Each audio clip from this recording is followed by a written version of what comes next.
welcome here to day 2 of the Hi-Tec Oil Super Series here at Queensland Raceway. I'm Matt Kavanagh. Join me, Jarrod McLean. What a wonderful day of racing it was yesterday for day number 1, and day number 2 is looking fantastic. Oh, the weather has really turned it on for us here in sunny Queensland. The Sunshine State living up to its name.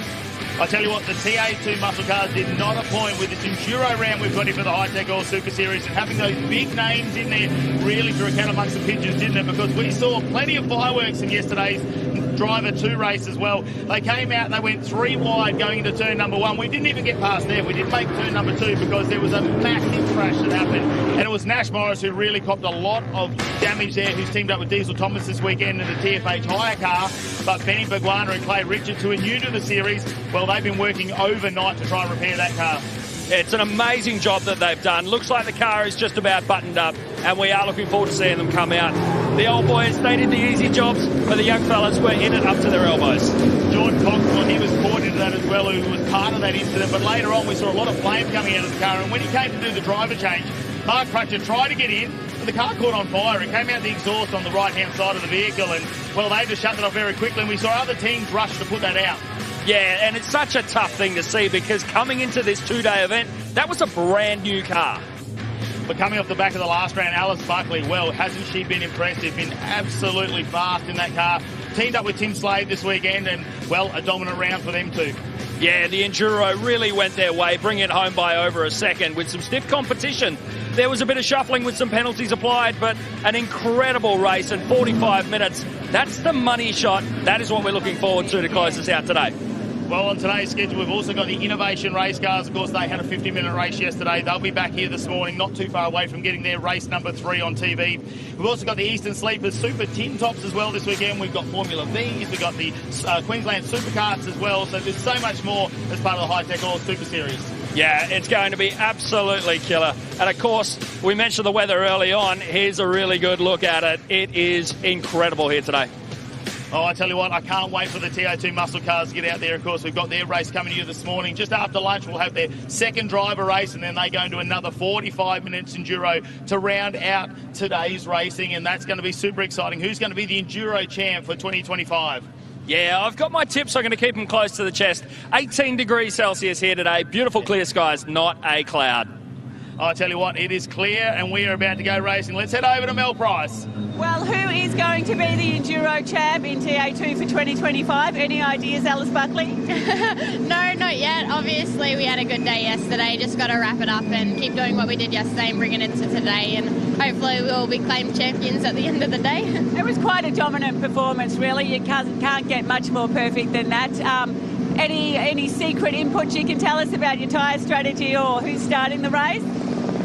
So obviously, when I started the race yesterday, it seemed to really work for us. Obviously, I'm a bit lighter than Tim, so we'll see how it goes. It also depends. Obviously, you got to work with your competitors and be on top of your game on that side of things. So we'll see how many people change their strategy, and depending, we might change it. But we're pretty strong duo together at the moment in that order specifically. But yeah, we're having good fun. The team's working well together and everyone's happy this morning. So hopefully we can carry yesterday into today. Yeah, well, we think so. The Chevrolet number 150 will definitely be one of the cars to watch. Thank you very much, Mel. Melinda Price down there in the lane. Here we are, Queensland Raceway. What a destination. Lovely views, lovely scenery around this part of the world. But we are here at the Paperclip on this glorious Sunday morning. Innovation race cars to kick things off on the live stream.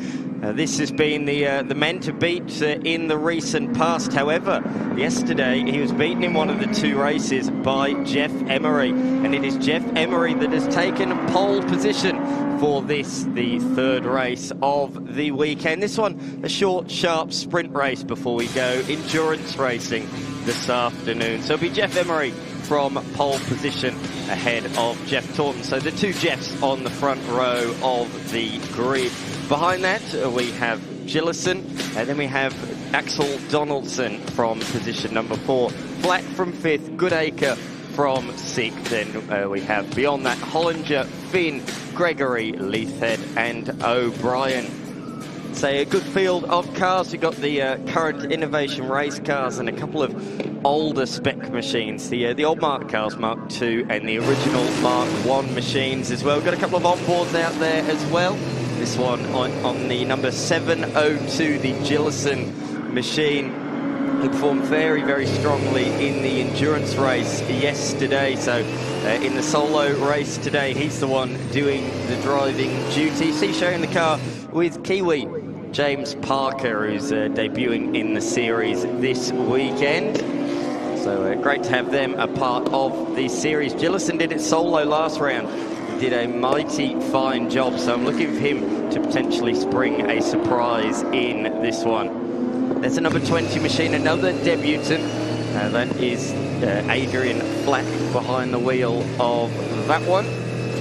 Sorry, it's Damien now behind the wheel, not Adrian. Adrian did the sprint race yesterday. Damien, of course, behind the wheel of, for this one. Looking forward to seeing how these are going to go. They got 2 warm-up laps. They got the Michelin compound, same compound that they use in Carrera Cup. So it's a well-known tyre, but like Carrera Cup, 2 warm-up laps just to make sure they are up to temperature. Very, very fast machines. If you've not seen innovation race cars before, big V8 engines powering these effectively GT3 style cars. They're not GT3 cars, but there's a lot of technology underneath them, traction control, ABS, all the mod cons you might need if you want to go motor racing. I'm Dan McCarthy. Alongside of me, he's made the mad rush up from the pit lane. Matty Cav, really looking forward to this one. Oh, I can't wait for this to get underway. A little bit of repairs, and if you touched on the Finn car there, they had to get a whole clip changed overnight as well, which we saw that little incident yesterday. Great to see how modular these cars are as we get on board with the safety car brought to you by Llewellyn Motoring in Confidence. Of course, they've got the Corvettes here this weekend. There's a couple of passenger rides as well happening for some of those lucky people who entered the draw. But have a look at this. We set them up. Innovation race cars. Race number 3 for him here this weekend, and it is all about to get underway. Taunton, can he be beaten? That is the question. Yes, it's going to be very, very interesting. The drag race towards turn 1 between the 2 Jeffs. Here they come then around the final corner. Rolling start, looking at the lights at the top of the screen. We are racing down towards turn number 1. Great start from Taunton, got the initial jump, but Emery fights back at turn 1. There's a big hit. There is contact, and Taunton finds himself going backwards through the grass and into the barrier. Oh dearie me, the 2 championship leaders have come together at turn number 1, and the benefactor of that has been Gillison. He's made his way past Emery as well, so he's launched his way up into position number 1 as we go safety car. No surprise there, but big drama, just 1 corner into today's racing action. Taunton certainly made the better start. Emery wanted to hold the inside line. He was in deeper under brakes, and the 2 came together. Oh, that's very unfortunate incident there. You can see that on the replay. Let's have a look on board here from just behind in 3rd position, and yeah, look, he was on the inside. He probably wasn't right up on the pillar, potentially just out of that side mirror point there. They won't be happy about that contact, either driver, but let's have another look from front on. You see him just come in, just cuts that down. And it's quite bumpy there as well. Oh, wow, that's a big moment. It takes the, be interested to see how much damage is on those cars. Doesn't look like too much on the back of Taunton's car, but potentially a lot of gravel going in the front in those air ducts. You won't want to be trying to drive that car too far like that, because it will really scoop them up with the amount of aero they've got. Good to see our Queensland Raceway crew, our safety crew right there at the moment. Taunton, well, can he rejoin the race? That is the question. Can he get a bit of a feel for that? It's hit that tyre barrier in reverse reasonably quickly, but it's taken the side off the wing, a little winglet on the edge, but whether that's done too much damage to the rear of the car, I mean, they're fairly durable, these innovation race cars. We know a lot of the parts are interchangeable. Obviously, it's custom-made chassis, all produced and manufactured in Australia, designed here as well, but will there be any sort of penalty applied to Emery, whether he was far enough up? I suppose we'll have to wait and see what our driver standards observer puts on that one as well. So we're back behind the safety car now. We only got through 1 corner, and we saw this yesterday down with the TO2 muscle cars. Are we going to see a race restart there potentially, so we didn't complete a lap under racing? Difference here is we don't have a red flag. We're staying under yellow, so we may just be a rolling start. Yeah, absolutely it will be, as we see the Queensland Raceway team straight on the case, and they're going to try and drag that car through the gravel trap. Once it's got that initial bit of gravel up, I think it should skim across the surface, hopefully, or maybe not. It looks like a shovel to me. It's not. It's a very expensive shovel. Yes. If you want a good shovel, you're better off going to your local hardware store, I think. Potentially, I'd say just stick to Bunnings. Here we go. Let's have another look at how this all unfolded. Start of the race, and this is off the start. This is Emery on board. Just comes up. See Donaldson behind. Oh no, we're not on board with Emery. Sorry, we're Gillison. No, Gillison's in the back. Oh, that's all unfolding over there. I think it's a rearward camera from Gillison, and it is, because we've just taken the lead from Jeff Emery there. So it looked to me like Emery really balked on the exit of the corner after the contact was made, and Gillison just kept his foot to the floor, went around the outside, and has taken the race lead. So a bit of shuffling then in the pack. It's Daniel Gillison ahead of Jeff Emery. Donaldson in the Mark II Mustang is in position number 3 ahead of Damien Flack, John Hollinger and John Goodacre. Of course, those two made contact yesterday in the opening race. Then we've got Gregory in the Mark I Ford Focus, just ahead of Brian Finn, O'Brien, Leithhead and Taunton has rejoined, albeit a lap behind. So we've got some updates coming down from pit lane from Mel Price. A quick little update that perhaps it's an unhappy Jeff Taunton that may have rejoined the race. It seems to feel like, according to his team, that he got sent, so we'll watch this space. Oh, I think that's the sentiment you get from most drivers that end up off the track. I don't think they're ever going to look at it, I suppose, from a different perspective. Nobody's ever going to say, oh, he turned myself across his nose. No, the red mist has descended by now. I know they're pretty good mates when you get down to the pits, and they all seem to get along very, very well, and it's great to see the innovation race car. It's a growing category as well, Dan. Like, we talk about how many produced, already a couple of new ones here this year. Danny Studdard always, every second round, seems to show up in a brand new car because he sold the one that he was in. So it's great to see that this is a ever-growing, I suppose, category of racing there. We see one with a Hi-Tec Oils banner on it down there. I wonder what we're seeing down there. I'll be interested to find out at the end of the weekend what's going on with that. But yeah, look, they manufactured in Australia about 6 weeks from the time you order one to when it's a fully brand new built car, and I believe they're looking into some new innovative things as well on these cars to try and keep them fresh, I suppose. I mean, although they just look so great out on track. Oh, they certainly do, don't they? There's all different types of body shells and the like, isn't there? You can have sort of American style look, the European style look.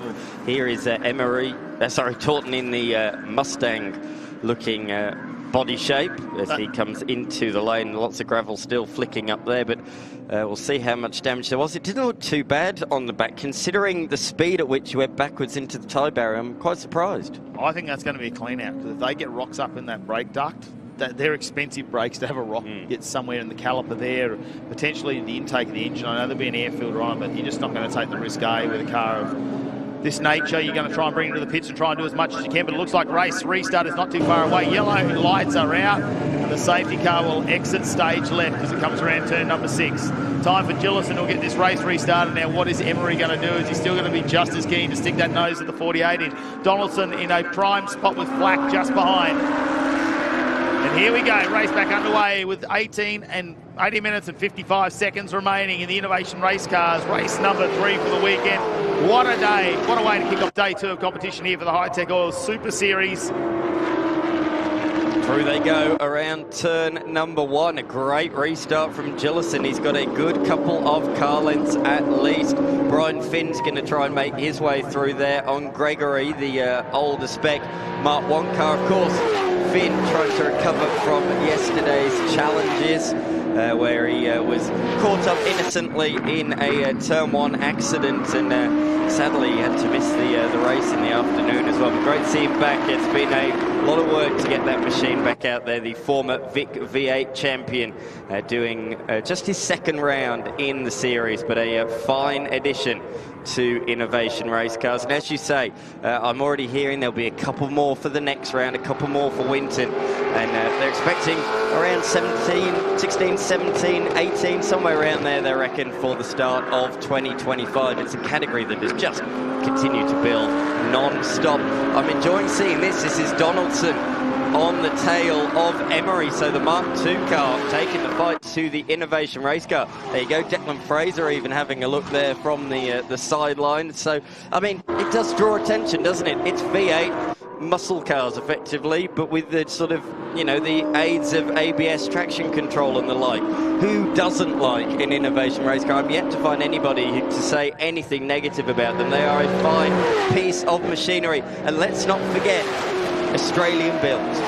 Yeah, that's one of the most important. Oh, what is that coming off the car? Is that something off Emery's car potentially after that contact was made? Because he seems to be in the clutches of Donaldson at the moment, and have a look at Gillison get away. It's Donaldson's passenger window. The left window has come out.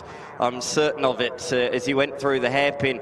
There was a big gap, so, well, that's going to keep him nice and refreshed in there, isn't it?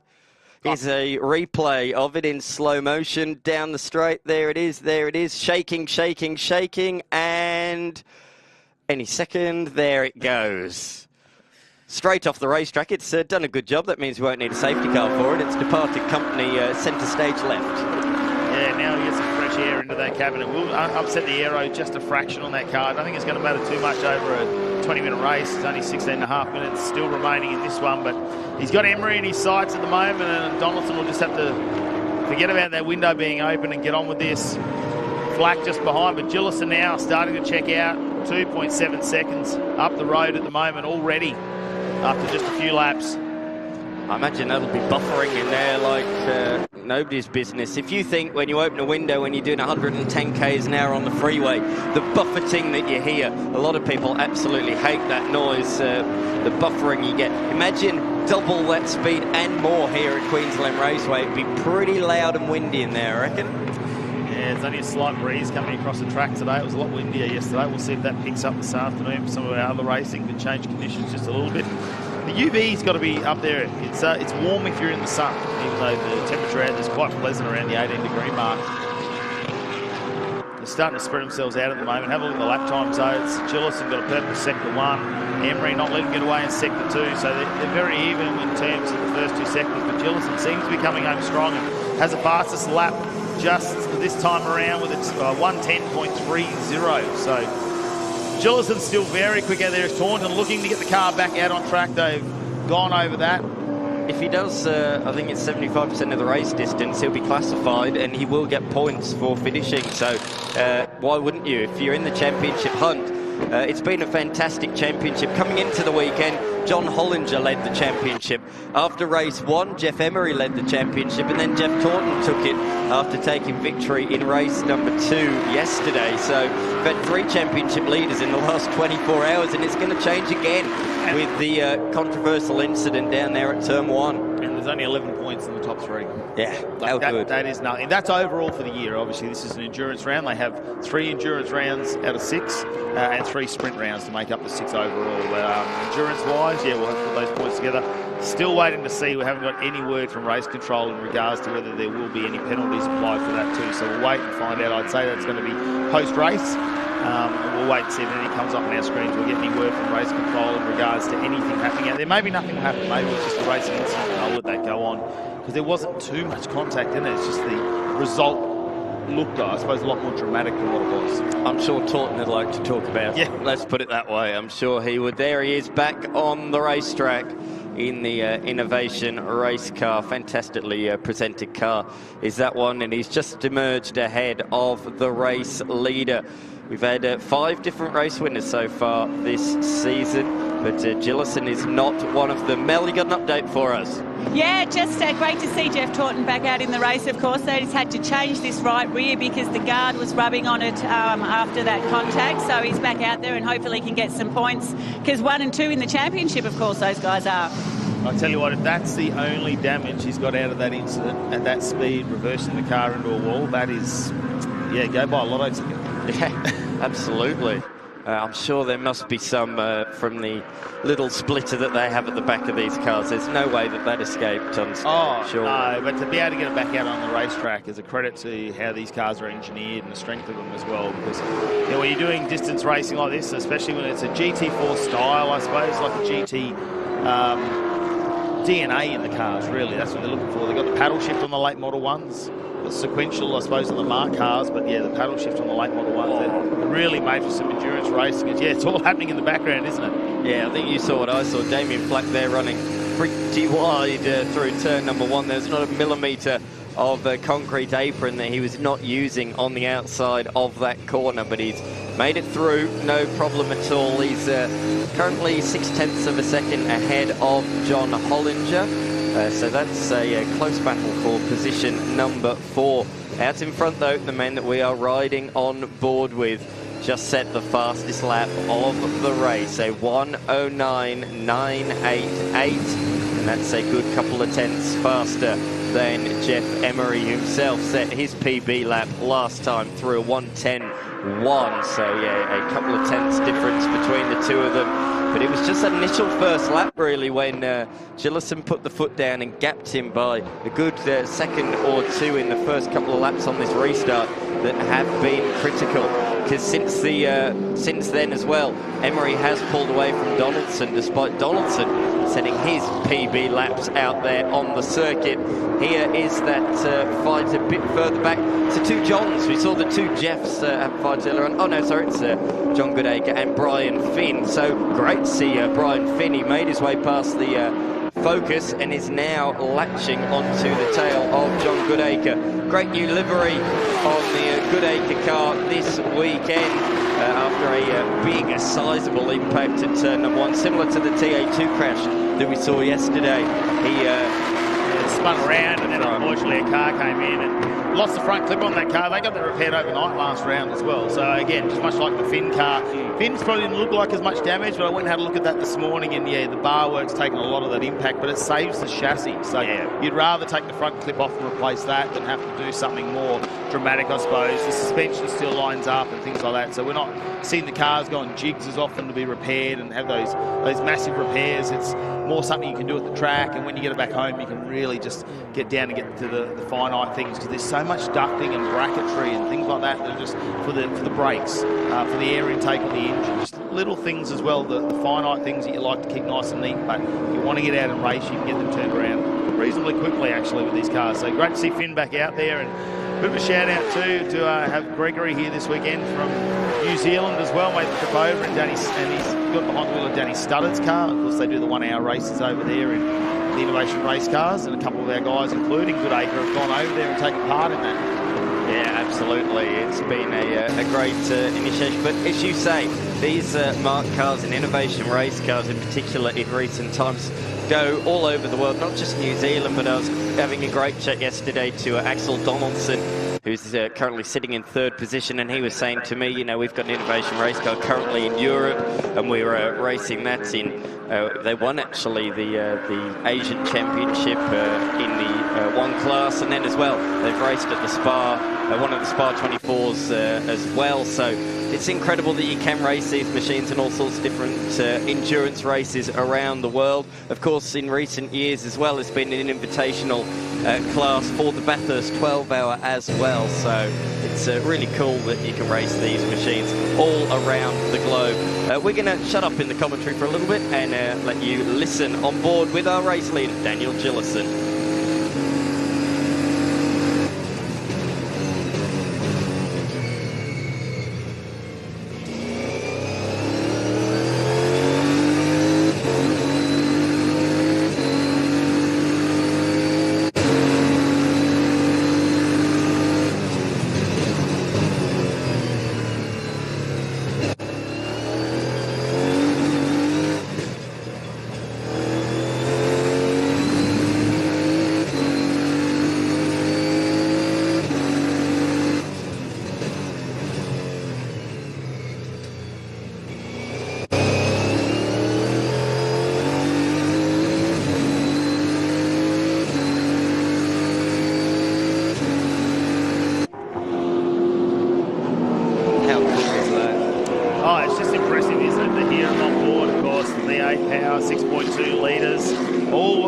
Race cars, the same engine. Once we go to the marked cars, we see a 5-litre version, things like that. So power to weight ratio very similar between the marked cars and the innovation race cars. But yeah, getting on board, I noticed how much those Perspex windows or Lex windows start flex a little bit, don't they, under the aero of the car, just showing how much goes into that. They're a great car to get around. And I think we're going to see a lot more of the GT races start to sort of drift into this field as well.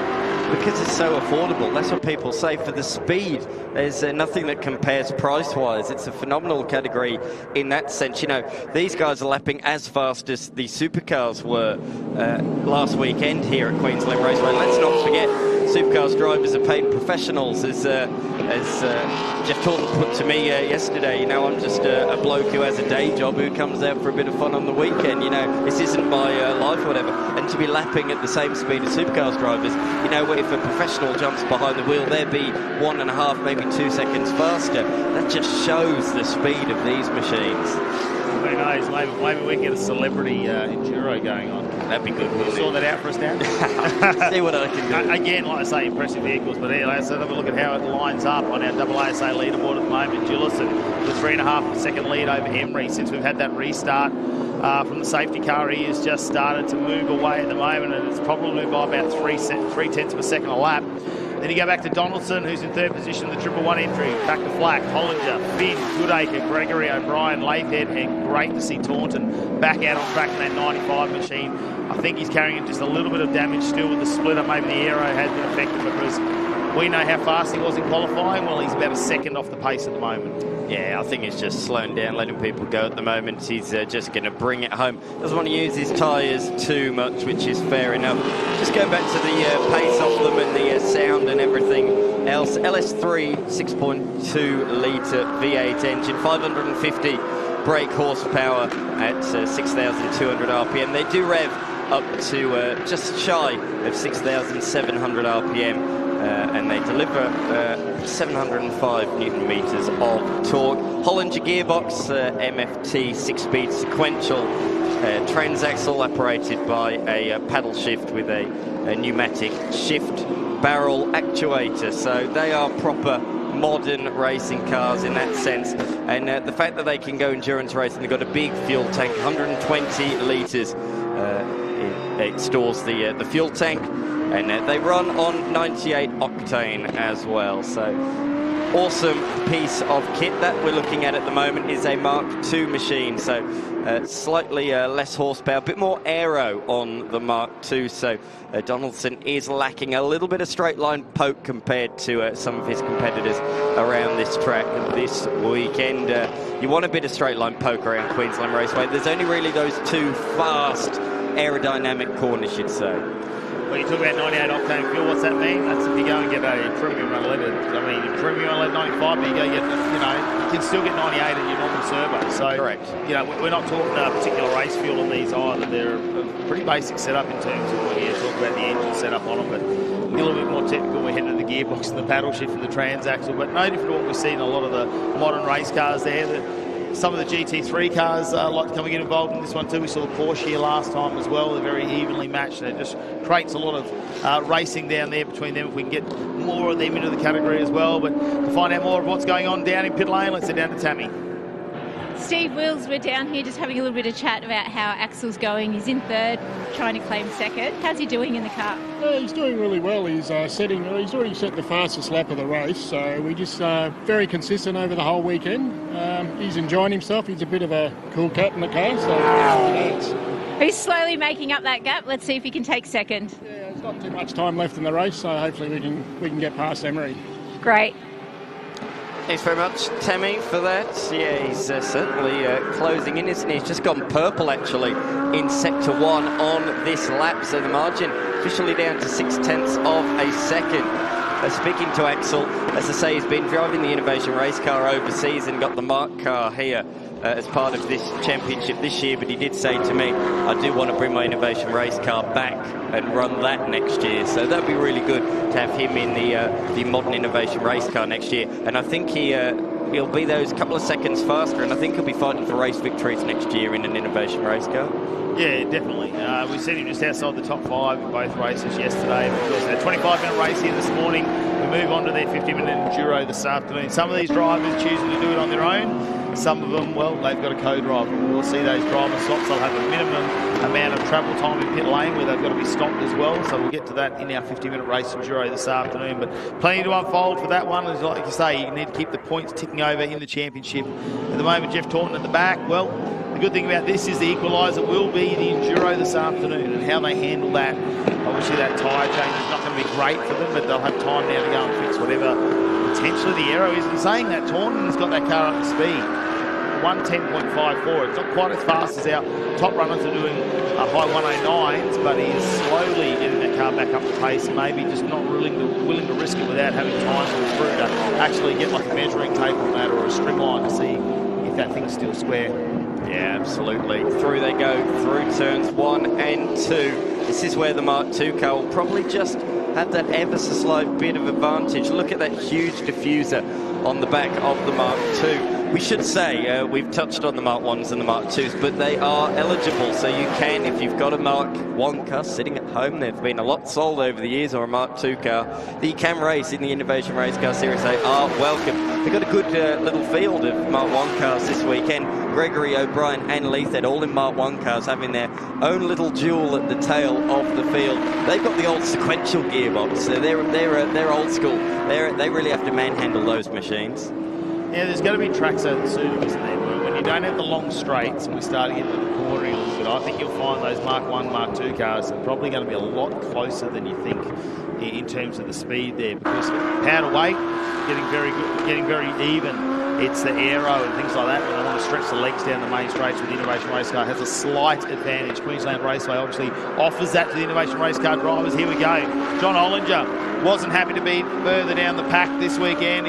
He was, like you say, leading the championship coming into this, and he's just been in the top 5 in both the races. We're trying to improve on that one at the moment. He's still in 5th position, but he'll be looking for anything to get on podium. Huge moment for Leithhead behind. He just went down a lap. He dropped 2 wheels off on the outside, and he gave it a bit too much steering lock on re-entry and darted to the inside of the track. It was a big moment for him, but Leithhead remains in 10th position as the time is very much ticking down now. Less than a minute to go. Donaldson is right on the tail of Emery Steele, but he's not able to find a way by at this point in time. Oh, Hollinger, you were just talking about him, and he has dropped off the road, so an attempt, I think, potentially at trying to get Damien Flack has backfired, and he's ended up facing backwards in the grass at turn number 3. I've done a Matt Knowles here, giving him the commentator's curse. That's what I've done, unfortunately.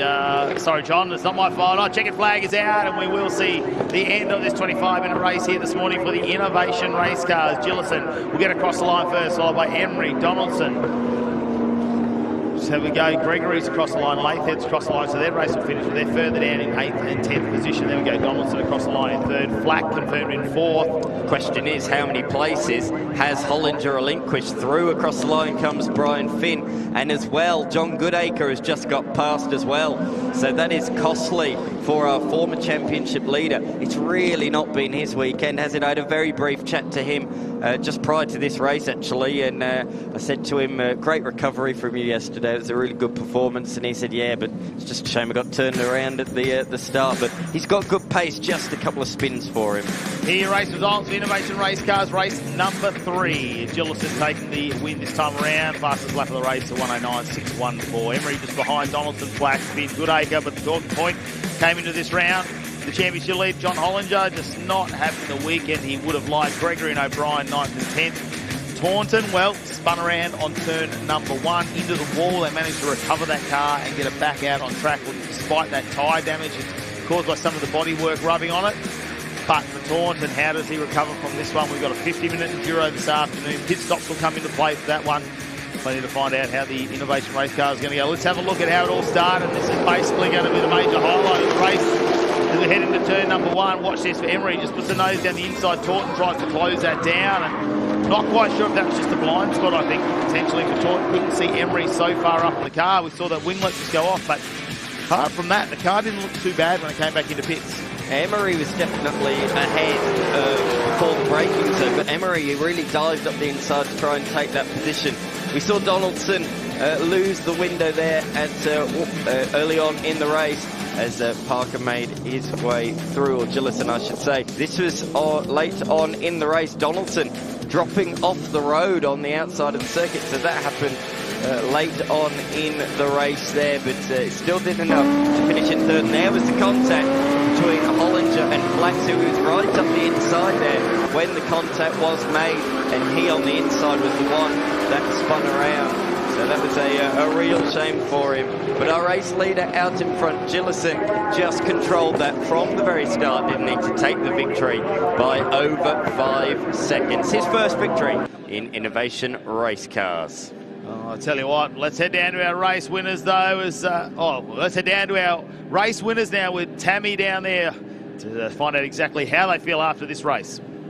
Dan Gillison, it really was your race. You put your stamp all over it, didn't you? Yeah, I kept out of trouble. I saw them, the two of them going down to turn one. I thought this was going to be pretty close, so I hung back a bit. Sure enough, there was a bit of carnage. Made my way through the field without any damage, and then just mined the gap from behind from there after the safety car. So it was good. Great job, well done, congratulations. Thanks very much. Cheers.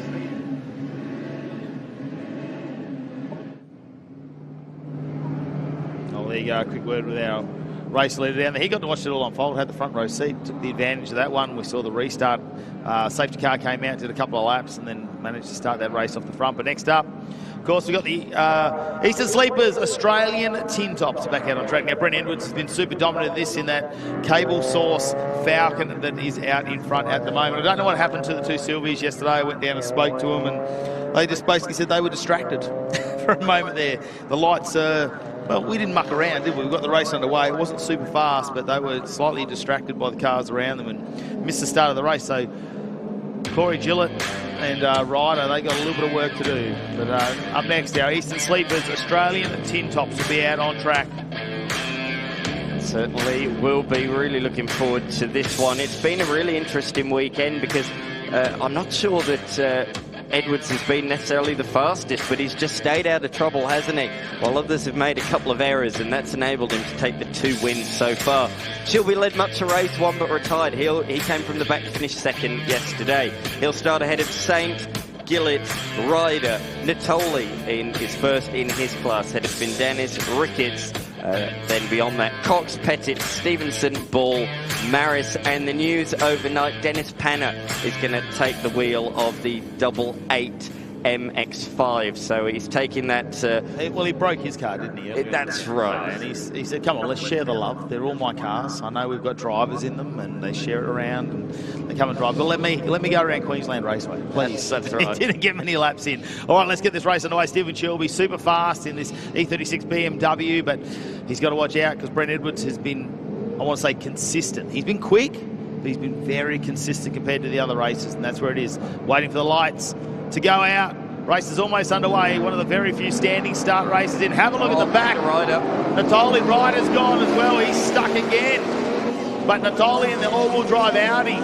What a comeback from him last week. Last time we were here, didn't get any points after some engine damage. And now Brent Edwards is under attack from Tony Saint. He's on that LS-powered RX-7 around the outside. Gillett just behind him. Pandanis right behind that. That's been a big rebuild for that Falcon 2 after Sydney in round 2, where it had all sorts of dramas. That's a new ECU, new engine. Mate, they've done everything with that new turbo. The whole car is basically brand new. And have a look at this, Tony Saint applying the pressure as they go around. Daniel Natoli, who just doesn't have the speed down the main straights once these cars wind up.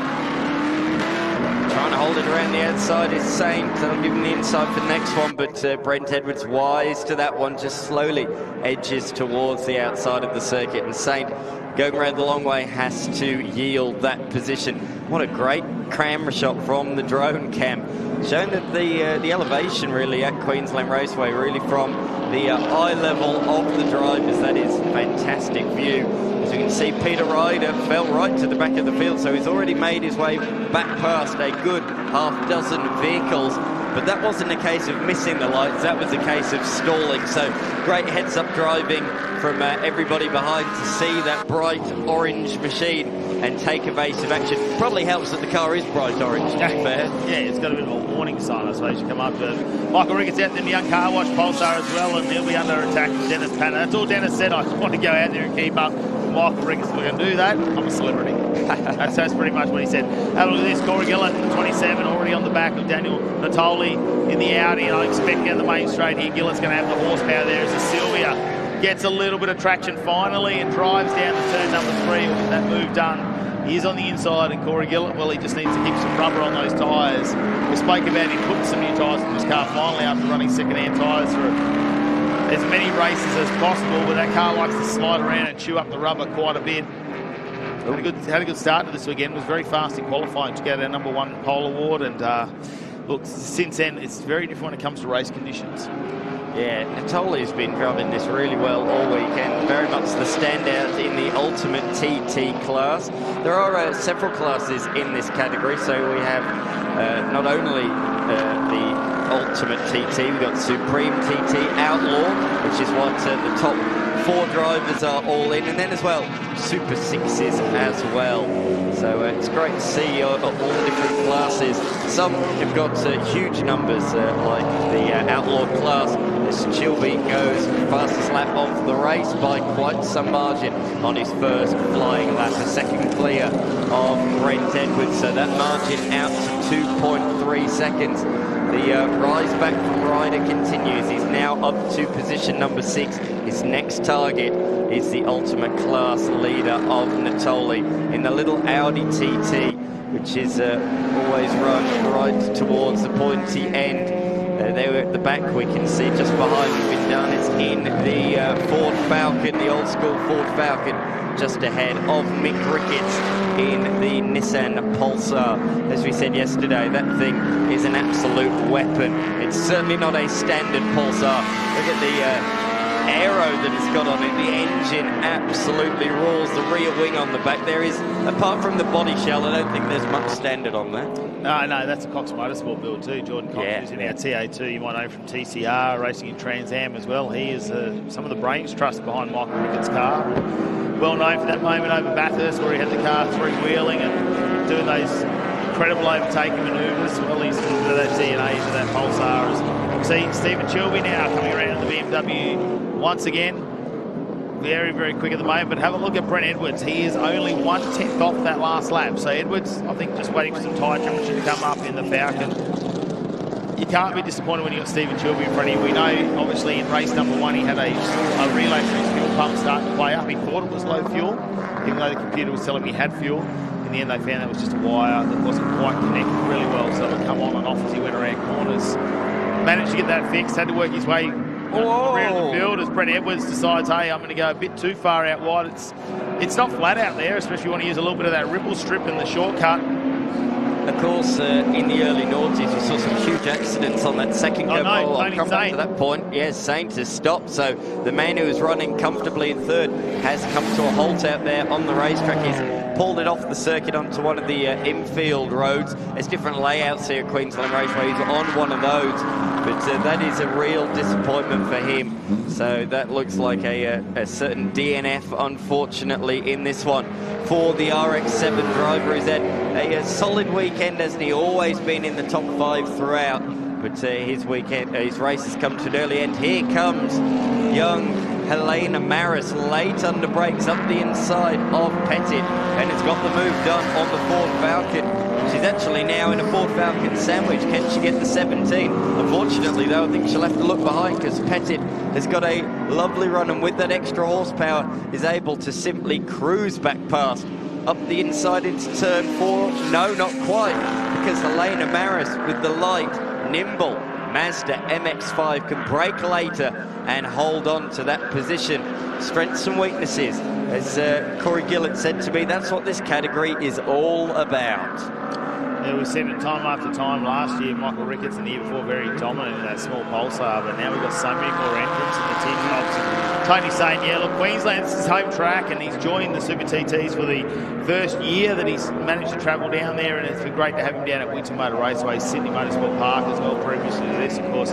We go to Mallala at the end of September, the 27th to the 29th, so that's another 6 weeks away, so he'll head down there too. So Tony's saying hopefully that's just a minor problem with that RX-7, and he can get that sorted, because the Queenslanders don't see a lot of Super TT racing up here. They don't really have this sort of category, and it's great to have so many people that know that they can fit in if they want to come racing here at the Hi-Tec Qd Super Series and join the Australian Super Tin Tops in a national style race. Let's sit down a bit late with Tammy though with some updates.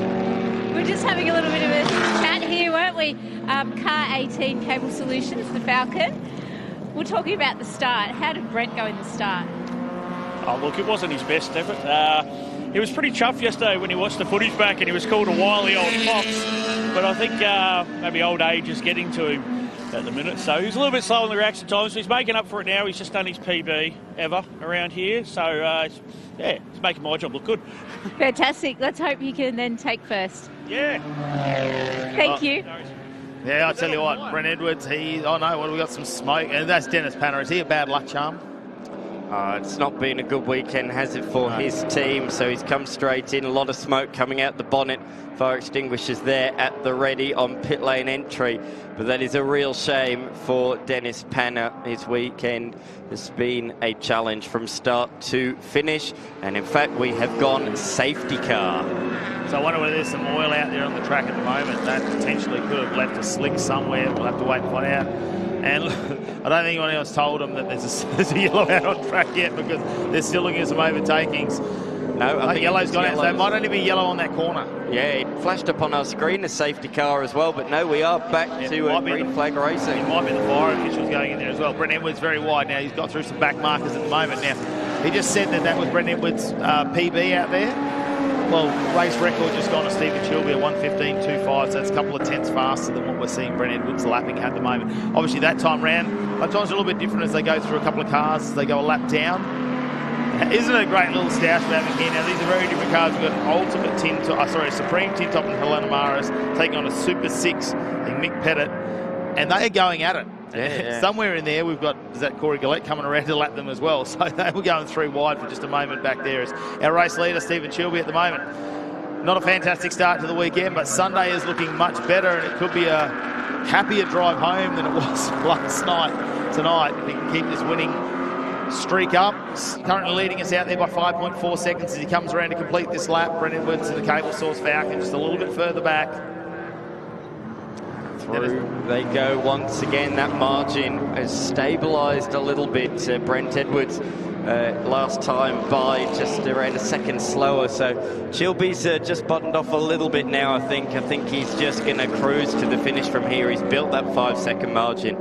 Gillette's a further 6 seconds behind that in position number 3, and Ryder has recovered now up to 4th position, so he's got through on Natoli in the Ultimate Tin Tops class. So the little Audi TT demoted down to 5th position in what's been an intriguing race. Here is that Audi TT that we are just talking about, just putting the number 30 of Stevenson down a lap. That's a glorious old school Holden Commodore, isn't it? Really nice to see that out there on the circuit. Got an old school Commodore, an old school Falcon. So if you like your Aussie muscle, then you'll certainly be satisfied with this category, won't you? There's something for everybody in this category. We've got former drift cars. We've got, Brent Edwards' car was actually built originally as a saloon car, and then it was outlawed. They elected not to go for the BA model, so he converted that, never raced in saloon cars, and then converted it into a Super TT car. Here is Mick Ricketts. He is out there at the moment leading his division. That is the Supreme Tin Tops with an engine cap of 2.2 litres. So that's the rules for Supreme Tin Tops. Super Tin Tops is a 6-cylinder saloon engine, naturally aspirated up to 4.1 litres. Ultimate is high-performance engine from 2.2 to 4.4 litres, while Outlaw is high-performance engine of 4.4 litres to a whopping 7 litres. So those are the 4 classes and how they are divvied up. It's all about engine size.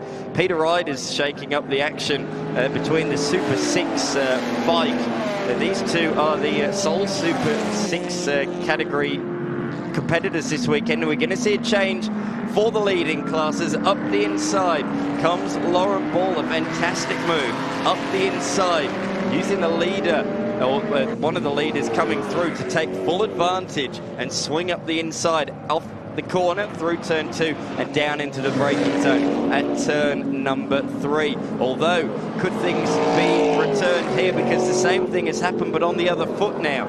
This time it's ball that's been hung out to dry. So can Pettit take advantage of Natoli coming through? No, there's a problem, maybe a missed gear, a botched gear change out of the corner. Allows Helena Maris to draw alongside, and look at how good the little lightweight MX-5 is under brake. She goes all the way around the outside. Good heads up driving from the youngster. Well, yesterday, Michael Pettit, I went out and chat with him, had those brake dramas. We saw him go to the inside of turn 6. It was really weird because we didn't see what happened previous to that. And he said, I went to touch the brakes and the pedal went to the firewall. I had to give a quick pump. They came back, so maybe those brakes are getting very warm. I potentially say it could just be a brake fluid issue for that car. But yeah, slow down just a little bit. You can make a couple of mistakes out there. These two are going at it in the Super 6s, aren't they? Mick Pettit and Laurel Ball. They're the two main runners in here. Some rounds it's Pettit, some rounds it's Ball. They exchange those wins, and a lot of points getting accumulated between the two of them. And great to have our little our Supreme TT in the middle of that, Helena Maris, who's actually leading that in the MX-5 in that class as well for the 2025 season, as we're 4 rounds in already with just a couple still remaining this year. It's been a bit of a spread out year, didn't we? We started very early, the late February, and then we had a bit of a break before we headed off to Sydney in May. Then it was June here at Queensland Raceway. So we were back here now in August. And, well, we head to Mallala at the end of September, and then we go start of November back to Winton Motor Race. So what a shot we've got here coming down to turn number 4. And Pettit gets the move done once again down the main straight on Maris. So I don't reckon he's going to catch Laurel Ball, though. Laurel is just doing a fantastic job at the moment to stay in front and do those consistent times. We're seeing back-to-back. A little bit slower than what we see from our Outlaws now, Ultimate Tin Tops, but very consistent racing. And there's always a battle going on somewhere in the field. That's what I like about the Aussie Tin Tops is. And a couple of categories on your screen now that are probably quite evenly matched when it comes to horsepower versus weight. It means, I suppose in these cars too, you can do an engine change. So we're not seeing we're seeing a lot of LS powered cars as we see across a lot of forms of motorsport at the moment. Like we do with Stephen Chilby's BMW, we see that also in the Sylvias out there this weekend. We've had a lot of BMWs join us in Super TT. Hasn't been the BMW Cup this weekend like we've previously seen before. I mean, we know people like Mark Tracy, who's here this weekend with his son, who's racing in the TA2 Championship in the Enduro. So hasn't got his car here. He's supporting his son instead, as they get through a few more of the cars that are down the back of the pack as they go a lap down once again. So Michael Ricketts in the background, Stephen Chilby, our race leader, with just under 2 minutes remaining. Fidanis just in front in the Falcon. Like I said, that's had a bit of a reverse in Sydney. We didn't see it here in the last round, but I noticed it's got a brand new Hi-Tec on board, refreshed engine. I put the battery inside of this one, supported by Precision Turbo, so we know there's no drama getting boosted into the engine, which will make sure everything around it is going to play the game. So great to see him back out here and enjoying his weekend in the Outlaw Tin Top class. A lot faster, big smile on his face this weekend too. So I think as long as he's finishing races, starting to get a bit more experience under his belt, we'll see those big smiles come from him as we continue on in the Australian Super Tin Top category here at the Hi-Tec Oil Super Series. It's day number 2 of competition. Just under 1 minute remaining in this race, number 1 for day 2, race 3 of the weekend. Edwards now 5.2 seconds behind, so they've got into a bit of a stalemate at the moment, those two. And I think you were right before you said Stephen Chilby is just managing the car as it steps right out there and leaves a couple of black lines to show for it as a checkered flag. Here's waved and will take race number 3 win. I think he wanted to celebrate, but I think probably that was a bit more sideways than even he intended.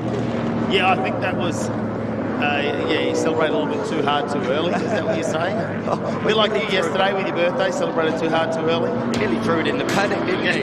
Brent Edwards came across the line in second ahead of Corey Gillett. And there are the results, just 5 on the lead lap in the end. Ryder recovered after that stall on the line to finish in 4th. Natoli won the Ultimate Tin Tops category. Fidenis was next ahead of Mick Ricketts, who was victorious in the Supreme Tin Tops class. Beyond that, Pettit, Stevenson, Hannah, a DNF there in the end. Did not finish in 13th. Signed to DNF. And Raul, unfortunately, in his Commodore GTS DNS in that race, did not take the start of that one. Here are the race highlights then. There we can see at the back the orange machine falling through the field. Peter Ryder stalling. Great work from everybody, though, to avoid making any contact. this is a good battle early on between Edwards and the the RX-7 of Safe as they went through the opening sequence of corners.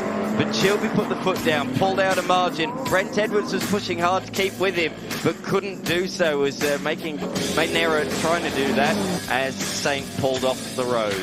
Dennis Panner, well, he's already hurt one of the MX-5s here this weekend. Jumped into the 88 for day number 2, thought he'd share that car, and, well, a lot of smoke. I don't know if that car's going to be back out on track for race number 4 this afternoon. Stephen Chilby, well, just worked his way back through, lapping a few of the cars in the other categories, and had a nice little lead. There was a moment right at the end, and I thought potentially he was going to throw that car out sideways, but he managed to hold on to it and got himself a race win. Now, what has happened there? Pettit and Helena Maris, they were really fighting it out, weren't they, down the back of the pack? It'd be great to unfold exactly what happened here. We're going to get our recovery crew out there. That looks like it might just be a signboard out there. I don't think that's actually car parts, too many car parts to worry about at the moment. No, the fact that there's grass on the inside of the circuit says to me that somebody's gone to the inside. There's been an off-track excursion. Look at the front of the Falcon. That looks pretty damaged to me, the front left anyway. Here we can see from the replay. So what's happened? Oh, no. Oh, that's a huge lockup through the grass and into the side of Helena Maris. That's a huge impact. Very, very similar to what we saw at Turn 3 in Super 2 last weekend. That's a frightening impact in the driver door of Helena Maris. Good to see that the Falcon driver of Pettit is out of the car, but that is a badly damaged Falcon. And the MX-5 driver there of Maris taking a big hit in the side of that machine. He'd just be wanting to get out, I think, and see that. But yesterday I said he had a brake issue where he just went to grab the brake pedal and it wasn't there and he had to give it a pump. That's a big brake lock-up. I think that's happened very, very early. Mick Pettit, he'll be feeling for Helena Maris. That's exactly the moment of the race. They've said, the safety crew said you can get out of the car. He's straight over just to see what's going on and make sure that's all okay. So I think that's some great camaraderie there.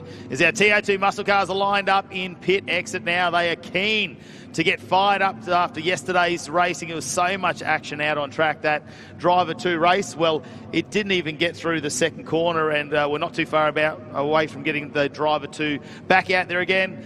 Let's head down to Melbourne pit lane with our winners. Corey Gillett, pretty happy looking P3. I am, mate. I'm very happy. I bloody got the third there, and the car did a PB as well, so I'm really stoked with it. Before I go any further, I've got a couple of kids at home that I said I'd say thanks to. So Toby, Heidi, hey babe, I'll see you. Dad's on TV again, huh? Got to get those brownie points in. Well done. Absolutely. I forgot the first time, so I better do it this time for sure. Thank you very much. Cheers, mate. Brent Edwards, congratulations, P2. How was the start of that race? Terrible. We've got a bit of wheel spin. Didn't have enough heat in the rears, but I had nothing for this guy. I went half a second faster than I've been all weekend, and he still went faster. So congratulations to Steve. The thing's a jet. But we'll take 2 firsts and 2nd so far. Pretty happy with that. Great job. Great weekend. Thank you. And Stephen Chilby, P1, little bit of a celebration on the entry to the checkered flag there. Yeah, I sort of nearly overcooked it and ruined it, didn't I? But a bit of a celebration. It's good to get back up on the top step. I had a pretty rough weekend with breakages and just little gremlins and stuff. But yeah, good to get back up here, and we can see what we can do on the next race. Well, if you're not celebrating when you're winning, you're doing something wrong, aren't you? No, that's right. I'd just like to say hi to Susie, AJ, and Kate back home. I'll see you tomorrow. And all of the guys getting their brownie points in with the wives and kids today. Well done. Thank you. Having fun? Yep. Our winners there for the Eastern Sleepers, Australian Tin Tops. Yes, great to see them race number 3. And Stephen Chilby, yep, wasn't the day he wanted yesterday. There's the damage, though, from that final turn incident there. Helena Maris with a big impact. It's actually on the opposite side of that car where we would have seen the Falcon and Mick Pettit really make an impact. And I'm just trying to have a look. Matt Noldy joins us back in commentary. Of course, TA2's not too far away. Matt, what an exciting day yesterday. Driver 2 really got us set for that impressive Enduro, and well, Driver 2's are back again. It's been a big night down in the pit, so I left here well after 10 p.m. last night, and many teams still doing repairs. In fact, still repairs going on down there in pit lane, Matty. Good morning to you. Good morning, everybody. Day number 3 of the Hi-Tec Oil Super Series, and day 2 of the 3rd edition of the Tag Team Enduro event here. And yeah, what a day yesterday, and so many drivers that are going to start down the back of the field here for this second qualifying race round, which will see the driver 2 guys and girls out first for this one. Now, these are the results. This grid set on the results of this race from yesterday, but the points will still add towards the endurance race today, which still sees Tim Slade and Alice Buckley leading by about 21 points over James Golding and Lockie Evanet. Brodie Kostecki and Paul Morris in third position, but then there's this gaggle of cars separated by about 20 points, including Lowndes, Hearn and Seaton in fourth, fifth and sixth position right now. So last chance to get some points. The higher up, you'll be better off later this afternoon. And man, you needed to be up the front to stay out the chaos, because this is how it all went down in the first couple of races of yesterday. And Nathan Hearn, racy in that Appliance 1 Chevy Camaro, the Exchange Hotel Kilcoy entry. This was Cheney going around down at turn number 4 early in the race during the endurance race yesterday afternoon. Big moves down through the field here, but these two sprint car guys, not the first time they didn't get together this weekend. Oh no, this is bringing back some memories there. Des Collier actually made contact as well with Danny Reddings. He tried to rejoin after a couple of wheels just going off track for a moment, then crosser with a bit of a Hail Mary down the inside on Des Collier, and that unfortunately didn't create too much damage. Diesel Thomas, though, the young driver, just 16 there, getting really, really wide. Now, we saw a lot of flames coming out of the Mark Crutcher Jordan Cox car, didn't we? Now, this is the repair as we went into the second race there. Oh, big brake lock up as well.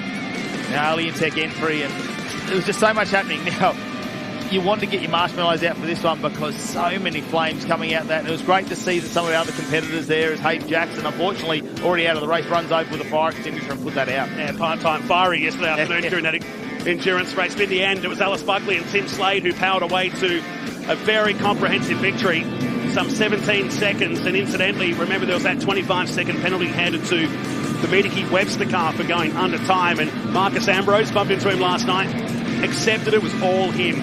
We let him go and we thought we had enough time to get to the line, but then realised it was more than 10 seconds to get to the end of the line there. Costly mistake. It was a 15-second time penalty plus the additional time that was not spent in the lane. So 25 seconds saw them drop down the field to 6th position when the lights stopped here in the endurance race yesterday. Tim Slade, though, will start on pole position for this morning's race, the first of 2. And a fair bit of pressure on these drivers for this one today, because they need to get the cars up as high as they can for driver 1 to jump in for the second race just after 1 o'clock here this afternoon. So it'll be Golding and Slade on the front row, Kostecki and Hearn out of row 2, Declan Fraser and Todd Hazelwood. Have a look at the names in that first 6. Tyler Cheney starts from 7. Aaron Seaton, former TA2 muscle car champ, starts out of 8.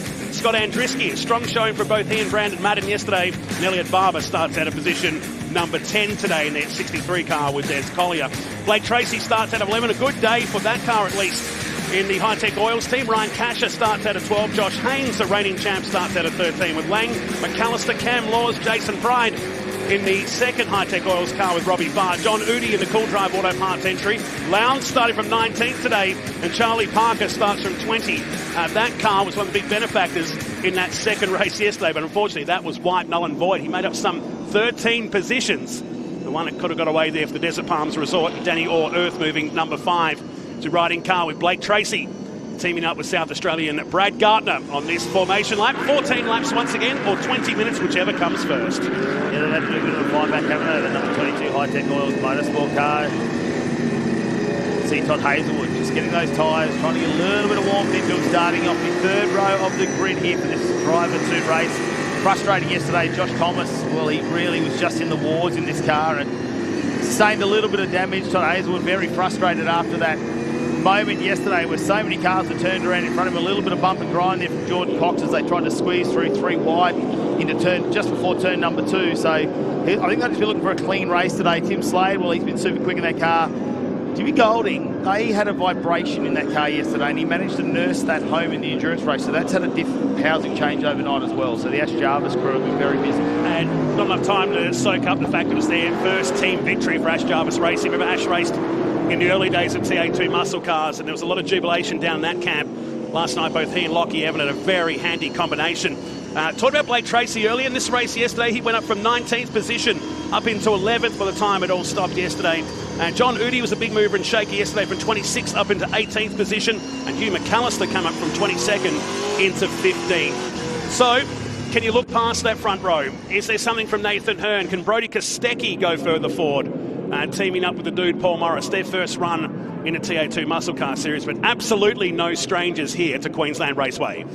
Watching Jordan Cox starting out at 21st. He is very, very quick. I know he's not going to muck around either. They're going to want to try and get a bit of redemption on there. I know they've changed all the injectors in that car. I suspect that was too much fuel going into the engine there. That's why we saw all the flame. We saw it throughout the race, didn't we? Throughout the exhaust, just massive flames coming out the side. But eventually, once in pit lane, that just really ignited. Mark Crutcher, well, thought we were going to have a Ricky Bobby moment there for a second. That poor car.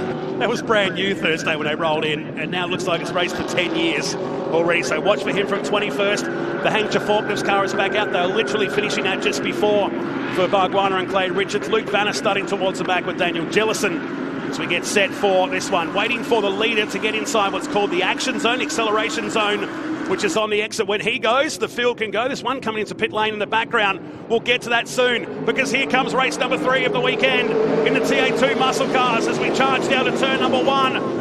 Kostecki with all the speed and nowhere to go in the normal motorplex entry. Slayed up onto the curb. In fact, it helped him get that run through. He might just get past Golding here into turn 2 for the first time, and he does. So up onto that curb, actually assisted yesterday's race winner. Heading down the back straight in car with Todd Hazelwood as he goes after Kostecki. Kostecki already down the inside here, chasing. And look at this move from Hearn. He'll be brave to do it here on the opening lap. And that Exchange Hotel Kilcoy entry stays there. Little bump, bit of a donut ring on the side of the Chevy Performance car. But Slade holds him off as they charge down. Oh, there's some feeling, some overlap on the run down. Just see that back guard starting to flap away. Gee, Hearn's brave on the outside. This is a bit esque of the production car race from last night. Well, I think those Americans have taught him a couple of things. Yeah. In that 12 months he spent over there in the USA, just came back for a little tour and some racing as well. And we need to go watch that bodywork for Slade, because if that starts to rub on one of the tyres, we could see some issues. Brody Kostecki already up into 3rd as well. And he's a super patient driver, isn't he? Yesterday, he just sat there and took his opportunistic moments there and managed to get himself up in position. The 22 door is open. Blake Tracy's going to have to hang the left hand out and try and shut that. You know, you have to really lift it up and try to get that shut. I think he was using the other car to do that as he went down the straight to finish the first lap. So Nathan Hearn leads into 1 for the second time. That was Scott Andriski and the Harvey's towing TFH car on the outside of Jordan Cox, who's up in the 11th position from 21st on the grid already. So the big mover in the number 4, they got plenty of pace with a white splitter on the front today after damage in qualifying here on Friday. So Jordan Cox hustling on their way down to turn 3 as these two start to clear away from Kostecki and Hazelwood. Gee, I know they're teammates later in the year in the endurance races, but they can't seem to get rid of each other here in this TA2 muscle car tag team enduro. Well, we'll wait and see if they can get a bit of this out of their blood. Try and get this. They can have a bit of fun out there, I suppose, Todd Hazelwood. I know they'll both want to try and get the win here now, but we've got some updates coming from pit lane down to you, J-Mac.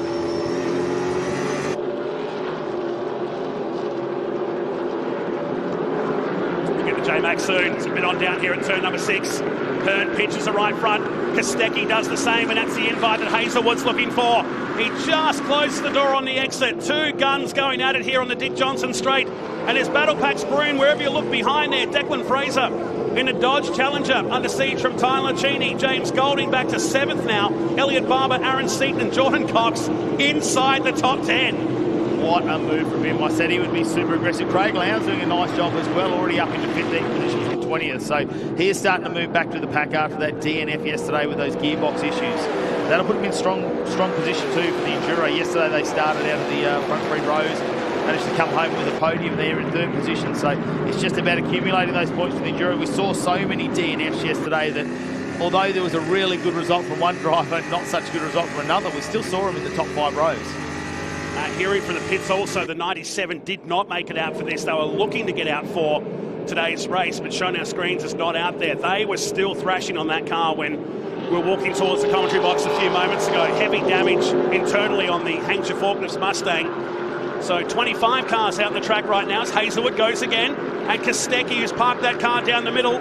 Hazelwood just trying to open the door, forced up on the curb here at the final turn. And there'll be a bit of overlap on the exit. A little rub coming out of turn 6. Feisty between the 2 endurance teammates.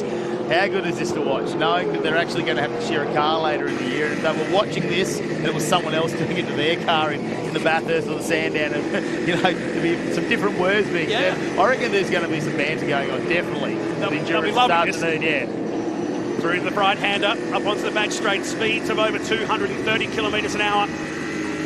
from these TA2 muscle cars. So working their way down, Hazelwood regroups as the red Mustang that normally would have Nash Morris behind the wheel.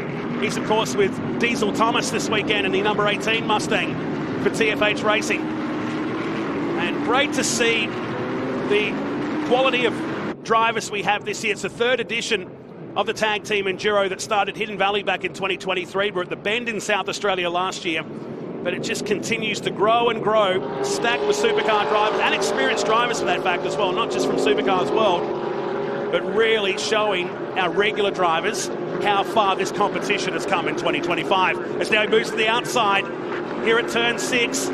So he's not afraid to put the car where he feels is the best advantage. He's driving around the outside. This could be huge from Hazelwood. They'll stay side by side. Bit of side draft on the main straight. They'll be almost dead even at the finish line. It was 24 hundredths of a second. He stays to the outside. This is brilliant racing between these two. I want to go back and see what the hand signal was there from Hazelwood. I saw him give him a little bit of a signal there. I'm sure it was a bit of a pump up. We'll be loving that around the outside. Hazelwood has a lot more experience, I suppose, sliding these cars around a racetrack. We've seen with the Trans Am, obviously the championship winner last year, so he's done a few more laps, slightly different tyre for him, but I think Brody Kostecki and Paul Morris did a fantastic job yesterday in the Enduro to really manage that car and bring it home on a second position on the podium. Declan. I wonder if Kostecki was thinking, there's no way the boys can go on the outside here. And he did.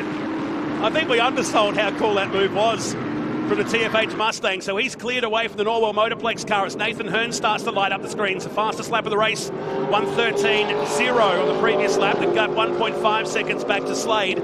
Hazelwood and Kostecki. Then you've got this battle between Declan Fraser, 2022 Super 2 champion, and behind Tyler Cheney. Unfortunate for his dad yesterday to have that tap around down at turn 3. That car was mighty fast, and young Tyler doing a great job today in that 51. Behind them is Golding. Nash Morris is up in 8th position. Elliot Barbour 9th, and Jordan Cox is now 10th. With Aaron Seaton, Ryan Casher, George Miedeke up into 13th position from 24th on the grid. Then Lowndes is now 14th. Tracy Andriski, Jason Pride, Josh Haynes, Gillison and Luke Vanner. Good to see the 82 car out on the track today in 20th. Let's go back to pit lane. Down here in the Hangchar Forklifts pit bay, the Richards and Bargwanna car failed to warm up this morning before the Driver 2 sprint race. Potential electrical fault means that they were here until midnight last night, but not able to join the race. So one problem to another for the Hangchar Forklifts team. In fact, Stephen Richards and Clay were here when we left the track at 9 o'clock last night. They weren't likely to be leaving anytime soon with damage to the front, while Jason Bargwanna was underneath the car trying to help fix the rear. It's the move from Golding and Morris on the outside. So the outside line seems to be the way to go here today. Golding missing that front left guard already, so something's happened there. They've had a little bit of contact, and that'll be upsetting the aero on that car just a little bit potentially. Even some of the braking, you won't see that the air really pulled into the flow of the brakes, so I won't find out what goes on with that one. Nash Morris working his way back through. Something like Jordan Cox, he's dropped back to 13th now, so is there another problem with that brand new car? Because he came all the way up into 10th. And he's dropping, isn't he? Down to 15th now on our screens. Wants Lowndes up into 13th. He's in pit lane too. That's a shame. So Nash Morris, well, we've been loving the guys up behind him. He's actually the big mover of this race today, from 22nd up into position 7 now. Both he and Diesel Thomas, the teenage star. That's a good little combination. Matched in height and weight, incidentally, too, which is a key thing we'll talk about in the endurance race here later this afternoon. And we're hearing it's the same issue for the 4 as what it was yesterday, as he just dribbles back into pit lane. Well, there's no denying when this car's on, it's got pace. Yeah, and we've seen that. Even Mark Crutcher, he can pull some ripping laps in qualifying, can't he, throughout the series. We've seen him, you know, he might be 15th or 16th when it comes to qualifying, and all of a sudden we'll see him in the top 10 in 6th or 7th position. So the car definitely has some pace. They haven't had the opportunity to come and give it any type of shakedown. You can see the frustration from Jordan Cox. He was very cool and calm and collected yesterday when we interviewed him, but I think that frustration has been building. Yeah, I tend to agree. It started off bad, and they don't tend to get better once Friday practice is out of the way. Of course, a star in the TCR series for many seasons, but stepping up into the Trans Am series in 2025. That's a combination that's done all 3 of these tag team enduro events. But another red mark, another DNF for the Crutcher Developments team. Our first DNF of the race. So Hearn, Slade, Hazelwood and Kostecki still the top 4 in this race. Ryan Casher is moving now in the 19. He's blazing up the field, sharing the car with Connor Roberts at this event. Watch Declan Fraser, sole Dodge Challenger, with Hayden Jackson, who bravely went out to pit lane to put that fire out on the 4 yesterday. And while that 4 car has come back into pit lane, J-Mac has caught up with Jordan Cox. Just getting him right here. Jordan, for the first 2 laps, it was fantastic, but then all going pear-shaped. Yeah, the car was on fire. It felt, well, literally in the end, actually. So, but no, it was going really well. Yeah, the car's handling really good. Like, it's a very good car from that perspective, but the reliability issues kept creeping in. So, yeah, we just lost power after about lap 3, and that was that, unfortunately. So, we'll try again. The boys changed some stuff last night, so we'll go through the next list of things, and we'll try and get it ready for the next one, for Crutch. Well, let's give it a crack. Yeah, for sure. Cheers. It's one of those cliches that you kind of figure, oh yeah, we were actually on fire yesterday briefly in that race. Poor Jordan Cox, you can see Mark Crutcher in the background there, talking on with the team, so that puts him out of business and will put him pretty much to the back of the field, you think, for the endurance race later today. They go through for another lap. Nash Morris on Fraser and Tyler Cheney. Good 3-car scrap here for 5th, 6th and 7th with Golding. So we didn't see what happened. We know that guard's gone missing, but he's dropped down into 8th spot now. Elliot Barbour just behind. And Aaron Seaton, the former champion, who's back in a TA2 muscle car for the first time since 2023. Former champion for Harris Racing, Craig Harris, that was a regular in the Super 2 series the initial years. We're working this 9th lap of the race. Remember, 14 laps or 20 minutes, whichever comes first. And that was a bit of conjecture yesterday as Morris to the inside here at the first of 2 left-handers. He went 2 laps over yesterday, which proved costly for a couple of teams in here that may not have been fueled up for that many laps. But in the end, we've got those 16 laps in the end in under 20 minutes. So safety car free. We're doing that so far. So on the 9th lap of 14 in this race 2 for driver 2. The TA2 muscle car tag team Enduro for 2025. I think with the amount of bodywork and bar work that had to change overnight, the driver 2s might have been worded up a little bit today. So we just need to bring the cars home, all right? Driver 1, it's a championship that they're fighting for. We just got to get into the Enduro. Let's let it all play out when we get to that. Have a look at Declan Fraser and Tyler Cheney. This is a fantastic battle. Nash Morris just got involved for a moment there, but looking very pacey in that Mustang. We know Diesel Thomas has been quick all season as well. Thought for a moment yesterday he would have been a bit upset that, you know, Brody Kostecki and his old man have come out in his car and done really, really well, but it looks like the TFH High guys have been supreme in getting those cars turned around. They had to borrow the rear guard off the Ashley Jarvis outfit. They got a spare car out the back. They tried to actually use the entire spare car, not allowed to do that under the regulations, so they started pulling panel work off it just to try and repair that car to get it back out on track. Yeah, at one point they were going to wheel out the Etten Hodson car for this, and it was on standby. In fact, the car is still sitting down there in the paddock area. It should have been needed, so nice gesture from Ash Jarvis Racing to put the car out there ready just in case, but they managed to patchwork quilt the number 18, which ironically was Nash's first T or Trans Am car back in the day as well. So like an old pair of jeans, he's jumped back into the 18 for the tag team Enduro. This is lap 11 of the race. Hearn leading by 1.4 seconds to Tim Slade and Todd Hazelwood. And Cheney going side by side, in fact gets ahead, or does he? Rubbing mirrors through turn 1, and Cheney moves ahead. Seeing a little puff of smoke there actually just in front of them. It really shows up here on our screens, but it might just be a little bit of a brake light pinch maybe potentially from in front of them from Nash Morris. This is a great little fight. As Tyler Cheney just found the sweet spot, the 86 star. I know he had a tough weekend recently in the 86s, but he's starting to get his craft there. I was talking to his dad and he said he just made a little bit of an error when it came to the wet weather, but he's really starting to create a name for himself. Graham Cheney, a lot of experience. Have a look as we go further back. Golding now under attack. Barbour right on the back of him. Seaton just behind. We'll have a look at a little replay here, and that's where... Oh, it's Danny Reedy. That's Charlie Parker behind the wheel. Down there, the front end of the Danny Orr Earth, who's turned into an earth mover for a moment down there. It turns. You know, we're very lucky to get out of that too. And there'll be a front grille that's full of rocks and pebbles, so the drivers around will need to be conscious of that heading down towards turn number 1. And they last night too, when we left here at 10:30, they still had that car up at Jackson as well, still going over it. So a couple issues there. They've had a rough weekend, got turned around as well yesterday in some of the racing. Nathan Hearn, how aggressive was he at the start of this race? Take no prisoners. Well, he needed to, because that's been his Achilles heel all weekend long. If he couldn't get past Golding, it was going to get very hard to stay with him. But for Golding, he's back in 8th position, and Slade just 2 seconds behind Nathan Hearn, former series champion in TA2 muscle cars in his own right, a double Trans Am champion. spent some time in the USA, and he came back a really different driver, didn't he, after that 18-month stint over there. His dad, Stewie Hearn, is here as always, legend of V8 dirt modified racing in Lismore.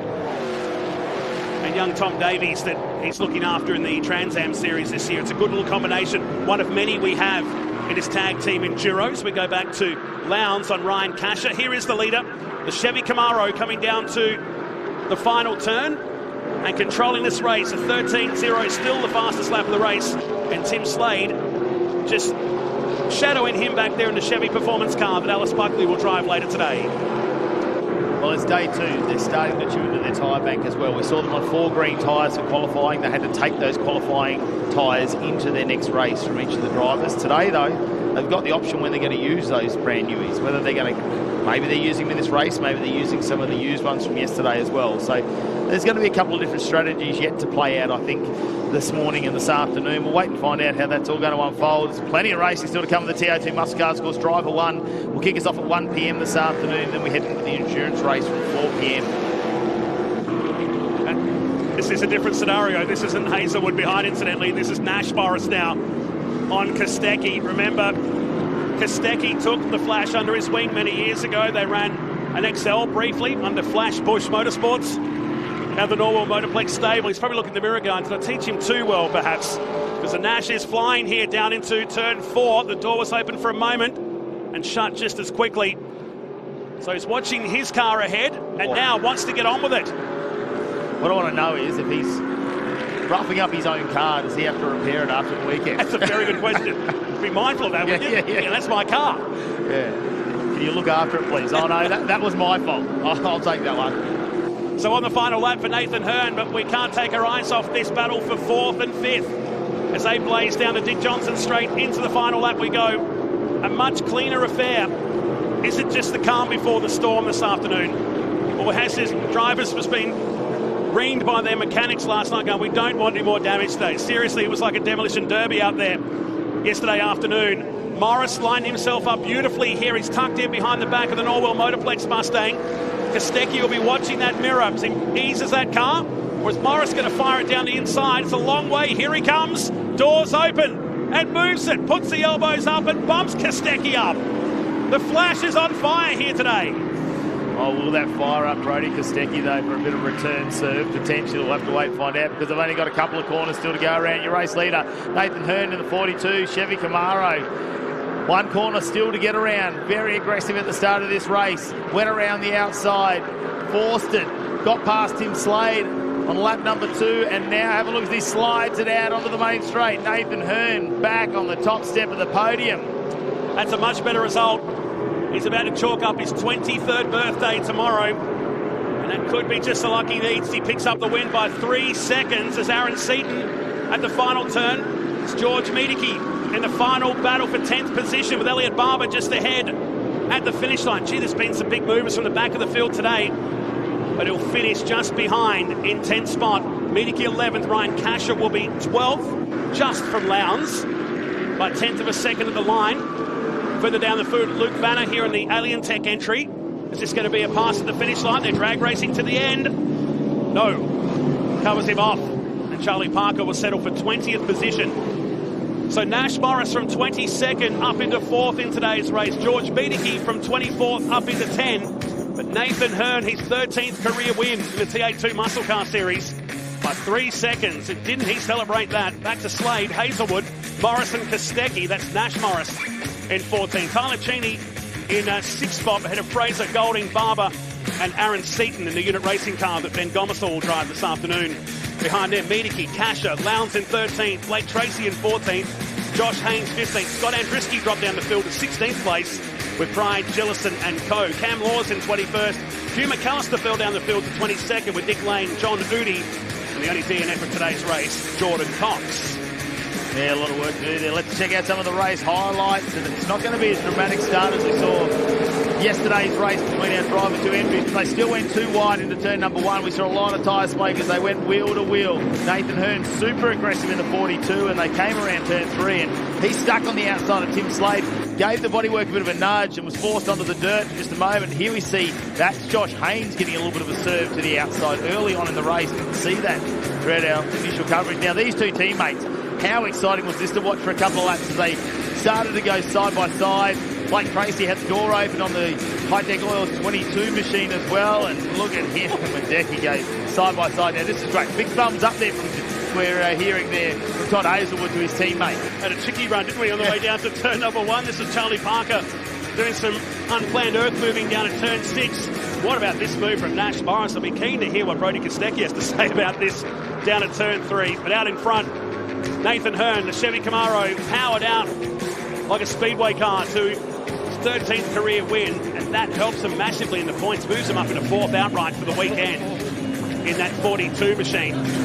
Slade and Hazelwood finishing in position 2 and 3. Nash Morris, Kostecki and Cheney through that top 3. A much calmer affair to what we saw yesterday in the opening stanza of the qualifying races. But J-Mac, Nathan Hearn unstoppable here in the second co-driver race of the weekend. Todd Hazelwood peels himself out of the TFH hire machine after a fantastic podium result. Came into this Driver 2 race currently occupying, it was 8th position on outright points. That's a valuable points haul to help you on the road into the Enduro. Yeah, exactly. No, it was, I guess today is a bit of a redemption. We had a really tough day at the office yesterday, but yeah, we've been working really hard as a team at TFH Racing. Made quite a few changes yesterday, trying to experiment, understand this Goodyear tyre a little bit better, and yeah, today was certainly a much better package. So yeah, biggest thing with today is just understanding how we can manage these tyre sets as best as possible, give ourselves the best opportunity in the Enduro. So once I had a good tussle there with Brodie and got him out the way, I just sort of started to consolidate, look after the tyre and bring it home. Well done. Cheers, mate. Thank you. Continuing to collect those points, Tim Slade, P2. Are you playing the long game, or did you just not have the pace in that one? Yeah, I mean, I think we had Herney definitely had a bit better pace than us at the start, and then I think it was pretty level. We might have been a little bit better than him later, but yeah, definitely playing the long game. You just got to keep accumulating the points. You know, each race is worth the same amount of points, but yeah, Alice is off first in the next one. The car's been really speedy. We're playing around a little bit with setup, you know, working out what might be a little bit better or worse, and then yeah, aim is to obviously take out the Enduro and the points overall for the weekend. So yeah, just sort of looked after it. It's looking pretty good so far, isn't it? Yeah, no, it's great. Like I said, we've got a really speedy car. Alice and the team are doing a great job. So yeah, roll on the next couple of races. Well done. Nathan Hearn, a fantastic result there, taking the win in the 42 machine. It was definitely a bit of bump and grind happening back in the pack, but how are you feeling after that run there? Really, really good, actually. We knew we had a fast car. We made a change for the Enduro yesterday. I knew we had a fast car. We really screwed up pit stop big time, and we went from 2nd to 8th. But no, look, we just thought we'd just leave the car and see we got in race speed, and nothing was a rocket. So it was really good. Got to the front, held my gap, and yeah, I mean, to go around the outside at turn 4, you can't really do that unless you have a grip advantage, and we definitely have one of those. Fantastic stuff. Talking about grip advantage, I know it's very early yet. We've still got another sprint race to get out of the way, but what's the tyre bank looking like? Looking really good, actually. So we're actually having a really smooth weekend in terms of procedures and the car looking after itself. Yeah, just got to pit stop right in the Enduro race. I reckon we've got a really good shot at being right at the front. How hard has this machine been to set this up? Obviously, 2 different days, slightly different weather conditions, but 2 different drivers. Has it been hard to come to a middle ground? It's actually worked out really well. So Tommy, he's a great steerer. We have a very similar driving style. So I've literally just bolted my setup in the car and let Tommy have the keys to it, and it took him a bit to get used to, but he's just as quick as me. So it's we've got a really, really good balance. I mean, we're way the same. The car's easy to corner weight, and I think just me and Tommy are a really good team together. So, I mean, where I've lacked in driving, he's gained, and where he's lacked, I've gained. So, yeah, we're looking really good for the Enduros. Fingers crossed. We're looking forward to it. Mel Price. Continuing to move forward and collect some points, the Cheney combination. Tyler, tell us about that one. Yeah, it was real good, you know. We sort of struggled in that first start trying to get the pass on Declan Fraser. But, yeah, no, we sort of, once we got clear of him, we made a big gap, which was good. The pace is there, just sort of struggled in that first half. He was giving you a little bit of a hurry up again then at the end, wasn't he? Yeah, he was. Yeah, and so what's it like driving with Dad? Yeah, it's real good. He's my dad. He does a lot of stuff for me, like always, organising a lot of stuff, which is real good. And yeah, I think he's pretty happy with how I'm going. Great to see you in the top 5. Well done. Thank you. Nice job. 6th position earlier today for the Cheney and Cheney combination. So that's the first of 2 co-driver races locked in. They'll be back out just after 1, and that will set the grid for the big one this afternoon. It's a massive amount of categories we've got here at the Hi-Tec Oil Super Series, but let's lower the centre of gravity one more time with these incredible human beings that want to race supercarts. Over to Matt Kavanagh and Dan McCarthy. Thank you very much, Matt. So really looking forward to this. Something completely different. So we haven't seen anything like this year as part of the Hi-Tec Oil Super Series. Yes, we are going racing with the ultimate steel framing Queensland Superkarts. And yeah, it's going to be a really interesting race. Lots of different classes, lots of different body shapes, engine configurations. So we'll talk you all through that as the race goes on. But these things, if you've not seen superkart racing before, these things absolutely fly. Huge field as part of the action here this weekend. Chris will go from pole position in the 101 machine. Alongside of him will be Weir. Then we have Russell Jamieson from 3rd.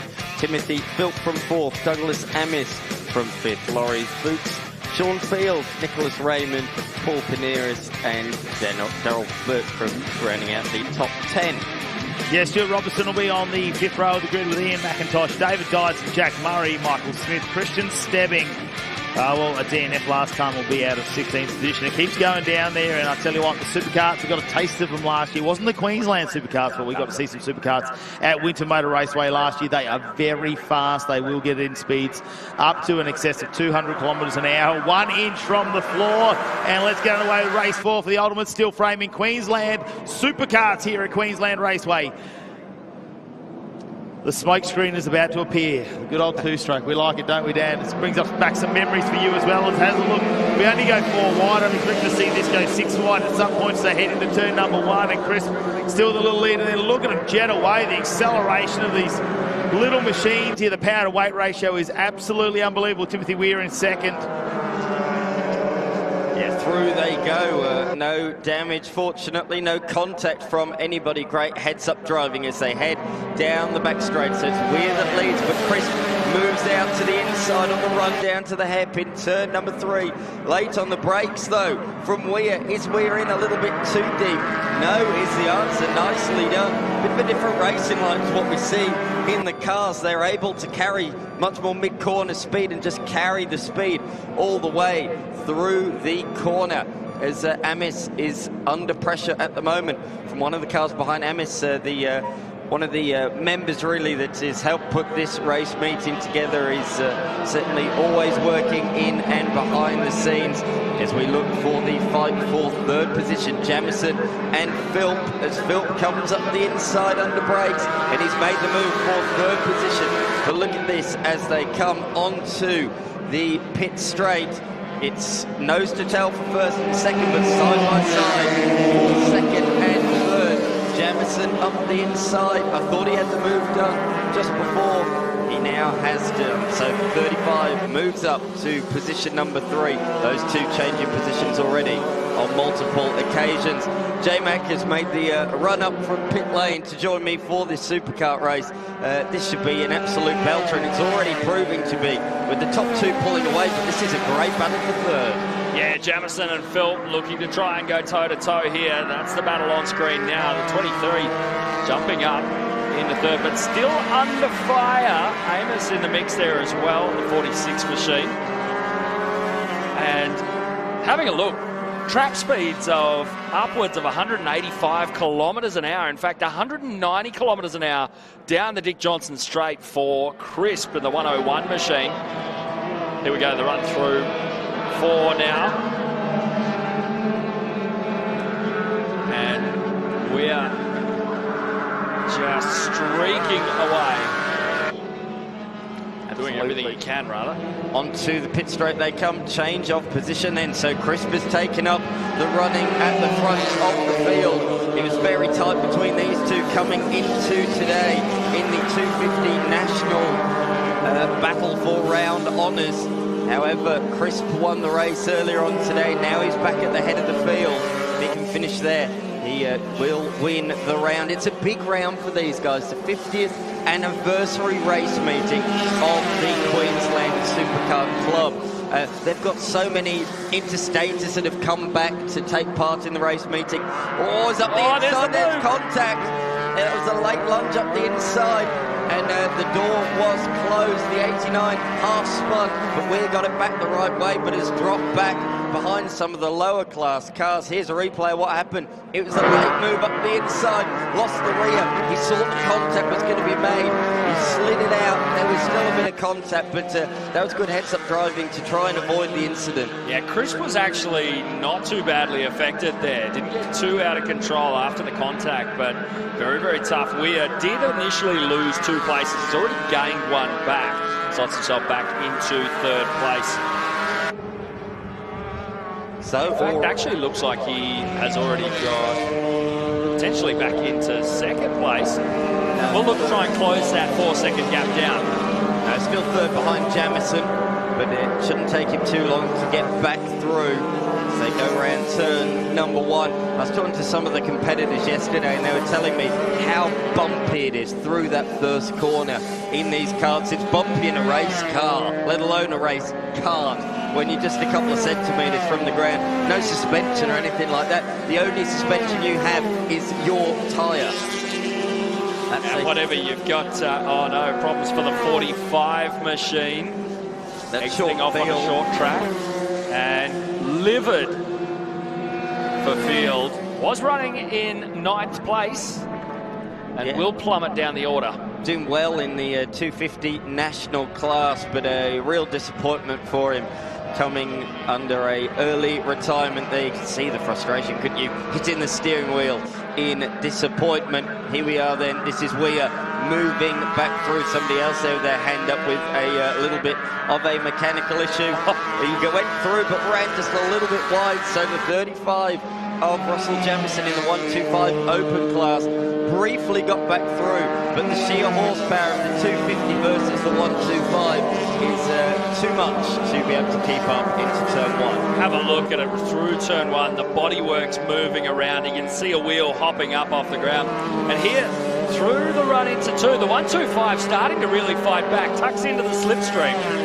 This would be for position, but this big long back straight into 3. Jamison's not going to be able to really keep with him, but still moves out to the inside.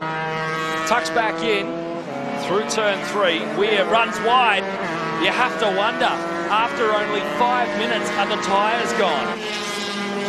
Surely you wouldn't think so, would you? But certainly the way he slid through there, it looks like he is trying hard anyway. And I think traction mid-corner there, looking like, again, suffering from mid-corner oversteer. Of course, we saw that when he made contact with Crisp, so maybe just a little bit of a setup tweak between races has gone in the wrong direction. This the 4th and final race for this category this weekend. So this is where, yeah, again, turning in and then that mid-corner oversteer. As soon as he makes the initial turn, he's having to turn and steer in the wrong direction away from the corner. You could really appreciate the gap between 1st and 2nd. That's what 5.3 seconds looked like between Crisp and Weir on the run down the Dick Johnson straight.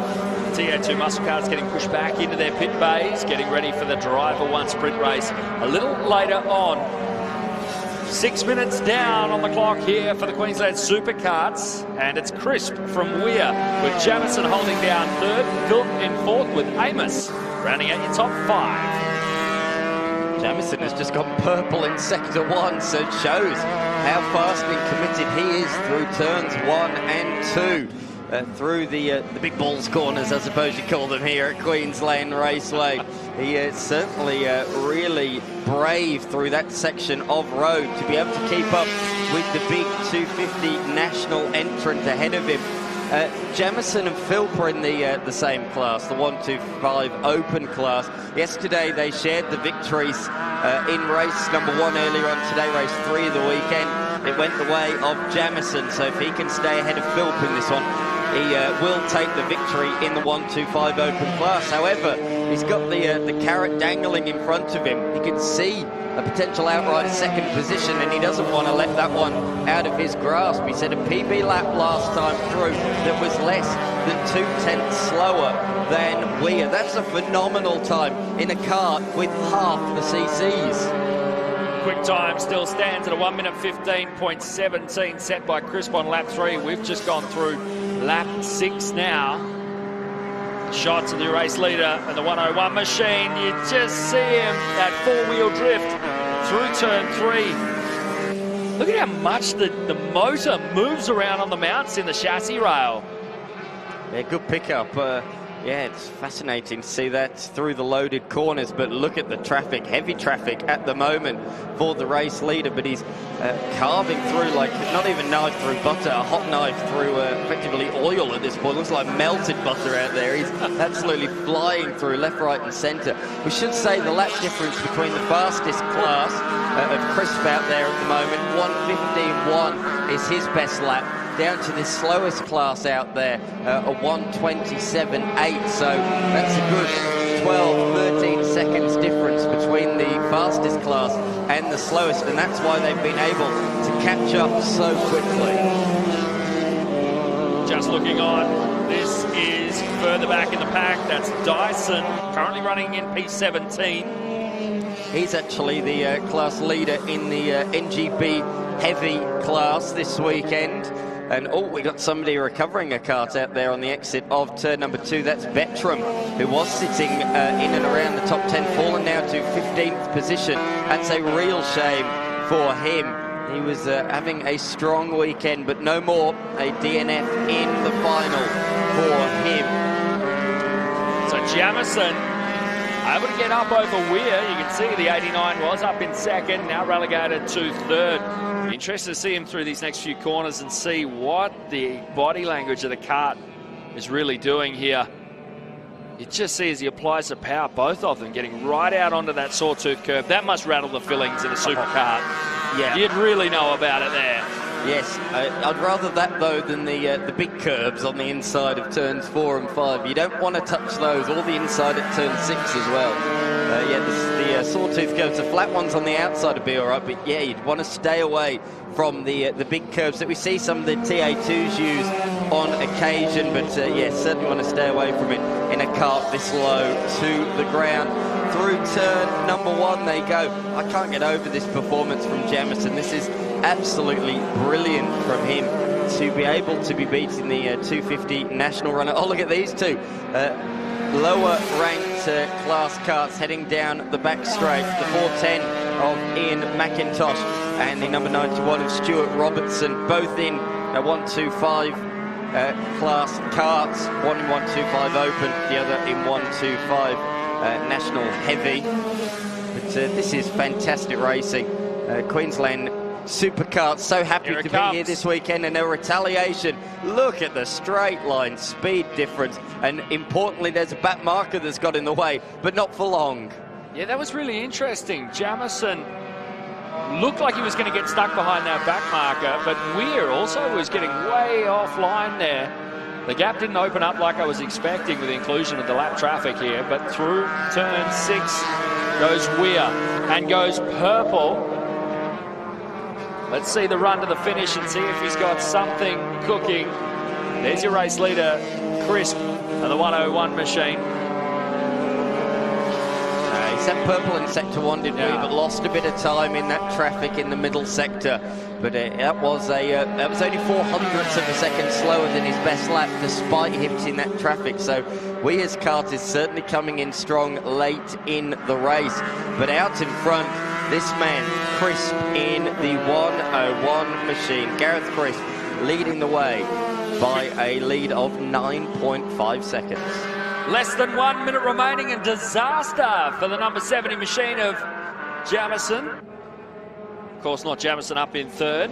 No, another Jamison. That's the driver of the 2019 Anderson Maverick kart that has come to a halt out there on the circuit. They'll have to drag that away off into the gravel trap out of harm's way. But out in front, Chris has gone purple again here in the middle sector. An absolute flyer from the driver of the 101 kart, who takes victory in race number 4, and with it takes the round victory, fastest lap of the race as well on the very last lap. Thank you very much, says Chris. I'll take home all of the plaudits and all of the rewards that go with it. And what a prize it is. You saw the trophy like I did, a huge trophy up for grabs for winning the 50th anniversary round. Lots of changing of position. Further back, looks like it's going to be a drag race to the line between the 410 and the number 3, but the 3 is a lap ahead. That's Stebling coming home in position number 7. The 33 of Dyson. Is slow on the exit. Yeah. And problems with traffic still coming up. Throws his hands up. Oh, Dyson. What a time for a mechanical. The NGB heavy class leader is just going to try and roll across the line. If he can do that, he will win the class. This is ridiculous at the moment. He's just praying, hoping that the wind's blowing in the right direction so he can crawl across the line. We are meters away from the finish line. Will he make it across? It's crawling to a halt, you know, J-Mac. I don't think he's going to do it. So what happens if he has to roll the front wheel like this, exactly like this? Can he do it? Go, buddy! Support from people on the sideline. That's our cameraman. Yes, exactly. This is for victory in class, but I'm not sure he's going to do it, you know. He's having to jump out, and I don't think he'll be able to push it across the line. He probably will do that and have a bit of a discussion with the stewards. Great effort from him. Oh, that is heartbreak. Oh, dearie me. There it is. Pushes it across the line to the cheers of people watching on from the sideline. Notably, I think he had both feet on the cart when it rolled across the line. I think he's thought about everything there as he went across the line. I was in the cart, I'll say. I was in it. Here are the results then from that one. The 101 machine of Gareth Crisp taking the race victory, the round victory, and the 50th anniversary trophy. Ahead of Weir, Jamison coming home in position number 3, winning his class ahead of Phil. Then just outside the top 10, we had Moyt, Robertson, McIntosh, Kane, Murray, Dyson, the other Jamison, Beckram, Field, and Smith. Quite a few retirements in the end in that one. All of those outside of the top 20 failed to greet the checkered flag. Very, very dramatic race up and down the field in that one. And Mel Price is down there with our winners. Russell Jamison, P3. That was a good race. It was pretty close, wasn't it? Yeah, it was close. The car's been awesome all weekend, and got to latch onto the bigger 250s again, which was awesome. So yeah, some good lap times and had a ball. It's awesome. Yeah, brilliant effort to be matching those guys. Yeah. Oh, we've been on a bit of a development path with the 125 and getting some good horsepower out of it. So it's good to see some results. It's definitely working. Well done. Yeah, it's going good. Thank you. Tim Weir, you were able to nab second again. How was that? Yeah, it was real good. I had a go at Garrett, I think, on lap 2 down at turn 3, but I just lost the rear and had a bit of a spin, and that was enough for him to get away. But that was good. Fixed that little horsepower issue from the previous race, so doing quick times. Russ is extremely fast in that 125. I had a bit of fun with him, so all good. We'll take second overall for the weekend, and well done to Garrett. He was just too quick. Great, well done. Congratulations. Thank you. P1 Gareth Crisp, a victory, a round victory, purple on the last lap. Doesn't get much better. No, I had a great weekend, honestly. Yeah, I just pushed as hard as I could. Didn't know what was going on behind me, didn't care, just focused on forward. So, honestly, great result. Just how tough is it out there physically? Look, it really starts to get you in the later half. Your neck starts to go, your shoulders start to go, you start to lose a bit of concentration. You know, we don't probably keep as fit as some of the professional guys. It's probably part of it, but yeah, honestly, but I made it through, and I'm glad it's over, that's for sure. Is there a rib fest under there? No, that's brave. Well done. No, thank you. A big shout out to our superkarts here this weekend. great racing from them, Dan, as well, and great to see how many of the karts are starting to develop, how fast they are. You know, 1:14s to get around Queensland Raceway, that is right up there with things like the TA2 muscle cars, not too far behind by 1 second. That's keeping up with our Super Tin Tops, our Queensland touring cars. I mean, that's a blistering pace to be 1 inch off the ground, and they've been doing 200 kilometres an hour. Incredible. You've got to definitely have some need for speed.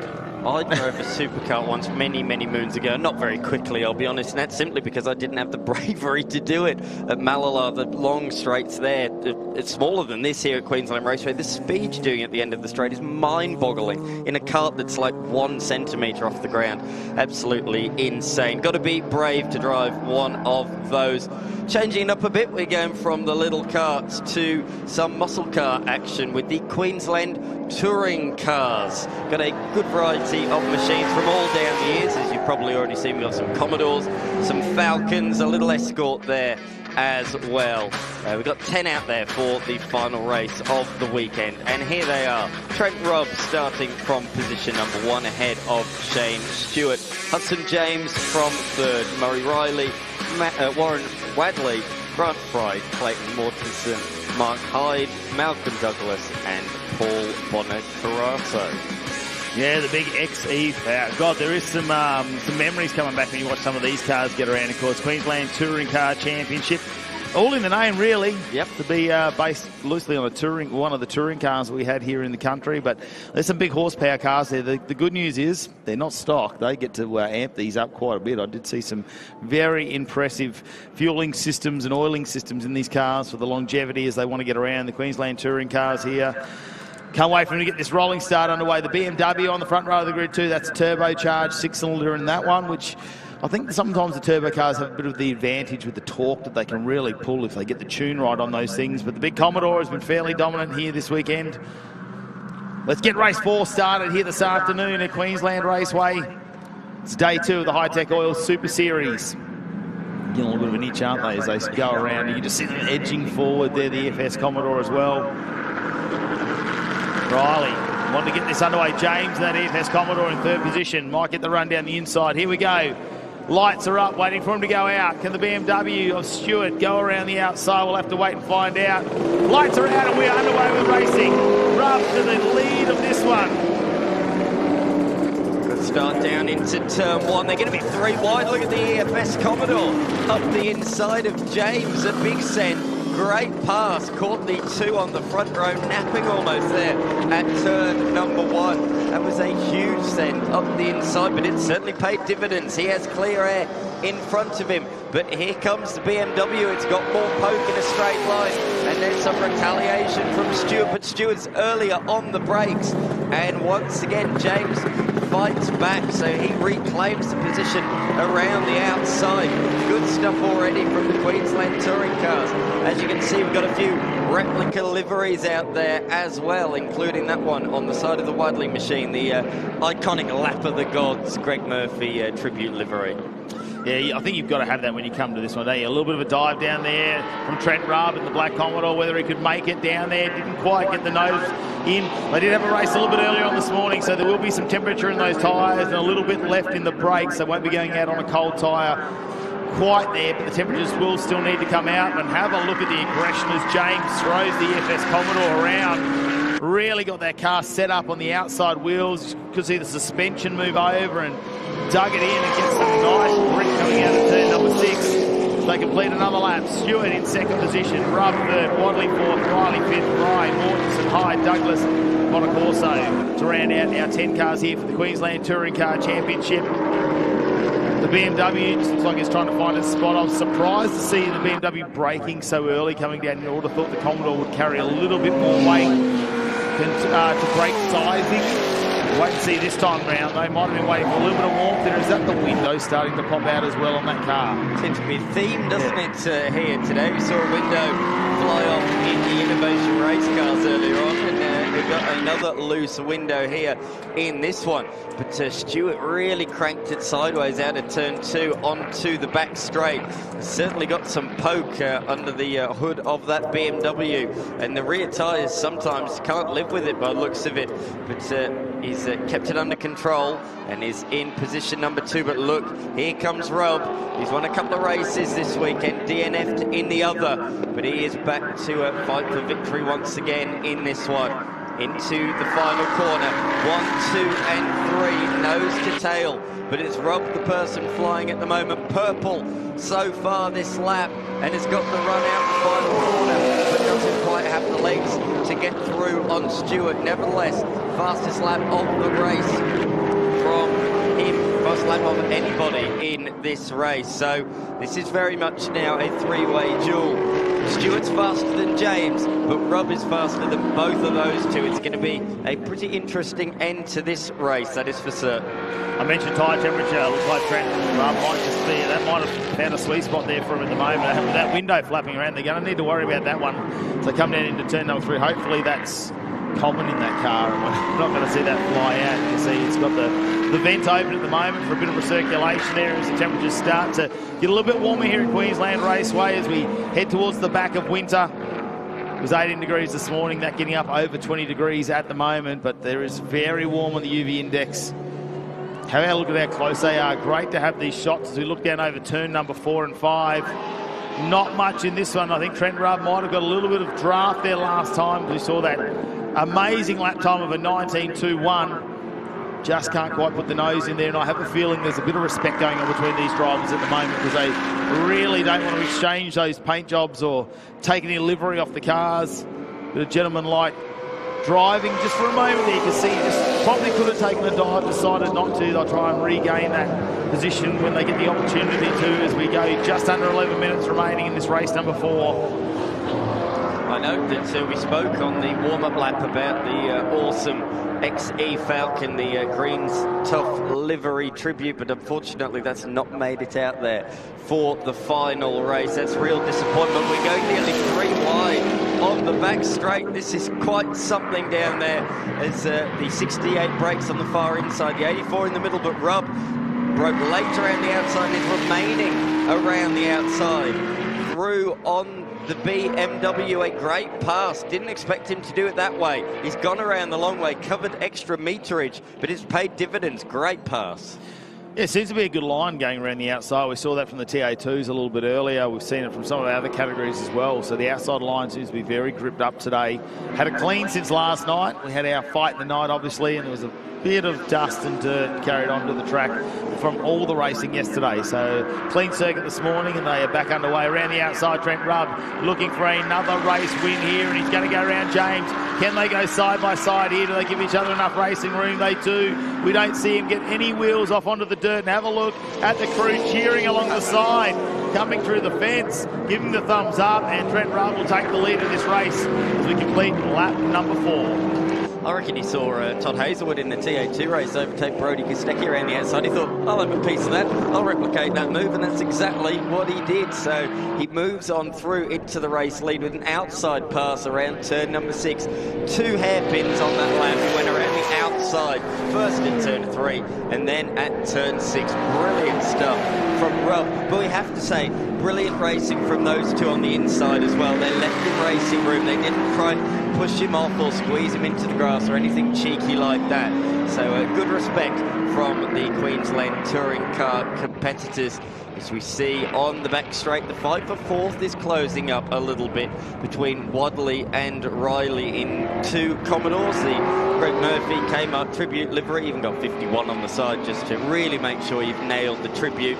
And then directly behind that, we have Riley in the number 47 machine, that being a VE Commodore, so slightly newer spec, of course, later model. Of course, I'm sure everybody at home watching in Australia anyway will know their different Commodore models and Falcon models. So yeah, this category, you touched on it earlier, it's, as you say, if they've raced in Australian touring cars or V8 supercars or even super touring over the years, that make and model is eligible for this category. So that's why we see Ford Escorts, we see BMW M3s and a few different machines. But the real favourites, as you expect here in Australia, the favourites being the General's men, the Holdens, and the Blue Oval Fens being the Falcon, the Ford Falcon drivers. It's in our blood, isn't it?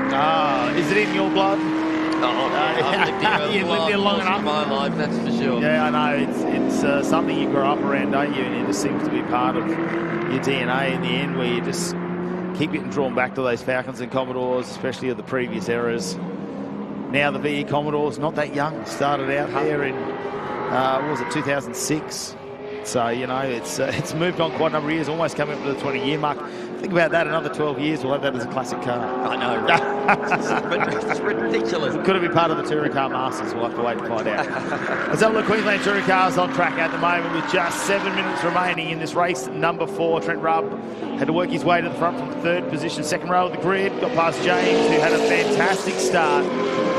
Up into second, and Stewart comfortably in third in the BMW. And having a look at the lap times now, they're starting to get themselves into a rhythm. Rubber 19.5 that time, but 20.3 for James, who slowed down a bit, and the 20 flat there for Stewart. So a little bit of advantage, and now there's some big issues. Yeah, Stewart in the BMW goes flying past, and that is not good. There's that smoke coming out from underneath, and now we got another car off to this. Oh no, same car. Sorry, it's moved to the inside.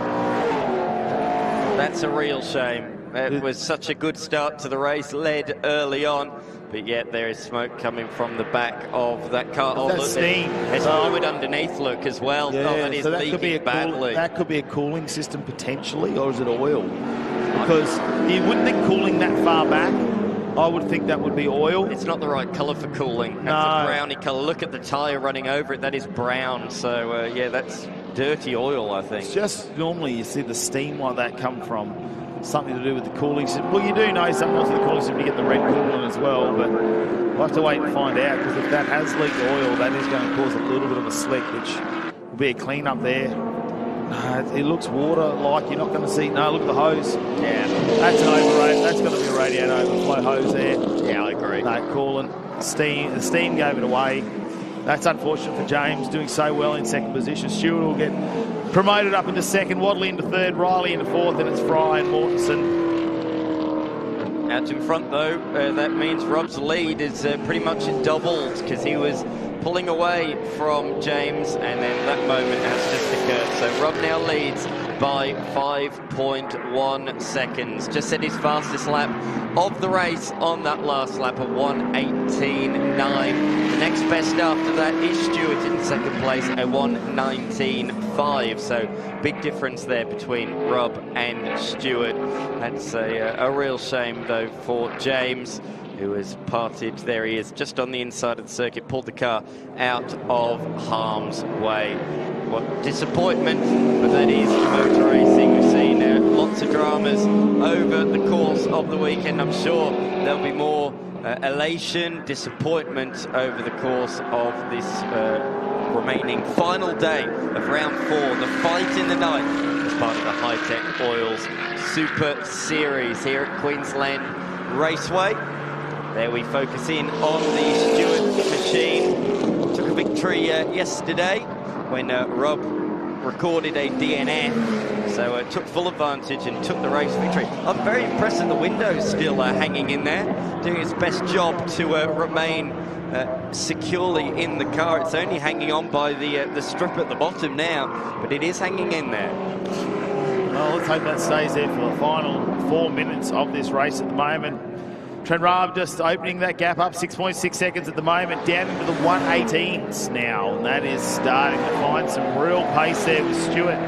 Mid-19s, back to a 20 flat for Wadley. So temperatures coming up in the tyres, brakes are in the sweet spot at the moment, because we can see those times probably dropped about 1 second across the field of cars out there on track. Number 47, Riley, Murray Riley there, just outside of a podium position if he can get on the 51. they could really take that down to the wire. At this point, Trent Rubb got a commanding lead, well over 7 seconds now. A few laps still to go in this race. Time certain, of course. Great to have them here this weekend as part of the Hi-Tec Qld Super Series. Seen them join us in previous years as well. This is actually a non-championship round for them. We normally see bigger grids, but yes, it's non-championship. They had a round only a couple of weeks ago. Not too many out this weekend, but good to see a good portion still that have made the run out there. Of course, it's just valuable testing, isn't it, to run it in race conditions, and why wouldn't you when you got your chance to be on the live stream as well? Did you say it's fun?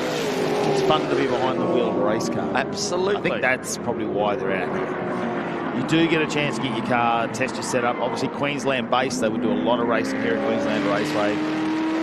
They do run on different configurations, though, I believe, during their rounds, so you can see the different runoff areas and stuff. So they're not just using the same configuration. And they do go and visit Lakeside, of course, here in Queensland, and the ever-growing Morgan Park facility as well. So they got some fantastic tracks in this part of the world.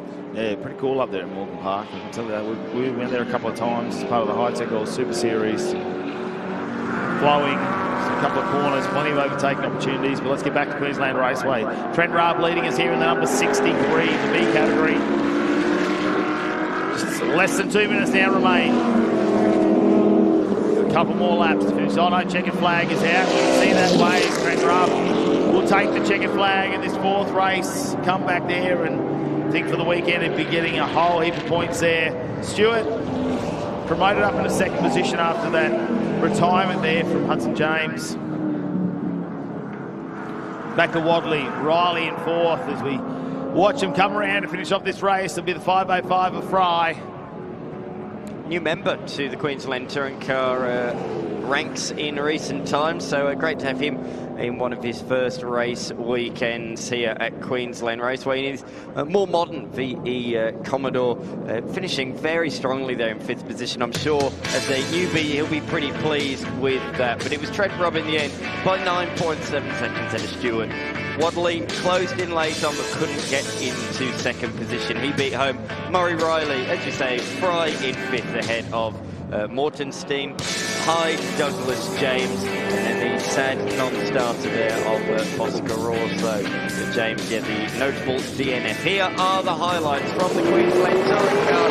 On the line, it was an even jump initially from the front 2, but a big lunge up the inside from James to take the race lead. Rob fired back around the outside after starting from pole, briefly demoted into 3rd, but reclaimed 2nd by going the long way around the outside of Stewart at turn number 3. And he replicated the move at turn 6 to take the lead down into turn number 1. Oh, didn't they? This was the big heart-stopping moment there where we saw James pull to the inside and the steam was coming out. It looks like a radiator overflow hose or something like that. That'll be devastating for him after being in 2nd position. Trent Rubb, though, dominated after that. Opened the gap up well over 9 seconds and managed to come home and take the checkered flag. Commanding lead to round out the weekend for the Queensland Touring Cars there. And the Big Black Commodore will get himself another race win as we have a look at the scenes here at Queensland Raceway. The sun beaming down on this beautiful track that we've got here. 6 corners to get around. It's an impressive track to look at it. Just 3.13 kilometres if we go in our format we've got at the moment. Have a look at the cars lined up out the back as well, all the transporters. It's been a big weekend, an endurance round here for the Hi-Tec Qld Super Series. As they come into pit lane, we've got the lights flashing and everything. There'll be a bit of elation down there, I would say, between some of the drivers there. Stewart gets that 2nd place in the end with Wadley in 3rd. And listen to the rumble of Trent Rubb's Commodore as it comes into Parc Fermé. Can't say it's not loud, can you? That is thundering. It's causing an earthquake. Maybe that's what caused the earthquake here in Queensland yesterday. Grabs your attention, doesn't it, as they come down. The Queensland Touring Cars always do. If it's not the liveries, it's definitely the noise of the cars. As they get out of this one, team will get in there and they'll try and get that safety gear off so we can have a word with our windows. Let's head down to pit lane, though, with Mel Price to catch up with our winners. Oh, no time to get out of the car, but P3, Warren, he was coming to get you at the end there. Sorry? Sorry? Oh, yes, at the end, yeah. Yes, I'm having a bit of trouble with the car misfiring and getting it back to second gear, so I'm a little bit inconsistent on the laps.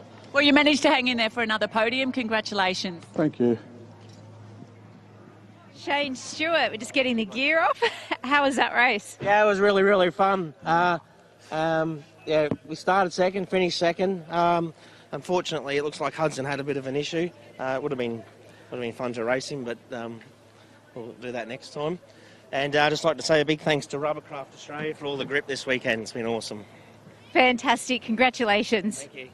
And P1 for Trent Rubb, congratulations. You didn't have the best day yesterday, but you finished on a victory and a convincing one. Yeah, no, we didn't have a great one yesterday. We had a bit of an electrical issue in race 2 and had to start from the back in race 3, but still managed to get through the field and get the win. And then starting from the front was a little bit easier. The guy sort of swamped me into the first corner there, which made it a little bit hard, but once I settled down a bit, we got through it.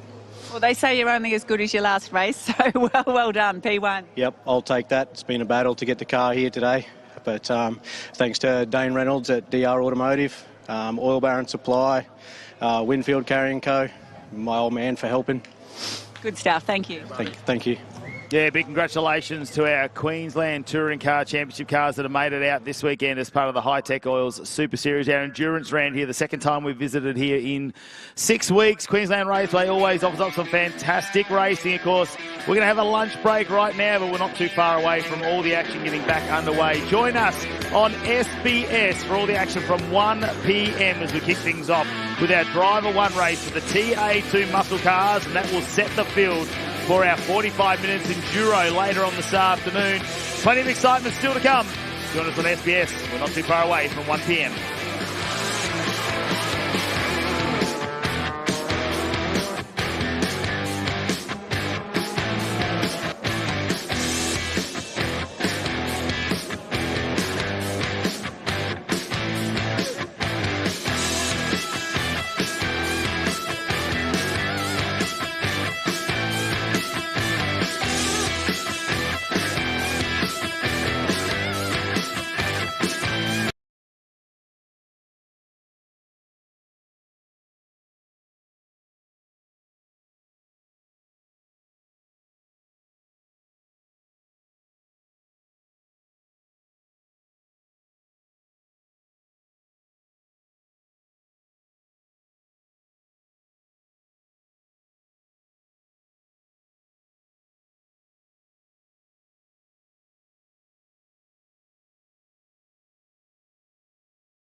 Day 2 here of the Hi-Tec Oils Super Series. Welcome to Queensland Raceway. The sun is shining down on us, and what a weekend of action has been. We've moved into an endurance round here at the Hi-Tec Oils Super Series. I'm Matt Kavanagh, joining me, Jarrod McLean.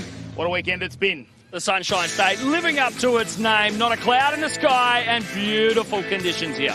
Well, it wasn't all beautiful yesterday, was it? Because there were some massive moments in our Driver 2 race yesterday afternoon.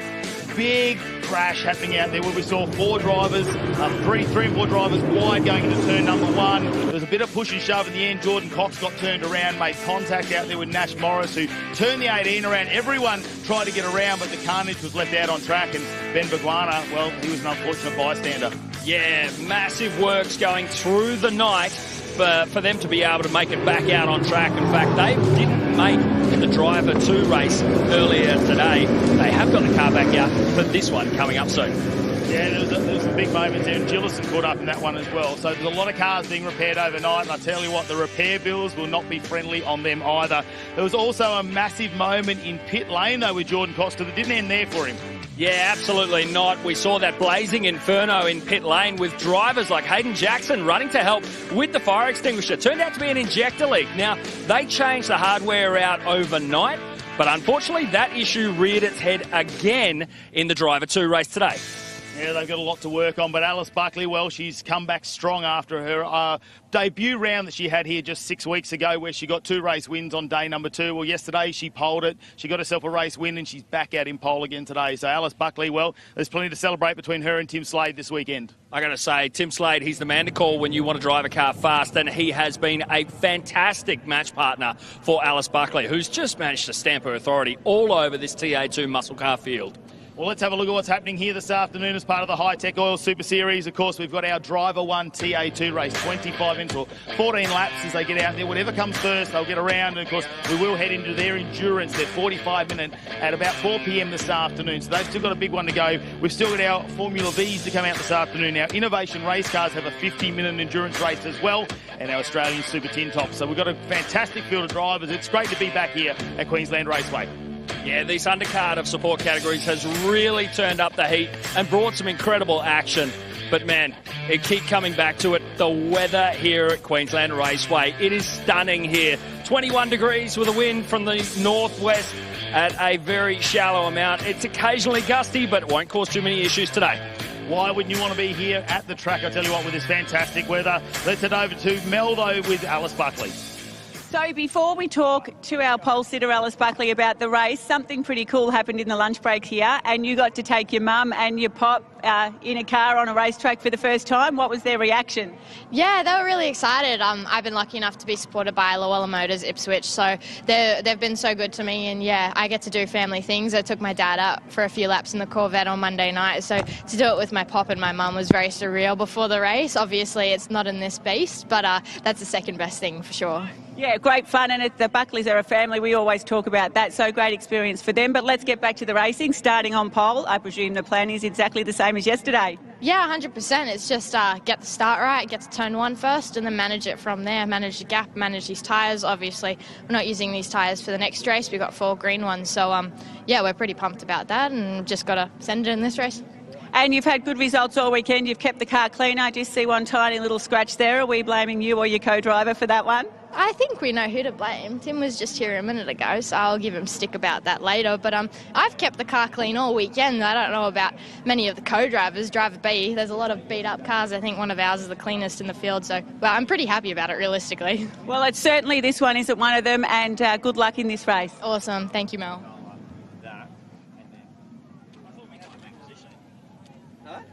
Yeah, well, I tell you what, there's a lot of people out here this weekend. We've got Roland Dane here, Brody Kostecki, Paul Morris, so many supercar drivers. Craig Lowndes, an absolute legend of supercars. And let's check out who's floating around here at Queensland Raceway as part of this TA2 Enduro Series. A stacked grid of 26 cars will take to Queensland Raceway for the TA2 Tag Team Enduro this weekend, which will mark the highest profile event in the history of the TA2 Muscle Car Series.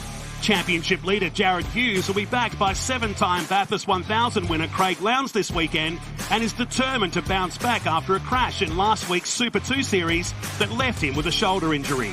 18-year-old Alice Buckley returns to the TA2 Muscle Car Series for her second outing in a Chevrolet Camaro, teaming up with Supercars co-driver Tim Slade. Buckley stunned the paddock on debut at the previous round, dominating the Sunday with a pole position and 2 race wins. Supercars team owner Tim Blanchard is set to make his TA2 debut this weekend, partnering with New Zealand driver John Udi. And while this marks his first appearance in the TA2 Muscle Car Series, Blanchard is no stranger to these cars, having previously competed at round 3 of the Trans Am Series in Darwin. 2023 Supercars champion Brodie Kostecki and Bathurst Triple Crown winner Paul Morris will drive together for the first time ever in an event. While Morris's son and newly named Premier Supercars Enduro co-driver Nash Morris will form part of the powerhouse TFH racing team that includes the current Trans Am Series leader Todd Hazelwood, Matt Stone Racing co-driver and former TA2 champion Aaron Seaton. Son of Guns Jason Bargwanna and Stephen Richards have also made the journey north from their Melbourne base. Ben Bargwanna and Clay Richards combining for their first ever TA2 Muscle Car Series event. Other 2-driver combinations include father and son combo Graham and Tyler Cheney. Connor Roberts is paired up with Brian Casher. Brandon Madden with Scott Andriski. And Brock Payne has former Super 2 driver Daniel Gillison. The format will see a sprint race for each of the team drivers both Saturday and Sunday, while 2 45-minute enduro races will feature a compulsory driver change mid-race, with the team that has accumulated the most points over all 6 races declared the winner of the 2025 Queensland Raceway TA2 Tag Team Enduro.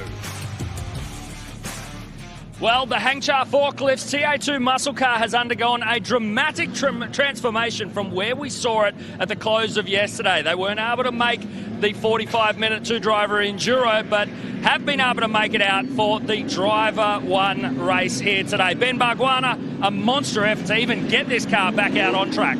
Absolutely. You know, motorsport, when it rains, it pours. It's just been one of those weekends, but the best team you could ever have is family. We've worked our asses off. We're up late last night fixing the car. A lot of damage to it. Unfortunately, a little electrical issue. I missed my race this morning, but we've got it sorted at the last minute. Clay's been an absolute superstar this weekend. He's starting P4. He's going to have a red-hot crack. We're looking forward to seeing you two out there in the Enduro.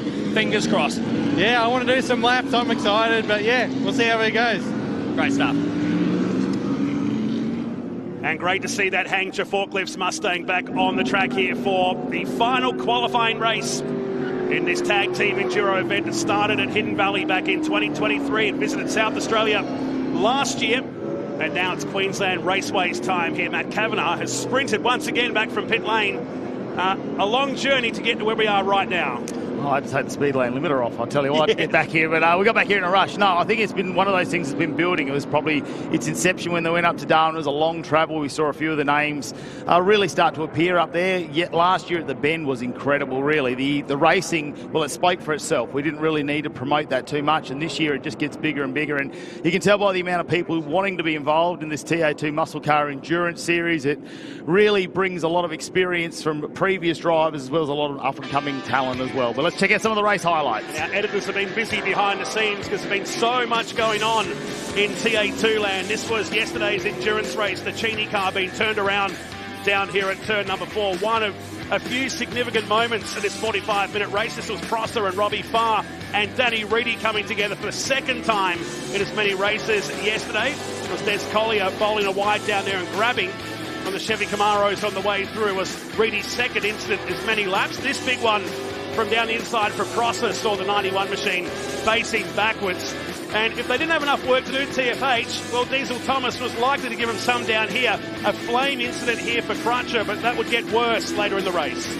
Yeah, that just carried on from that. Was very unfortunate for that number 4 car. Big brake lock up here as well, and lucky not to make contact. It was Des Collier who was in the wars, and this is the moment down in pit lane we spoke about just before where Mark Crutcher got out of that car very, very quickly. I was waiting to see him strip off and get the Ricky Bobby going on. But out in front it was Alice Buckley and Tim Slade. Led every lap bar 1 during that pit stop cycle. It was the comprehensive victory, and Team Chevrolet stoked with that result. She'll start from the pole for this 4th race of the weekend, 4th qualifying race. And here is the grid. Alice Buckley and Lachlan Evident. Now, these are the results of their driver race from yesterday. Jarrod Hughes and Clay Richards. Good to see the Hangchar Forklifts car out there. Paul Morris and Diesel Thomas on row 3. Brandon Madden and Ben Gomersall, Josh Webster and Tom Davies on row number 5 here for today. Brad Gardner and Lee Stibbs, the Hi-Tec Oil Chevy Camaro, start on row number 6. Hayden Jackson and Brock Payne, Connor Robertson, Tim Blanchard in 16th. Graham Cheney, Robbie Farr, Josh Thomas and Des Collier buried down there in 19th and 20th. Steve Wilson and Danny Reedy, Mark Crutcher, hoping whatever those gremlins are gone from the 4 and down to Paul Hadley at the back. We're on the formation lap. It's also a pleasure to have a 7-time Bathurst champion in the commentary box alongside us. Craig Lowndes, your first run in TA2 muscle cars this weekend. How have you found it? Yeah, good afternoon, Matt Nolte. It's great to obviously, this circuit we know so well, but to drive something completely different, it's all about, just getting the best out of the tyre. The Goodyear tyre is something that I'm unfamiliar with, but it walks around. You see the cars actually sort of moving around under brakes as we're about to get on the start of this race. It's all about just getting it smooth, having small inputs into the steering wheel, getting onto the brake pedal, releasing it nicely on the throttle pedal. It's an interesting car to drive. I've really had a lot of fun. You'll team up with Jarrod Hughes here this afternoon. From now, Hughes starting from that second row as the safety car pulls in, waiting for our pole position lady as the fans have turned out to watch 2 fantastic days here in the Hi-Tec Oil Super Series. Final chance to get some points, and they're already bumping in the mid-pack as we go racing for the qualifying race, the final one of the weekend. Buckley should lead us through turn number 1 with Evident on the outside. Hughes drops into 3rd position. Clay Richardson, that repaired Hanger Faulkner's car, going for 2nd for a moment. Surfs up on the outside for Brock Payne in the 33s. We jump in car with Brad Gardner, his teammate on the left-hand side, and a spicy start to race 1. Yeah, and there's a little bit of smoke in the back, and there may be a bit of wheel rubbing where Brock Payne was as he went around the outside. We'll get back with our leaders, though, at the moment and have a look at Evanet under fire. Richard's doing a fantastic job, and they haven't had a time to really test that car out either. I'll be looking for Josh Thomas to come off the rear of the field to see how far he can go through this, because they were very late to get out of pit lane. Bargwanna Motorsport are looking on going, don't bend this car. We've spent too much time. They were here after midnight last night. And Clay trying to get as many points as he can in here to at least salvage a result on what's been a tough weekend. But hey, he's not alone in that department. No, absolutely. I was in that race, and when you come off turn 1, you sort of looked up and you just saw Ellie's taillights, and unfortunately I actually hit the boss. So it was probably not a good move, but the good thing about these cars is like they're literally underneath. It's like a NASCAR. We plucked the front nose off, we took the radiator shroud off, and really within a matter of sort of an hour, it was back on its wheels again. So great work by all the teams to get all the cars back up and running. But again, the opening laps of these, the Goodyear tyre is still cold, and the more experienced drivers, as you can see there, just really know where to position and how much and how hard to push that tyre. Can't say enough about the effort from the Harveys towing TFH car there. Brandon Madden from Jim Boomba here in Queensland.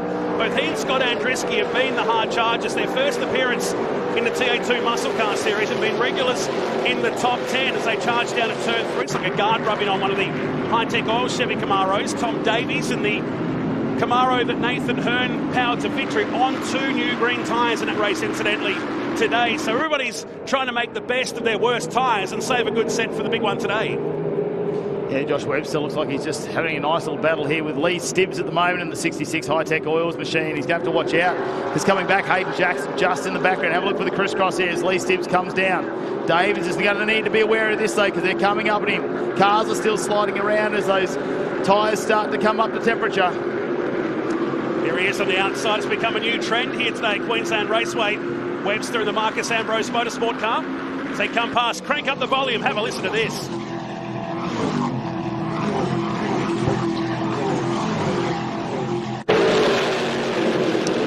Yeah, you can see the crews, they're checking all the data, trying to give as much feedback to the drivers as possible. Sliding out here and have a look, just collects a little bit of dirt. I'll need to be careful though. Now Davies goes back as Webster gets up another position. He is very quick. That Marcus Ambrose outfit, they'll be looking for a bit of redemption after yesterday's pit stop where they went 10 seconds below the minimum time frame. And that really hurt them. They would have come away with a second position finish, but pushed them way back down the grid. 25 seconds, so many cars. But have a look at this, fight for the lead now. Evanet, super quick. We've seen him do so many Formula Ford laps around here. Last time he had to go between this car and his Formula Ford. This time so focused just on the TA2 Muscle Car Racing. He's going around the outside of Alice Buckley, and we've seen how well this has worked for so many drivers. Todd Hazelwood did it in the previous race, and have a look at Evanet. Takes the lead of this just 2 laps in. Someone's been watching the highlights from the earlier race today, so Evanet, the Cam Quarries entry that won yesterday for Ash Jarvis Racing, goes to the lead here at the end of the second lap. Remember, 14 laps or 20 minutes is the duration here today. So Evanet Buckley, Hughes, Richards, Gomersall, Diesel, Thomas, Paul Morris back in 7th, Brandon Madden, then Webster, Davies, all inside the top 10. Tim Blanchard's come up from 16th into 11th. Hayden Jackson runs in 12th. Lee Stibbs in 13th with Brock Payne, Robbie Farr, Graham Cheney, and Danny Reedy all inside the top 20. Yeah, they just keep lining up, don't they? Now have a look at Jarrod Hughes. It'll be a moment for you, Craig. You're going to watch this intently, aren't you? Can you send something down to pit lane? Have a look. Oh, that splitter moving around. Well, it's actually something good to look at now. Something to work out with the boys. But, yeah, look, it's an interesting concept, obviously, where Jarrod finishes. We then have the combination of where we start the final. So I'm really keen to see what we made an adjustment to the car, and you know, it's been working really nicely over the weekend. And again, just a different car to work with. But Jarrod is really comfortable in the car, and that's something that is great for me. And at the moment, like Alice Buckley has been in that Chevy car has been sort of the class leader all weekend. But for now, fingers crossed that Jarrod can get up there. 240 points the advantage for Hughes back to Gomersall, so the pressure's off a little bit when it comes to the overall series, which heads to Mallowar in September and wraps up at Winton Motor Raceway at the end of October, so they can focus purely on this tag team enduro event. But for Lockie Evanet, he's starting the motor on down the road with a 1:13.8 on that previous lap to be the fastest car on the track by at least 0.7 of a second, with Buckley and Hughes and the Chevrolet Performance cars in tow as Josh Webster comes into pit lane for Marcus Ambrose Motorsport. And outside that top 10, and add insult to injury on top of that penalty, that a broken radiator during the race yesterday with George Miedeke behind the wheel.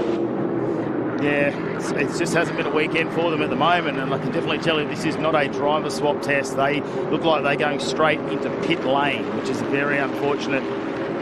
Well, it's the bonnet coming off. I was surprised there. I might have seen that jacked up, potentially looking for a gearbox issue, which we have seen a couple of times throughout the weekend, but the bonnet coming off that car will stay watching this to find out exactly what's going on. In the meantime, Evanet still opening up that 1.3 second lead at the moment as he starts to edge away. Jarrod Hughes right on the back of Alice Buckley, and the question will be is what tyre bank have they taken into this race? Have they taken that risk on throwing 2 greens on the car, or are they going with 4 eroded tyres in that case? Maybe they're going to wait for the endurance if they can just try and hold the top 4 position there. Her and Slade would be pretty happy with the points they've accumulated. A lot of focus on the engine here at Marcus Ambrose Motorsport. I think there's going to be quite a few teams with green tyres later on today for that race that haven't had the good weekends, particularly that 97 that didn't race at all yesterday. So we're in for some surprises, I think, later today that we weren't expecting to happen yesterday. In particular, that blue and green car that just went through the shot.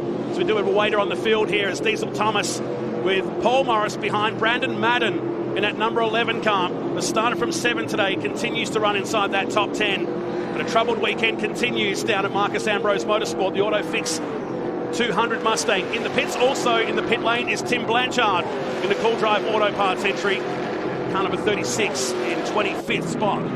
Great to see Hayden Jackson there just in the background. That's a fantastic little fight they got going on. Paul Morris has dropped that back down a few numbers here now with Madden right over the back. Morris in 7th position. I'm not quite sure what happened on the start there. They maybe got a bit of wheel spin because the car was moving around very tail happy, unless Madden was just giving it a bit of a nudge. Maybe. Just to keep on alert around him, maybe. There is the 36 Cool Drive car, sharing with John Udi, another newcomer to TA2 muscle cars in Australia this year. So, Lee Stibbs in the 66 Camaro's come up into 11th position now. Some of these drivers charging for the back, including Danny Reedy, who's come from 22nd into 14th. Graham Cheney now runs just behind him. Des Collier, Josh Thomas, Connor Roberts, and Aaron Prosser all inside that top 20. So half race distance with Lockie Evanet just under 2 seconds clear of Alice Buckley. Jarrod Hughes a further half a second behind. Back to Richards, Gomersall, and the rest of the field motoring on by here. Lap times, incidentally, have dropped well away from yesterday's times. We're in the 1:14, some in 1:15.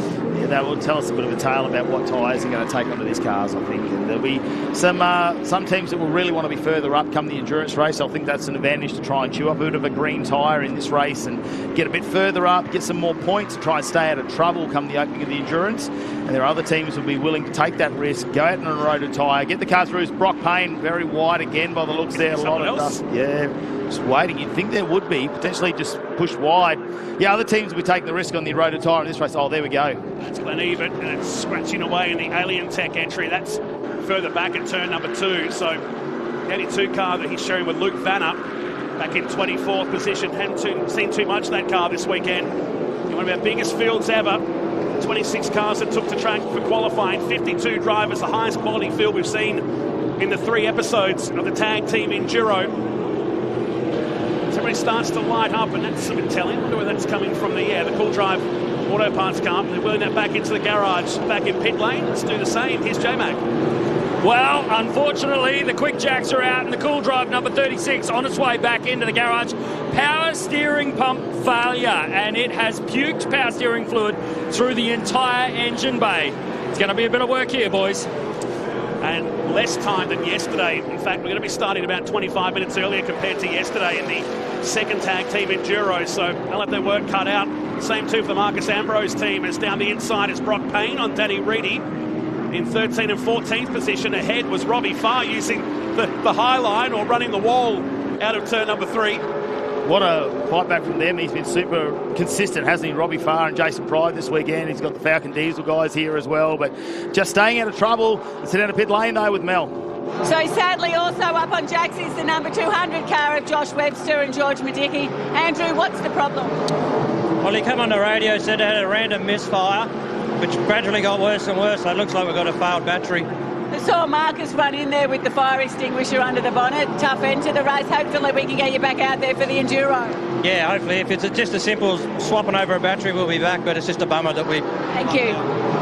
So 2 cars out of this race so far as we're in the second half of the race. Lachlan Evner continues to lead from Buckley, Hughes, Richards and Gomersall, the top 5 in the final qualifying race of the tag team Enduro. We'll be back.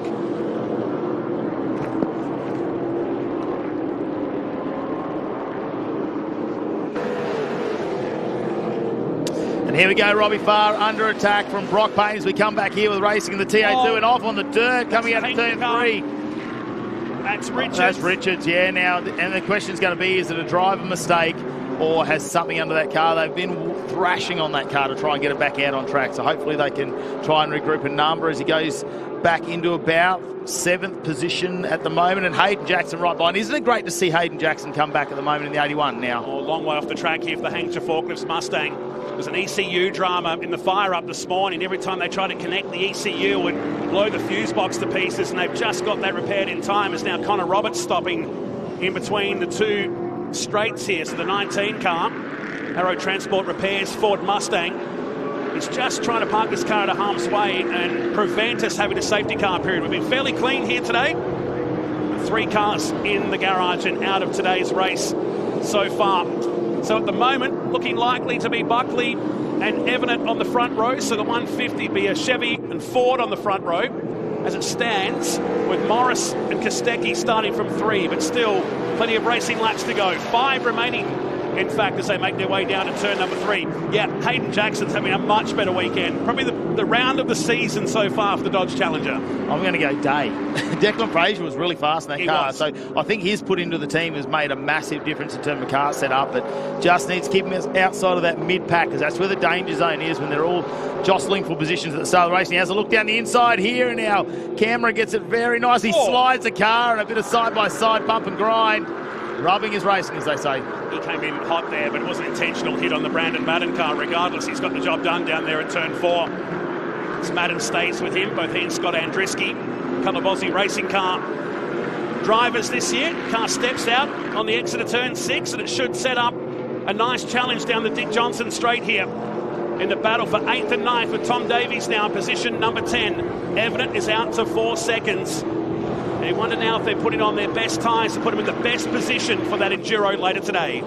This is where we really need to look at the strategy that they've come into this weekend, and would it change for some of the teams through accidents, how the tyres turned out, what drivers are looking after them, but this will tell us how we're going to go into this endurance race this afternoon. 45 minutes, it's a real test for those tyres. You'd want to have 4 brand new if you possibly could, put them on the car. It's going to give you a slight advantage, but like we saw yesterday, so much difference in the driver change. We went from 10 seconds under to about 50 seconds over.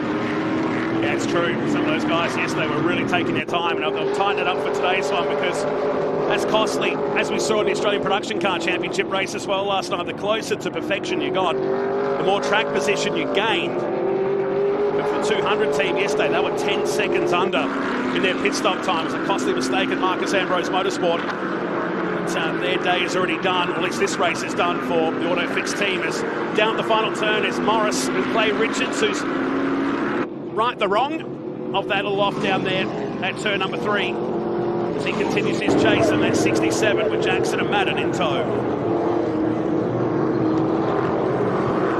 3 laps remaining here at Queensland Raceway. You're watching the battle here for 6th and 7th between Morris and Richards. Hayden Jackson runs behind, but out in front, this guy in the Cam Quarries and Concrete entry. That's the margin back to second, 4.5 seconds. And these 2 Chevy Camaros now will duke it out for the final step on the podium, at least in this race. Jarrod Hughes just taking his time, being very, very patient behind Alice Buckley. Looked for that opportunistic moment, managed to get up into second position. Alice will still have a heap of points going into this one. We'll start on the front row of the grid, you would think, at the moment, alongside Lachlan Everett. So her and Tim Slade still tough pairing here this weekend. You wouldn't think it's going to get much better than that. Tim Slade, you know, the king of the one-lap dash, but he's shown so much, well, he's got so much experience when it comes to all forms of motorsport, just bringing this car home. And I am going to suspect that they are hoping for 4 green tyres going into this final race. Warmer conditions than what we had yesterday this time of the day, as Ash Jarvis watches on with his crew, still celebrating their victory in yesterday's race. It was a hard-fought victory to get that one across, and it's getting harder every round with TA2 muscle cars, with the quality of driving and the standard of the teams just raising every single event. If you look back to how we were at Winton and what we've got this weekend, this category is absolutely on the rise in 2025, and big plans going into 2026. James Golding watches on from the roof. Great combination, these two. Of course, Lockie Eminent, Formula Ford star in his own right. To see replay here of the 97 returning to the track. Man, we've had some cars so lucky to get out of that very deep gravel trap at turn 3 and didn't really lose too much track position. He still runs in 6th position in that Hampshire Forklift Mustang that's had quite the weekend, with Ben Bargwanna to share driving duties later on this afternoon. So Lockie Eminent getting ready for the final lap here. And off the track is one of the IES Motorsports cars. It's Paul Hadley taking one of our polystyrene signs down for good measure and rejoining the track in car number 50 and back in 22nd position. Final lap for this guy, and controlled it from the outset. Gap is 5 seconds. Hasn't been all smooth sailing. He dropped back into 4th position last night. Jimmy Golding brought that car home with a massive vibration in the back of the car. It's had the whole diff changed over overnight. They were still here past 10 p.m. getting that done, but looks like it's come back out firing. Jarrod Hughes still holding out Alice Buckley, and right behind you can just see Ben Gomersole in the background. Is that Josh Thomas, who's worked Diesel Thomas up there in 5th, but Josh Thomas for me as well, working his way back into 15th from starting right down the back. He's done a good drive from 19th on the grid for him, in fact. So we'll mix up the mid-pack here for the final race this afternoon. Alice Buckley destined for pole position here with Tim Slade for that second endurance race of the weekend. Well, this youngster from Townsville has been great in open wheel competition. And it's a very, very solid combination with he and James Golding. He's going to reward Ash Jarvis with their second victory of the weekend. The tag team Enduro, with 1 turn remaining. The Cam Quarries and Concrete number 8 Mustang accelerates towards the checkered flag, and it's going to be a win to the joy and claps down at pit lane from Ash Jarvis Racing. Evident wins by 5 seconds to Jarrod Hughes. Alice Buckley home for 3rd with Gomersole and Diesel Thomas in 4th and 5th. Here's Madden on the back of Jackson for 8th and 9th position to make their way down to the checkered flag. And yet another clean affair. Brock Payne got ahead of Lee Stibbs on the final lap, and Tom Davies will get the last spot there in the top 10. Yeah, what a race that was between all of our drivers. They continue on. Robbie Farr, they've actually been working pretty hard there. Marcus Ambrose Motorsport in the shed next door, and I believe Marcus had a fair bit of input into setting that car up this weekend, so great results for the Farr team. 5 seconds dominance from the Cam Quarries team. Lockie Eminent from Hughes, Buckley, Gomersole, Diesel Thomas and Clay Richards rewarding Bargwanna Motorsport for their overnight efforts, with Morris, Jackson, Brandon Madden and Tom Davies all inside the top 10 today. Outside Brock Payne, so he steamed up through the field there too in that 33 machine. Lee Stibbs was next. Danny Reedy, today's big mover, from 22nd on the grid up into 9th. Robbie Farr home for 14. With Josh Thomas, Graham Cheney, Des Collier. Mark Crutcher gets a result in the number 4 car. Brad Gardner and Aaron Prosser in the top 20, with Wilson, Hadley and Connor Roberts The only cars finishing in that race were Ebert, Blanchard and Webster finished their races before the halfway mark. In race 2 for the main drivers in the tag team Enduro at Queensland Raceway. Here come the highlights. Oh, it's much calmer than it was yesterday, but have a look at the race start here. And Jarrod Hughes knew he had to stay on the inside behind Alice Buckley. Clay Richards really put his nose in there. Brock Payne was out very wide, but it was very early that tyre was rubbing. Looks like in the Lee Stibbs machine, the number 66. Now, this was Lachlan Everett.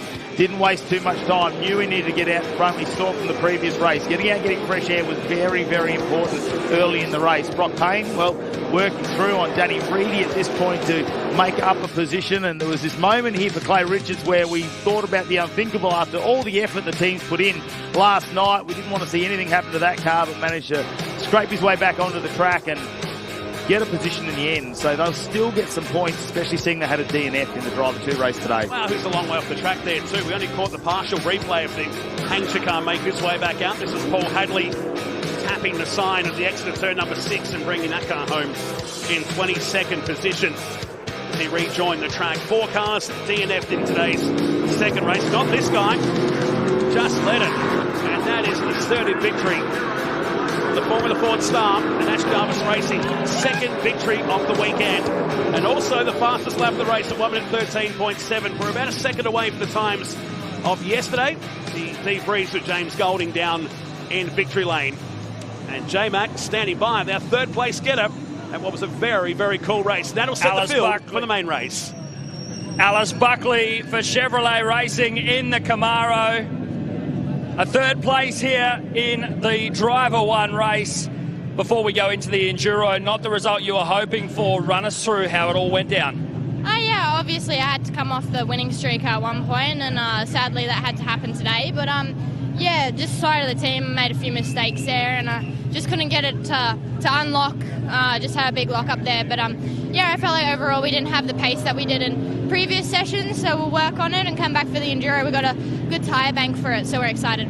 And starting from a good position nonetheless, yourself and Tim Slade, you'll bring this one home. Awesome, thank you. Moving right along into 2nd place. Also, with support, let's go and find him. It's a little bit difficult here. That's everyone.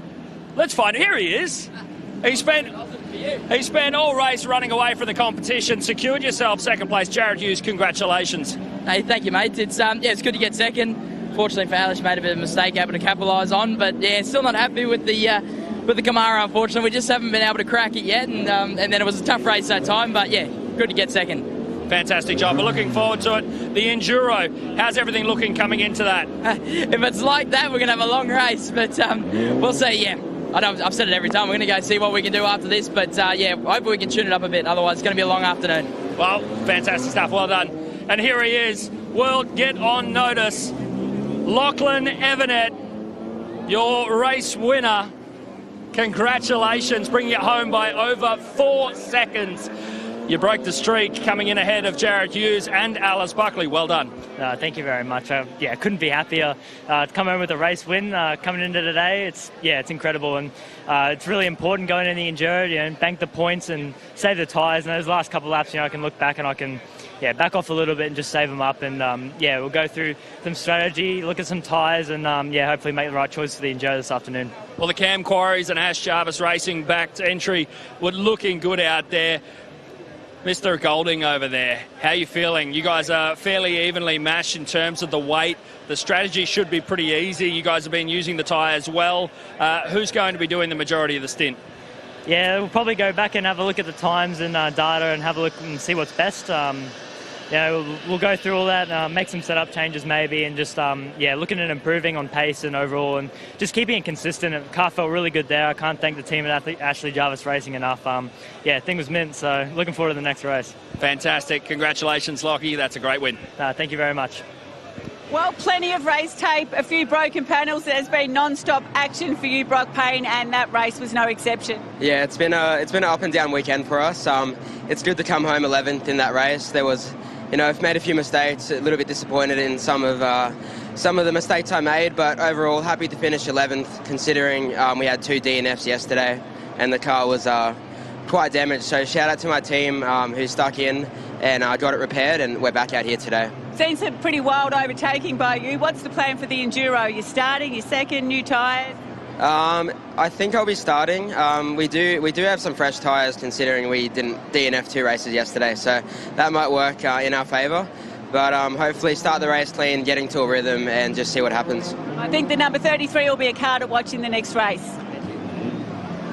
James Golding, congratulations. The young gun here, bringing it home to a great result. Give me a rundown on how he operates, young Lachlan Evenet. Oh, he goes hard, mate. He doesn't muck around. So, yeah, as you said, great job by him. Few issues with the car in the last one, so the boys did rail to get it back out. It was last minute getting out to the grid, so credit to them for all their hard work there. And great turnaround. Lockie did an awesome job, settled in at the start and then passed Alice down the outside of turn 4. Awesome move. So, yeah, fantastic job. He's definitely got a lot of talent, so looking forward to sharing the race with him, Savo. Tell me a little bit about Ash Jarvis. Obviously, he's got a history that goes back quite a way. He's prepped a car that did have some minor vibration issues yesterday. You picked it up, Lachlan picked it up, but it sounded like they got it sorted. Yeah, it's all sorted now. So, yeah, we had a diff problem yesterday, which we lost a lot of straight line speed and had a lot of temp and a bit of oil floating around in the back end of the car. So, lucky to just finish that race, I think, get some points, and we'll be looking forward to the Savo when everything's going well. You and me both. Thank you. Cheers, thanks. Yes, an incredible race there, and it will set the tone for the endurance a little bit later on this afternoon for our TO2 muscle cars. But let's get back into some open wheel action. The Formula V on track right now here at the Hi-Tec Qd Super Series for their 4th race. Dan McCarthy joins me back here in commentary, and I'll tell you what, they put some exciting racing on so far. They certainly have, and there's been drama already. McDonald, he won a race yesterday. He's been right in contention for victories all weekend long, but he has fallen down the back of the field. His hand was raised out of turn number 1. It's clearly some mechanical issue with that car. He has fallen to the back of the field. That's real disappointment for the man who's been in great form the last couple of rounds. Won 3 races in the last 2 rounds, but his weekend, it appears, has come to an early end. Kinsella has broken away early on over a second margin over Daniel Reynolds, and it's been those two that have been the front runners in this series the last couple of years, but it's been good to see these 2 cars going with them this weekend. Porter and Haydeman, they've been really challenging. We've had some real photo finishes this weekend. The first 2 races, Matty, separated by just 600ths of a second. It was 4 wide across the line in race number 2 yesterday. And it seems to be what we expect from these open wheel races, a very even format in terms of the power to weight ratio. The tyres start to slide around, so it's really a driver's category if you want to get into it. The cars do so much, but they can be either really good at the start of the race or really sliding around really loose at the end of the race. So, you know, the drivers have to take that into their control as well and wait for their opportunistic moments. Not so much aero on these cars though, as they go down the main straight, is there? Which means that they're not going to really push those body shapes down. You can see it heavily under braking there as the nose comes right down to the bitumen, and a lot of smoke from these little Volkswagen engines. It's just what sometimes they like to do when they're wound right up, and they've been hard on them. Porter in 3rd position with a purple sector now, sector number 1. So very fast to start this lap of the race. Yeah, it didn't look good, did it, from the Harriet machine. Matthew Harriet, Queenslander, in his Polar MD 0501. Oh, mistake running wide there for Reynolds. They're now 3 wide as a result into the final corner. He does have the inside line, and the high ground as there's a lock-up directly behind him from Porter, who was, I think, a bit caught out with how early Reynolds was on the brakes. They're still side by side on the main straight. This time, though, is for the position behind. This is good racing. They just about stayed away from clipping any wheels, and they are continuing to circulate. But with that mistake or off-track excursion anyway from Reynolds, the margin is blown out now to over 2 seconds. And in Formula V, it's all about toes, it's all about slipstream. And when you've got a 2-second margin, you're almost out of that drafting window. So that is great news for Kinsella, the 4-time champ, leading the way early in this one. Here comes Haydeman, late on the brakes, down through the gearbox, up the inside at the turn 3 hairpin on another national champion. And it looks like he's got the nose ahead, but he's on the wrong side. The 2 left-handers here at QR. But look at this, with the toe of both of them, Porter has come up the inside, and he now moves up into 2nd position. This is classic Formula V action. Great racing action out there from our Formula Vs. So have a look at our AASA leaderboard. Kinsella in first, followed by Porter, Reynolds, Hedeman, Beeswick, McFowle, Lisson, Harriet, Lawrence and Beswick to round out our top 10 as we get another move down the inside there, and Hedeman will take a big dive and move up into second position as Reynolds back in third, and all this time Porter just sitting in fourth position waiting for a moment. Like you say, it's not just about getting the toe. These cars wind up. You really need to be smooth out there and continually get through these laps. You can't have the car slide too much. You don't want it where the car starts to nose over under power because you're turning so hard. And have a look at Porter in the background. He doesn't know which way to go. We've had 3 different people sitting in position number 2 in the last 3 corners, and look who's joined the fight now. The number 26 of Alexander Beswick has also joined it as they go down the back straight, 2 by 2, Noah's Ark style towards the turn 3 hairpin. Are we going 3 wide? Yes, we certainly are. Can't quite do 4 wide. I think that's simply because the track's not wide enough. They would if they could. Through turn 3 and on the power. Who's got the best run? I imagine those 2 behind in the toe be looking left, looking right, down towards turn 4. J-Mac, what's your thoughts on this? Reynolds did a really good job to manage track position on the way into turn 4 there, leave the 3 behind him to scrap it out and potentially catch a wheel. It's one thing that I haven't really seen an awful lot of this weekend. The Formula V's been open wheeler. They're just very easy for them to lock wheels if they start to get a little bit too gregarious with any passing manoeuvres. Here we go, 3 wide on the run into 6, heavy on the brakes. It's almost getting tangled up. Look at him rotate. Big handful of option lock for the 44 of Hedeman as they tag the hubs.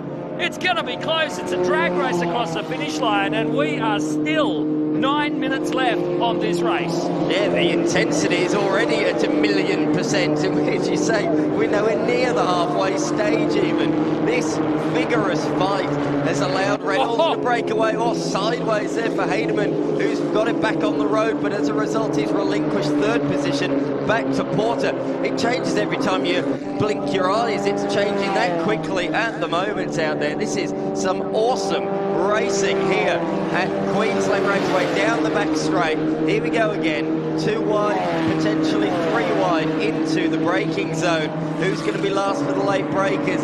It's going to be Porter that's going to hold on ahead of Beswick, who's got through on Heidman, or has he? If Heidman can keep the nose there, he will have the inside. Look at the camber on those rear wheels. Yeah, Beswick looked to try and put a move down through turn 3, had to relinquish track position, and this has meant that he is tacked onto the back for position 5, right behind Hedeman. Hedeman trying to catch up to the gearbox of Porter. On the run up into 6 now, Porter looking good. Last lap was, just having a look, somewhere in the order of a 126. Here we go, heavy on the brakes here as they are nose to tail across the finish line. It'll all be about that toe. Look to see who makes the move first. Will it be Hedeman or Beswick? Look at Reynolds, he pulled all the way to the inside. He didn't want to give those 3 any kind of toe behind, so wise thinking from him to pull over, because as you say, these cars, they're pretty low powered, as the name suggests. Formula V, VW engine underneath them, and they are pretty low powered, and it's all about momentum. A bit of a signal there from Porter to say, yeah, come on through. Mirror. Adjusting the mirror. Oh yeah, well spotted. Well spotted. I thought he was saying, come on through, I botched my exit, but he didn't seem to botch his exit at all, so mirror adjusting. Nevertheless, despite that, through again comes Hedeman. Yeah, Hedeman again, big handfuls of opposite lock through turn 3. He's going to hold off the exit there with Beswick really going out, taking a bite out of that short track transit road. Here we come, the run into 4 now. The running order looks like this. Kinsella out in first over Reynolds, with Porter in third, Hedeman in 4th, and Beswick rounds out your 5. This is the number 35 machine on screen now. That's your race leader, Kinsella. Also owns the best lap, a 125.42. Reynolds in hot pursuit in second place. But I have to say, Beswick and Porter are just going toe-to-toe, lap after lap. Certainly are. They come across the line once again, side by side, back up the inside. comes Porter. He's making his way through on the number 26 machine, the Queenslander. Of course, this is an Australian round, but there's a lot of Queenslanders a part of this field this weekend. The usual suspects are up the front: Kinsella, Reynolds, Porter. McDonald would have been had he not retired on the opening lap, but there's a few Queenslanders, some real wild cards thrown into the mix that's really spicing up the action this weekend. Let's have a look. The move goes down on the run into 3. That'll be Porter on Beswick. Beswick gets it out of 3. Now looking back to McFarlane and Harriet. Little bit of smoke coming out there. I know these Volkswagen motors are a little smoky, but that seems to be a little bit excessive, Dan McCarthy. I agree. I do agree with you there. That is definitely smoking more than you would expect. There was a lot of smoke coming from Daniel Reynolds on Friday in qualifying. He seemed like more of a steam train than a Formula V machine, and those cars behind couldn't probably see where they were going, to be honest, but that seemed to affect his qualifying performance, to be honest. So smoking a V normally doesn't mean a high pace, shall we say, but he's going all right at the moment. It's just smoking occasionally, isn't it? It seems to me under load, either under brakes or under acceleration. Yeah, it's interesting. It's a big puff all of a sudden, almost like he's grabbed the gear and it's just pulling a little bit past the valve stem seals, but all speculation, and we'll wait and see how it all pans out. Kinsella off to a handy lead, 5.4 seconds, and on screen now, battle for 4th and 5th. Isn't even for a major placing, Dan. That's right. It isn't, but it's all about round honours where they're going to finish overall, and it's been really tight all weekend. These guys have always been fighting each other, and we've had so many side-by-side finishes, I should say, in the V's this weekend, as we've always seen. Let's not forget, we called a race at Sydney, the last round of this championship, decided by 1/10,000th of a second. Yes, that was definitely one to look at for those of you that aren't too good with the decimal system. That's going to 4 decimal places. Most timing systems stop at 3. Yes. Yes, we needed that last decimal place, didn't we? It was quite crucial to determine the outcome of that race as they hit the little strip once again, the little run towards turn 6. Oh, big move shaping up around the outside. Can Porter get it done on Hederman? No is the answer. Has Porter broken the back of Beswick? Or will he be able to get the number 26 up onto the gearbox? Look at it, Hederman trying to get out and make life difficult, not create a tow at all. You see him jinking over the track, and it looks like the move will be done before turn 1, Dan. Yeah, absolutely. Through he goes on the man that just set the fastest lap of the race. That just shows how important a tow is. The fact that number 44 set the fast lap of the race, but before turn 1, he's lost that position. So back to 4th for Hederman. I note that Kinsella also set an absolute blinder on the last lap as we change position once again on the strip towards turn number 3. Back up the inside comes Hederman. So, sideways again. Problems. That's going to be McDonald in the 51 machine. That's the car that came to a stop on the opening lap. Couldn't quite tell who it was from the overhead. I don't normally see a Formula V from on top. So that was McDonald. What a shame for him. He's been really good, though, this season. He's shown real promise, real great performances throughout the season. Yeah, okay, the result's not gone his way in this race. But overall, again, another fantastic round for him. Just seeing a brilliant defence from Porter on Hederman through the turn 4-5 complex up into 6 now, and this trio is still as tightly packed as ever, separated by only half a second. These 3 fighting have allowed Reynolds to get away, and away by quite some margin. He's 4 seconds down the road now. If you remember, on the opening laps, it was Reynolds that was fighting these guys, and that's what allowed Kinsella to pull away. To give you a comparison of how much of a margin that is, the first 3 races of the weekend were all decided by less than 0.06 of a second. And this one, and now with a 6-second lead, Kinsella over Reynolds. That just shows how important the slipstream is. If you break away from the slipstream, you can quite convincingly take a win. It's not a bad conversion rate, going from gaps of 0.06 of a second to 6 seconds. 6 seconds, exactly right. Racey jostling for position continues for third position on the road. Importantly though, Porter will be really wanting this third position. We said about these Queensland wildcards coming in this weekend, Porter needs to finish third, close to his championship rivals Kinsella and Reynolds. If Haydeman or Bezic get in the way of that, that's just costing him points in the championship. Tell you what, Kinsella looking racy out there, a beautifully turned out machine, now drawing up onto the back of lap traffic. Butler and the number 65 entry for the checkered flag. Kinsella. Oh, here we go. It is going to be a drag race to the line for third.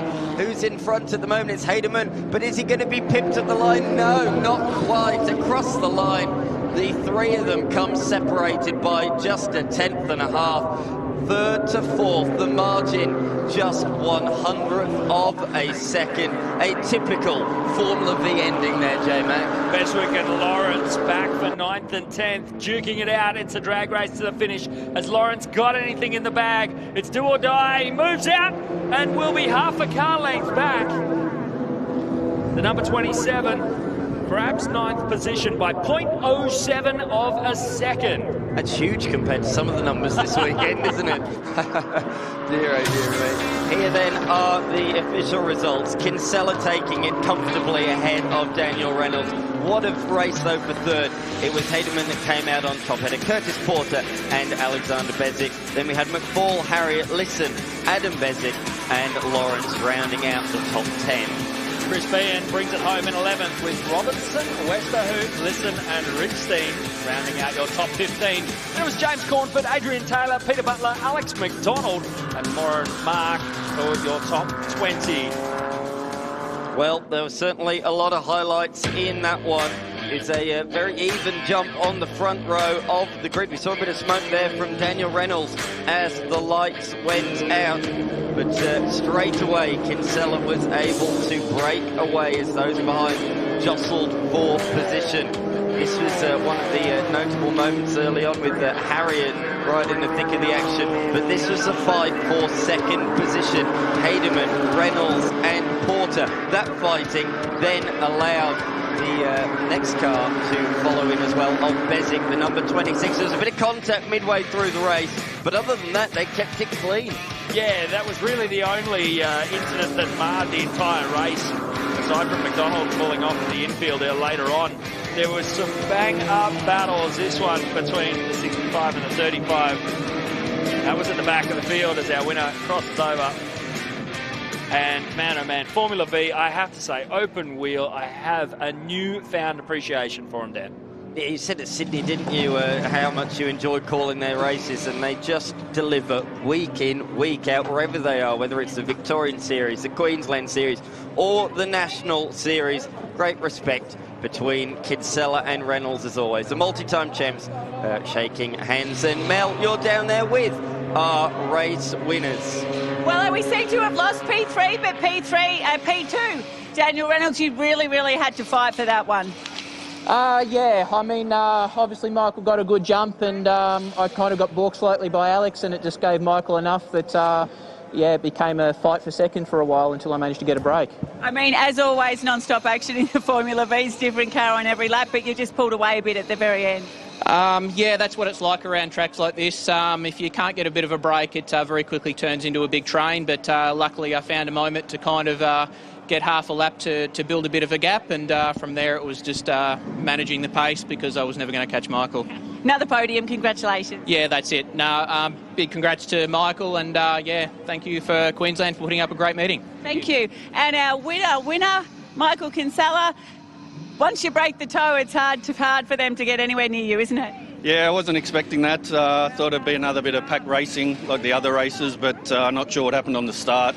Got 50, 60 metres and then just kept hitting my marks and put in some consistent lap times and pulled a gap.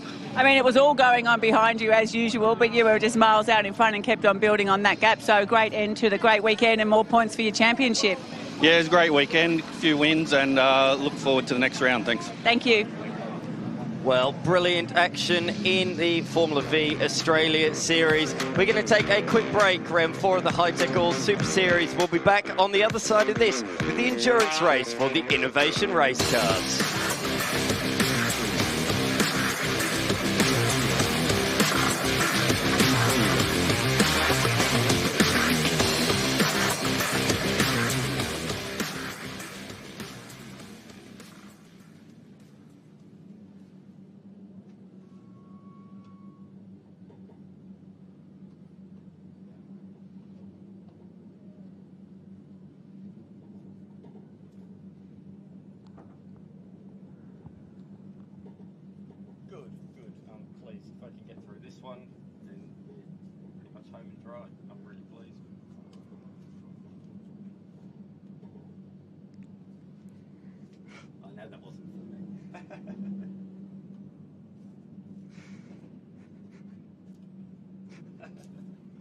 Very kind of you to say. I think the one shooting across the racing track is for me. That never happened. That's not good for you.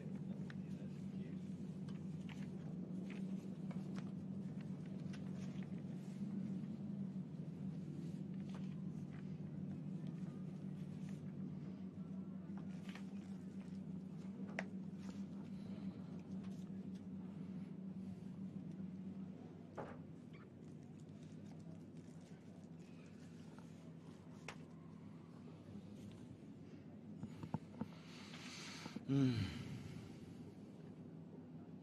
can do the welcome back.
Well, welcome back here to the Hi-Tec Qld Super Series. Time to get the Innovation Race Cars back out for their 4th and final race of this 2-day event here in Queensland.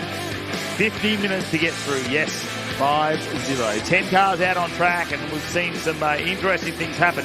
Jeff Taunton, who was a big name there, leading the championship after yesterday. Well, now he's got Jeff Emery, who's in front of him after Jeff Taunton's got a little bit of a help to get pushed off the track there during race number 3. So wait to see how that unfolds. Let's catch up, though, with one of our competitors, John Goodacre. We'll caught up with him earlier this weekend. We are down in the Innovation Race Car pits with John Goodacre. These are fantastic cars. You've driven a lot of things in the past. What is it about these that you love so much? Just the cost effectiveness and the performance and handling of them is pretty sensational. It's up there with Porsche sort of handling and performance, and at a cheaper rate. It's good for us older blokes to get in and have a bit of fun, and yeah, it's a good category, building up slowly. It's got a few cars here this weekend, I think 7 or 8, which is great. There's a couple more being produced at the moment, so we're hoping to get a few more up on the grid over the next few months and next year especially. And you've been here since the beginning. This weekend is an endurance round. The last round was here as well, of course, and it didn't go so well for you on the Saturday, did it? Oh, no, it was okay in the end. Had a bit of a bingle with on turn 1, which damaged the front of the car pretty extensively, but the fantastic design of these cars allow you to pull the front clip off. We had a support truck, had a spare one, so we put a new front clip on it. The boys worked overnight. We got a lot of help from a lot of the other teams, on the spanners to give us a hand. The truck had all the parts available, ready to go. So we got it back up and running that night and back onto the track the next day. So yeah, and the camaraderie, just everybody jumped on board to help, didn't they? And you all hang out and have a good time. Like, we were amazed to see the car roll past for the next race. There was a lot of tape on it that you couldn't see on the telly. And she's got a new dress on this weekend, nice new livery, looking fantastic. Yeah, so after the round we obviously took it back to the workshop, stripped it down, and because we had replaced a number of parts, we decided to put our new delivery on it, which we sort of designed up over the year. We're just waiting for the right time to do it, and it was the right time, so we put the new livery on. It looks pretty great. Yeah, I only saw it myself yesterday, so. There's got to be a 10th or 2 in looking good as well. What are your expectations for the weekend? I don't know. It's really, really competitive out there. The cars are so equally matched, and that's a great thing about the Innovation Race Car Series.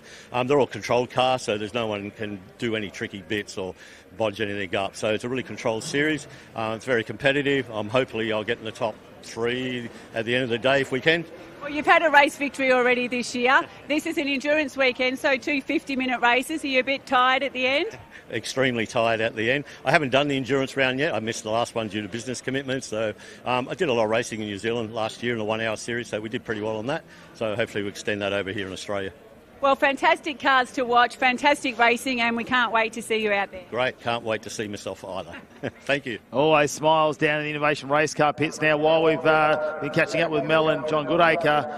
Dan, you've noticed that his name has not come up on our screens either, because we did have 11 cars in the last race. We certainly did, and he did finish that last race as well, so some drama for John Goodacre, not out there for the final. He sits 4th in the overall points, and as he said, he probably would be a little bit higher had he done the round earlier on at Sydney Motorsport Park. That was the one that he missed, so he's a regular front runner, but not out there for this final 50-minute blast, which is a shame because that is an immaculately presented machine. I suppose that's one positive story from the accident last round, the fact that he could put the new, very eye-catching livery on the car. Yeah, well, not hard to change over the front of these vehicles. We've already seen Finn's had to do that this weekend as well after yesterday afternoon's race, sustained a fair bit of damage on the front of that. Bent a few things in the clip, and they just basically replaced that overnight. Let's see how our starting grid's going to be for race number 4. Jeff Emery's going to lead out Jeff Taunton, who might want to put that nose in, you never know. James Parker out of the second row in 3rd place with Alex Donaldson alongside. Then it's Adrian Flack and John Hollinger, Brian Finn and Paul Gregory, and Andrew Lathead and Todd O'Brien will round out our 10 cars out on track. Remembering that some of these entrants will have a second driver, so we will see the Flacks obviously potentially change drivers at this time with Daniel Flack as well. Wait and see how that's going to unfold. They have a minimum time that they need to go through pit lane and stop for as well. So for me, Jeff Emery and Taunton, how is that going to unfold? The 2 Jeffs. We've reversed it now. We're going to have one following the other. Well, they came to blows, didn't they, in the race earlier on today. Qualifying 1 sets the grids for both the Saturday's races. Qualifying 2 sets it for both the Sunday's races. So it is literally Control C, Control V. We're going for a same start as we did earlier on today. What happened was Taunton made the better initial launch, and he thought he was clear. And by the time they got to turn 1, Emery was really late, really committed on the brakes, and the 2 collided midway through turn number 1. So Taunton ended up in the barrier, finished down in 11th, while Emery went on to take the win. But we're going to take 2 here this afternoon in the Innovation Race Cars. Emery's made a much better start, and this time it's him with the nose ahead into turn number 1. Taunton, though, braves it out around the outside, and he's got his nose slightly ahead for turn 2, but again, he's on the wrong side, the long way around. The fast-flowing long left-hander at the second corner. Out of the corner, down the back straight, the 702 of Gillison is right in there as well. So if either one of these makes a mistake into the hairpin, he is there to pounce. And let's not forget, he was the benefactor from their incident earlier on today. He stole the victory away and ended up taking off into the distance. But Taunton's gone around the outside at the hairpin, and for the first time now he's got the inside. Late on the brakes in the Mustang modelled car, and he takes up the running a bit sideways though, very, very sideways on the exit of the corner, and they're both up again. Oh dear, oh dear me. So, oh, big air for Emery. He hit one of the service roads. He flew up into the air and has come crashing back to earth, nose first into the ground. That car has sustained heavy, heavy damage. I think that will be coming straight into the pits. But once again, Taunton and Emery have come together on the opening lap, and Gillison once again is the major benefactor. It's literally copy and paste from the race earlier on. If you go back there, you'll actually find Gillison may have given him a helping hand from Emery. Let's have a look at the replay here.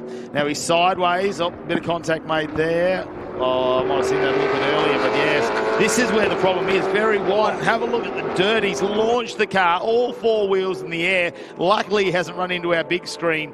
It'll be interesting to find out exactly what's bent under there. Of course, the carbon fibre, that's sacrificial, but whether the bar work underneath the suspension, something must be bent. I don't care how tough these cars are. They're not an off-road vehicle. They're not designed to do that sort of stuff. The second hit made the wheel wobble about, so there's steering damage on one of the front wheels, so it's not tracking right, that's for sure.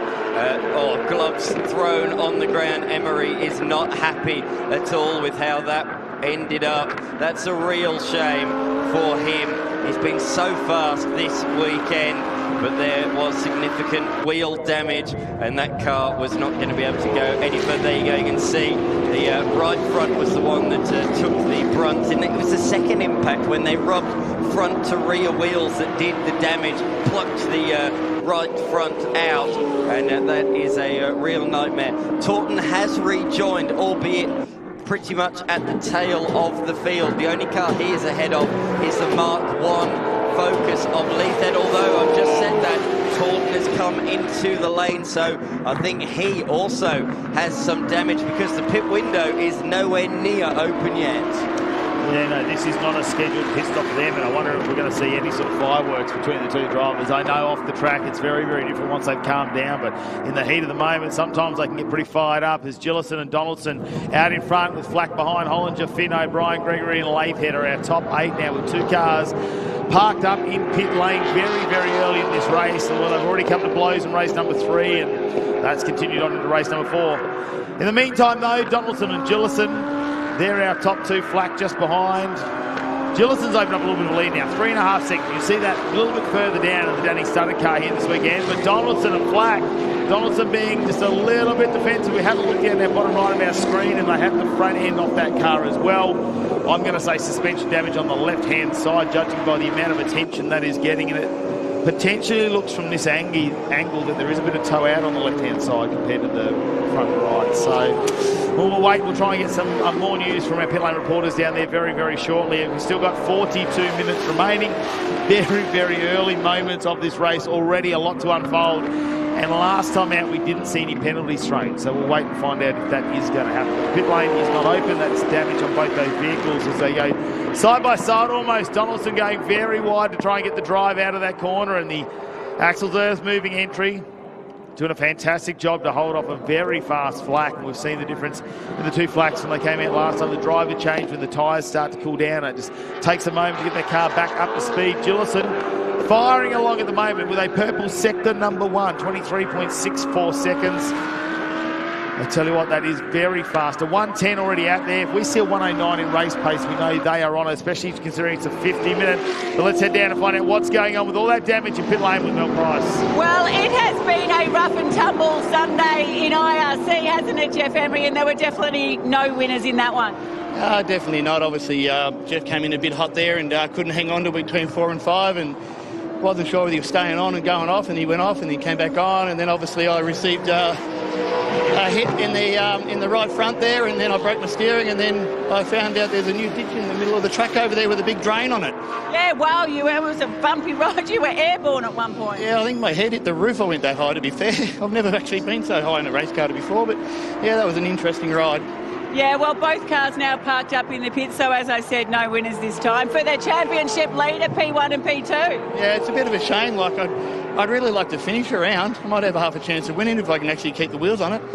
Well, there's always next time, I guess. Tough luck. Hopefully round 5. So we've had 4 rounds so far with tyre failures and all the other stuff, so hopefully round 5 we might actually finish it. Fingers crossed.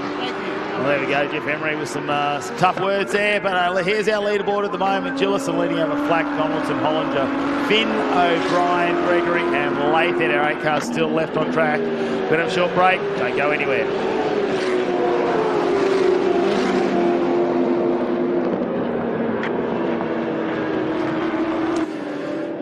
Well, the fight continues though. Black has got past Donaldson for that second position now. Gillison's still leading, and you can see down in there Jeff Taunton. He's pretty upset, I think, as well. It's a pretty tough moment there. He unfortunately came off in race number 3 as well, and he won't be happy, even though they rejoin that race. There's a lot of points missing now in that championship. Certainly is for both parties. Both of our championship contenders are out of the race. That means advantage to this man on the screen right now. He led the championship coming in after being consistent for all the first 3 rounds. He lost the lead to both of them yesterday, but he's going to get it back here today if he can hold where he is at the moment. That's just the way Innovation Race Cars has been this year. It's been all about consistency, and he has been very, very consistent. Let's not forget, he spun in yesterday's race after contact with John Goodacre, and then he spun on the final lap as well in the race earlier on today, but he's been able to still collect the points despite a couple of spins, and that is why he is 3rd in the championship and could very well retake that lead at the end of this race. But at the moment, he has the Mark II Mustang directly ahead of him of Axel Donaldson, who's been driving immaculately this week, and I've been so impressed with him in the older model car. To be driving the way he has been a real show of speed and what a talented driver he is. Yeah, John Hollinger, the Victorian, trying to get back in the championship lead now. I'm sure they're talking to him on the radio, not sharing any driver duties, though. He's going to do the full 50 minutes. They'll come in for that minimum pit stop, get a chance to maybe grab something to drink, and get the car up, check it over, potentially take some tyres. I'm quite sure if they're going to need to do that for John Hollinger, but this race now changes for him. It's not necessarily about going out there with outright speed. It's about just looking at one position at a time. Whether he can just move up that field slowly and maybe get onto a podium finish, but really taking those points off Taunton and Emery, who look like they are not going to rejoin this race. Emery, I'd be surprised if he rejoins the race at all. Taunton, potentially, depending on what the suspension damage is, whether they try to fix that here. If it's just a steering arm or a control arm or something like that, that is definitely something they could potentially do down in pit lane. Will the team really want to try and get that car out and take the risk either? Because we'll wait to see too whether we're going to be dished out any penalties from that incident as well. So haven't seen any of that come up from our race control either, as we have a look at this gorgeous car that Flack is driving at the moment. It's really stood out in the Innovation Race Cars since we've started at round number 1. We saw this car. It is bright in the sunshine, though you can't miss it anywhere. A bit of a crowd favourite when you see the photographers down there in the pits as well. Now it looks like they're coming around to get on the back of Lathan, and they may get him to go a lap down at the moment. 7 laps in the books for our Innovation Race Cars. Gillison leading this one over Flack, Donaldson, Hollinger, Finn, Gregory, O'Brien and Lathan. Unfortunately, John Goodacre, quite sure what happened to that car, was out in race number 3, finished the race. Did not see it take to the grid in race 4. Yeah, real shame there. The local search car leading the way with a margin of 6 seconds out in front.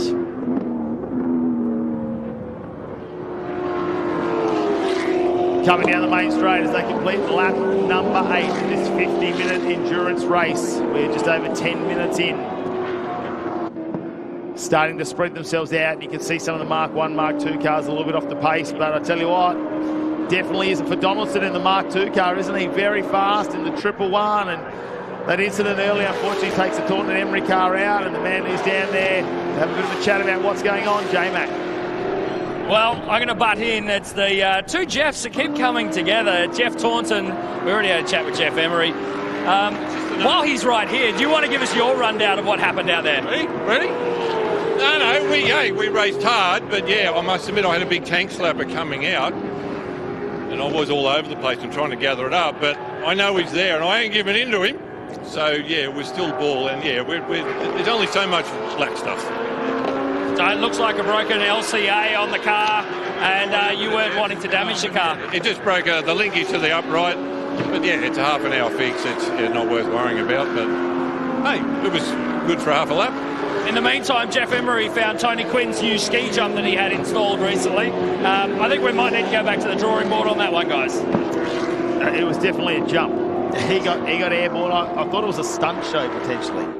I've not seen something like that in quite some time, but glad that Jeff's all right with that impact. But out on the circuit at the moment, looks to me like Donaldson has gapped Hollinger. He was all over him just a little while ago. So Flack is now in position number 2, and Hollinger now the one behind Donaldson. This is a really intriguing race because all of our front runners are the ones with the 2 drivers, so we are going to see driver changes at the pointy end of the field. Gillison will hand over to New Zealander James Parker, and the Flacks will change as well. We currently have Damien Flack behind the wheel, but speaking of, we've got a spinner, and it's the number 20 of Damien Flack. Just as I'm talking about him, I was about to say he'll hand over to Adrian Flack later on in the race, but he himself has spun at turn number 4.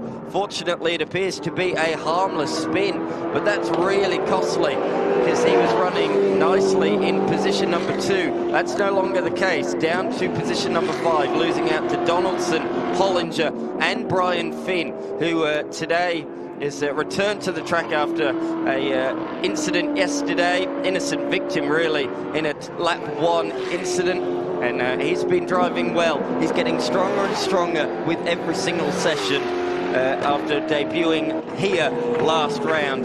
The regular in the Victorian V8 series, Vic V8s as it's locally known, always driving his VS Commodore, multi-time champion. He knows how to drive a rear-wheel drive V8 powered machine, so I'm very confident that he will get stronger and stronger as the rounds go on as well.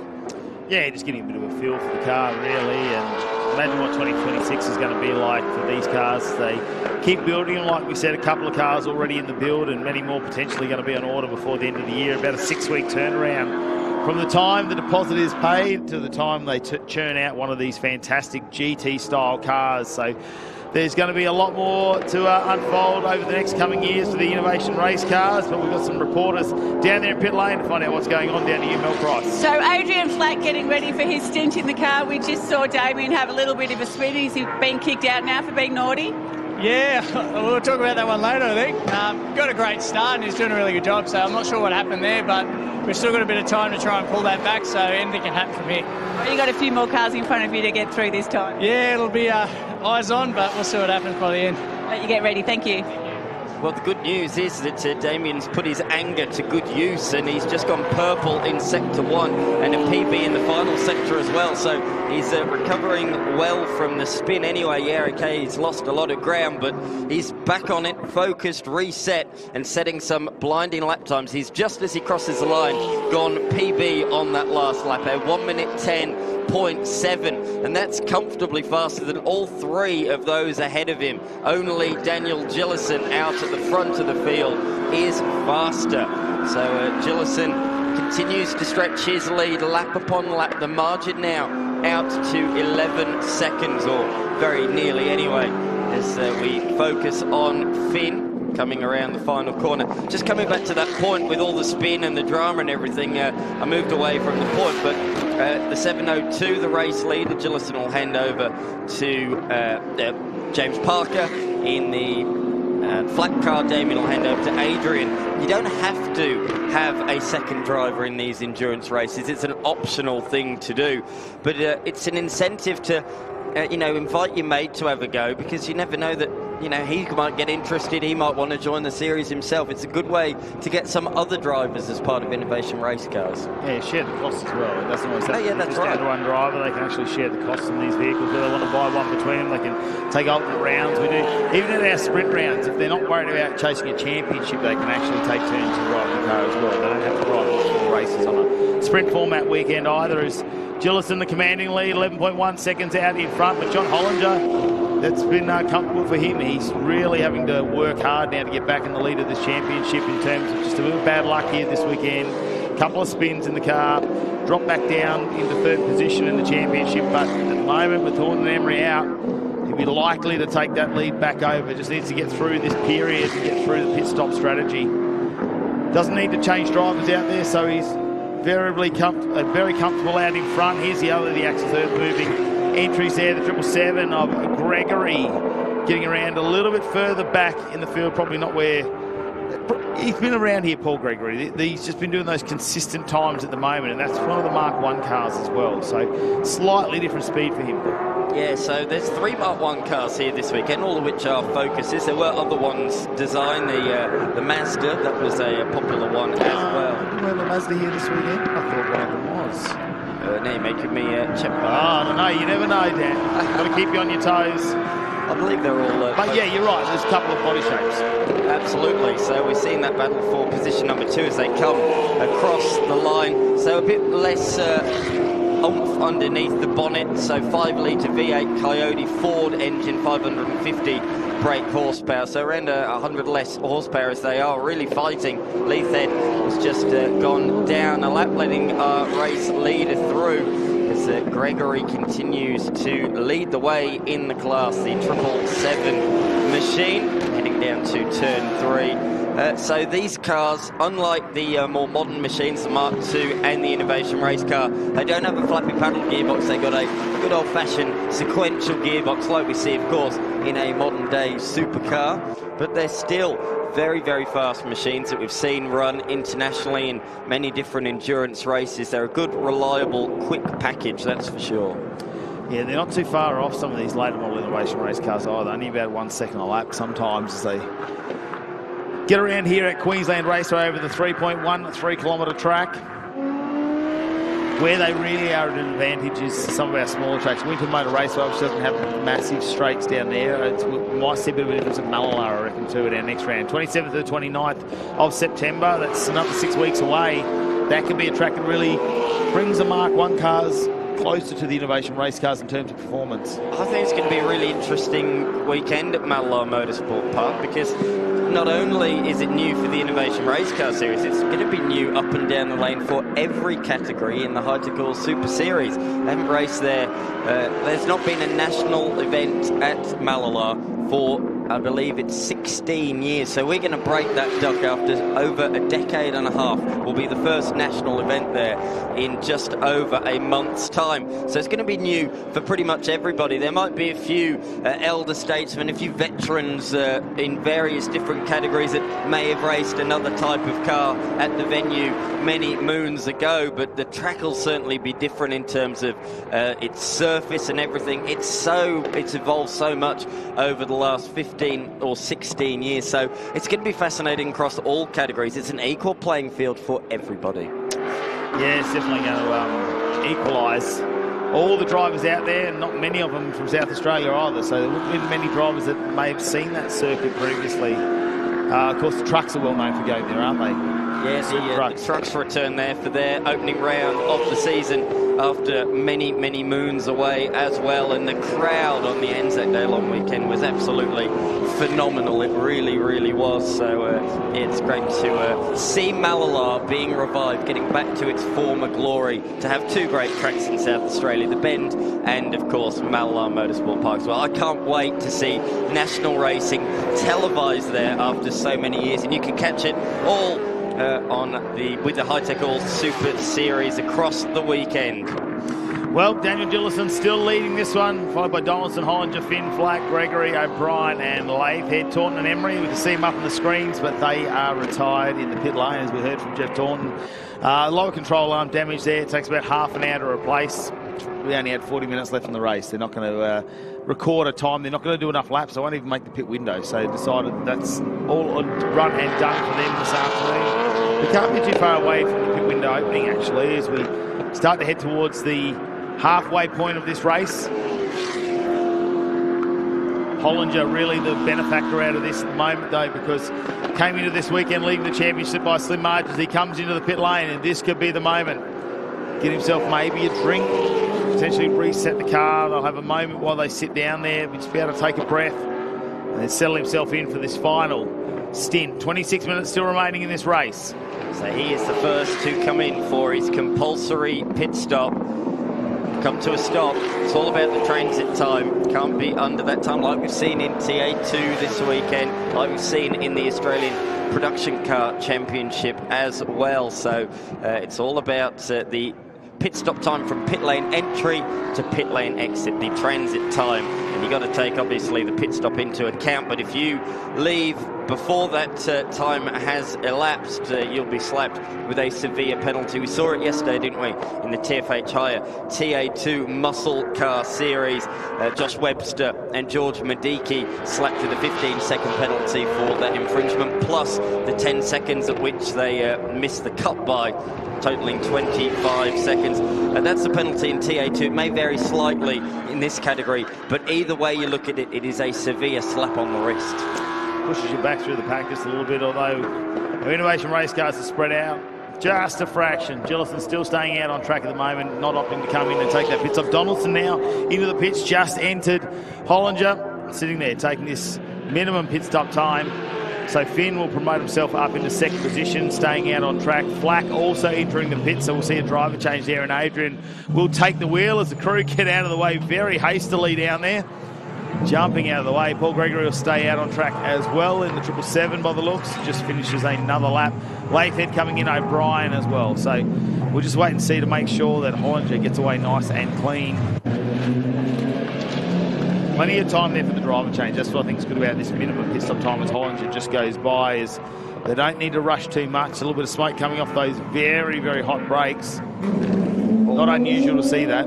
That's really awkward, actually. The 67 has come in at a bit of an awkward angle, and I don't think that the flat car will have enough steering lock to make it out behind that car, so they may well have to push the number 20 Adrian and Damien flat car back a little bit. Yeah, there's no way that car's going to make it out with the steering lock, so the number 20 crew will have to take this into account with their pit stop time, because they are in race-winning contention. Yeah, okay, they had a bit of a spin, but Adrian has been the faster of the two this weekend, so it's going to be fascinating to see what he can do in the back half of this race, as some of our crews are set to leave. In fact, John Hollinger has returned to the racetrack. He's nailed that, a 2 minutes 2.3. The minimum time in the lane is 2 minutes. Are they going to push the number 20 back, or does it have enough steering lock? Either way, we are about to find out. They're just doing the tyre pressures, as you can see on the front left, putting the tyre pressure down. They are having to push it back. So good heads-up thinking there from the team. And the number 20 driver now with Adrian behind the wheel will have a clear road out of the pits, just like that. And he will trundle down the lane. But has that altered their minimum pit stop time a little bit? 2 minutes is elapsing now. 2 minutes 1, 2 minutes 2, 2 minutes 3. That's pretty good, to be fair. It's going to be 2 minutes 5.1 for the Flack brothers. I was holding my breath watching Donaldson drive out, actually, because that was barely 2 minutes and 1 second, 0.0. So yeah, I was watching them drive out going, oh, this is going to be touch and go whether they make that minimum stop. And if you're half a second under, that's still under, and you're getting a little bit of trouble for that one as well. So yeah, very hard, I think, though, for the 67 car just to pull in. Lathead just didn't quite have enough room to get the car in. Especially the IRC cars are a little bit longer with the aero on the front, the big wing on the back. It takes up a lot of space there. It is really a full-size sedan compared to some of the smaller cars. Looks like we'll reignite that battle in the background. That's going to be Paul Gregory, actually, just going past Lathead, who's just come out of the pits. So Gillison still in the lead at the moment with 20 laps in the bank. Got a 1.4 lap advantage at the moment, has not gone into pits. Will take 2 minutes through the pits as a bare minimum, so we'll wait and see when they're going to decide to do that. In the meantime, let's head down to Mel Price in pit lane. So, Andrew, you've just jumped out of the car, handed over to your son, Tim. He was telling me you'd left him with a little bit more time to catch up than he was planning. Well, he's 40 years younger than me, so he's just a tad quicker than I am. So tell us, how was your first stint? Yeah, the first stint was good. Really enjoyed that. It was good fun to get in the car and get some laps down. So you had a bit of work to do last night to get back here today? No, the car was all fine after yesterday. We had a few little... We've both been off into the gravel trap for different reasons, so just a bit of cleaning up rather than anything serious. Oh, well, hopefully he can make up the time he thinks he's missing and give you guys a good result. Indeed, and hopefully QR won't send me a bill for the gravel. Thanks. Well, here with Damien Flack, you've done the driver change. Adrian out in the car now. Little Birdie had a bit of a chat with you and made you aware of the steering angle issues that you would have had in leaving out. But a good, clean pit stop. You feeling happy? Yeah, look, I feel like I just let the team down. I've been chasing car all weekend, and they gave me one out there, and I took off. The car was mint. I went past, managed to pass a couple. We had a bit of a tangle at the front. Sat in second and just ran away from the pack. And then, yeah, a bit of a whoopsie into turn 4 and went backwards and watched everyone drive past me. How do you fancy Adrian out there? Oh, look, Aid's on game at the moment. He's been running over at Superkarts and doing some really good things in Career Cup, so he's race fit. He's very good. Yeah, his old brother's a little bit rusty, as you might see, but yeah, overall we're having a great weekend. It's good fun. Awesome stuff. Thank you. Thank you very much. Yeah, in the meantime, while J-Max had him busy down there, Adrian Flack has an issue now with the local search number 20, and that's very, very slow. And the angle from the car behind, we saw up on our screen before, almost looked like the car was going along sideways or crabbing as we know it. Now you can see him talking to the crew. There might be some reason for concern at the moment. We might just follow this story for a second. Yeah, that's crabbing really, really badly. There's something not right at all in the left rear. And the demeanour from Damien Flack has gone from relative optimism and positivity to a bit of despair and disappointment as in comes the number 20 machine. Look at it, crabbing along in a straight line. So that car has got a bit of repairs to do. It's been an attritional affair, hasn't it? This one, we've lost several over the course of this race. But this is the latest victim. In comes the local search innovation race car. Immaculate livery, but unfortunately something wrong with the left rear, and it looks to me like Adrian might be hopping straight out of the car. Door open immediately. They are having a quick look over that left rear corner, see what the drama is. J-Mac is down there to see what the drama is. Yeah, they're having a look at some of the arms under there. There'll be a lot of control arms in terms of how they want to set it. Look how loose it is. Now, I didn't see them change any tyres, but potentially an arm has come loose or snapped. Could just be from hitting some ripple strips as well out there. Potentially it's hit something a little bit too hard. You see that Michelin's had a fair bit of wear on that tyre as well. They're such a durable tyre. It's basically the Carrera Cup Michelin tyre that they use, and they do no problem 50 minutes as part of their little endurance cup that they have once around. So 50 minutes is no problem for those tyres. So it's, yeah, that's no problem. So it's something, what I'm trying to say is it's not been a tyre change that's caused that. It's not a loose wheel. It's something a little bit more troublesome than that. No tyres are changed at any point during the pit stops. Well, I'll tell you what, while this all unfolds, we get a bit for information. At the moment, it's Gillison leading over Donaldson, Hollinger, Finn, Basil, Gregory now in the car, and Flack in the pits. Wait to find out what's going to happen. Don't go anywhere.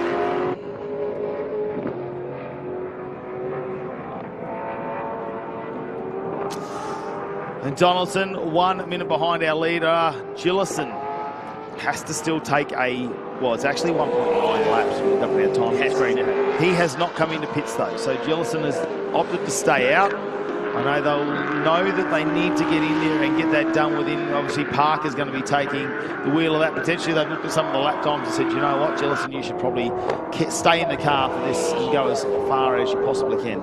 Yes, exactly right. Gillison has been so fast this weekend in not just this, but the Tier 2 Muscle Car Series as well. So I could see him performing double duties. Gillison debuted as a solo driver at the last round here at Queensland Raceway. So great to see him return as a co-driver for Parker this time around, the New Zealander. Great to have him a part of the Aussie series here this weekend as he slides it through to number 1 there, does Gillison. But yeah, exactly, keep him in as long as you can and then hand over the reins. Notably, Donaldson was ahead of Hollinger before the stops. Donaldson with that superb stop that we mentioned gained 1.5 seconds on Hollinger, but steadily the number 23 Innovation Race car is catching. That margin is coming down. Just a couple of tenths a lap at the moment.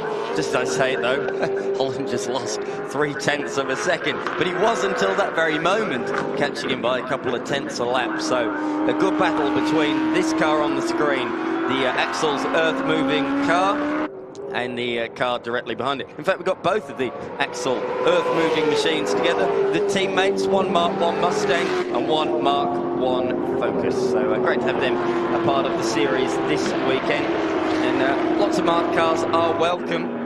And speaking to the category founder and owner, really, effectively, Danny Studdard, he was saying to me, if we have enough Mark cars, we might make a Mark class. So that would be really interesting. But effectively, this weekend, we're calling it as a Mark class. There's been some really good battling in the slower tiered machines, and it's being led at the moment by Gregory, although he's about to be lapped here by John Hollinger out there on the circuit. As they head down in towards turn M6. Great heads-up driving there from Gregory. Saw the 23 on the outside, broke that little bit earlier, and slots in directly behind. Over the course of the last lap, Hollinger has got that back down to 1.5 seconds and has lost 0.4 in that last sector, so back out to 1.9. It's ebbing and flowing, isn't it, at the moment? Yeah, between these two it definitely is. It's going to be interesting heading into the last final few minutes of this race. It's still 15 minutes to go. We are 35 minutes into what is a 50-minute endurance race for the Innovation Race cars here at Queensland Raceway. And is that Gillison in the background now has just entered pit lane. So let's watch and see how long it takes for this pit journey for him. A minimum 2 minutes we're looking for out there at the moment. We'll wait and find out. In the meantime, I can see the flat car still up on jack stands. Of course, it's got the air jack system in these later model cars. But I can see now Donaldson leading us over Hollinger, Finn, Basil, Gregory and Lathead still on track. Let's keep an eye on this Gillison pit stop.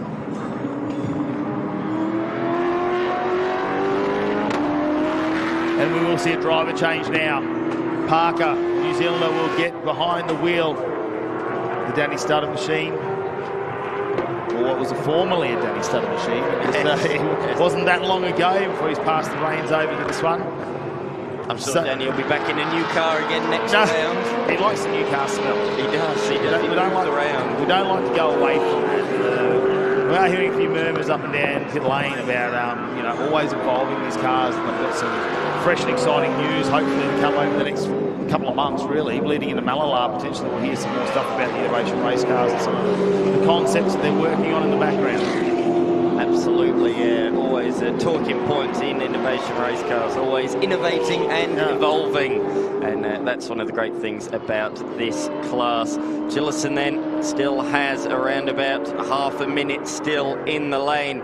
But this car is not going to cover half a lap in half a minute, so he should come out ahead. J-Mac, to you. Well, a lot of you may not know what this component is. This is a toe link clevis, and it helps to keep the diff centered in between the wheels. There's a rod that comes out, connects into this section here, and essentially just keeps everything all triangulated. Unfortunately, a component failure putting the flat car into the pits. The good news is parts were very easy to rustle up here in no time flat, and they are currently getting bolted up to the back of the left rear as we speak. Yeah, and while that's been happening, a nice pit stop there from Daniel Gillison as well, or Parker, who's just now jumped into the car. A 2 minute, 1 second, 0.77, our second fastest pit stop so far from this group in the endurance for the Innovation Race cars. So that's neat. That'll keep him on track with Donaldson. Only 0.7 of a second difference in the pit stop strategy. Talking about some pit stop strategy, let's get down to Mel Price and find out what's going on.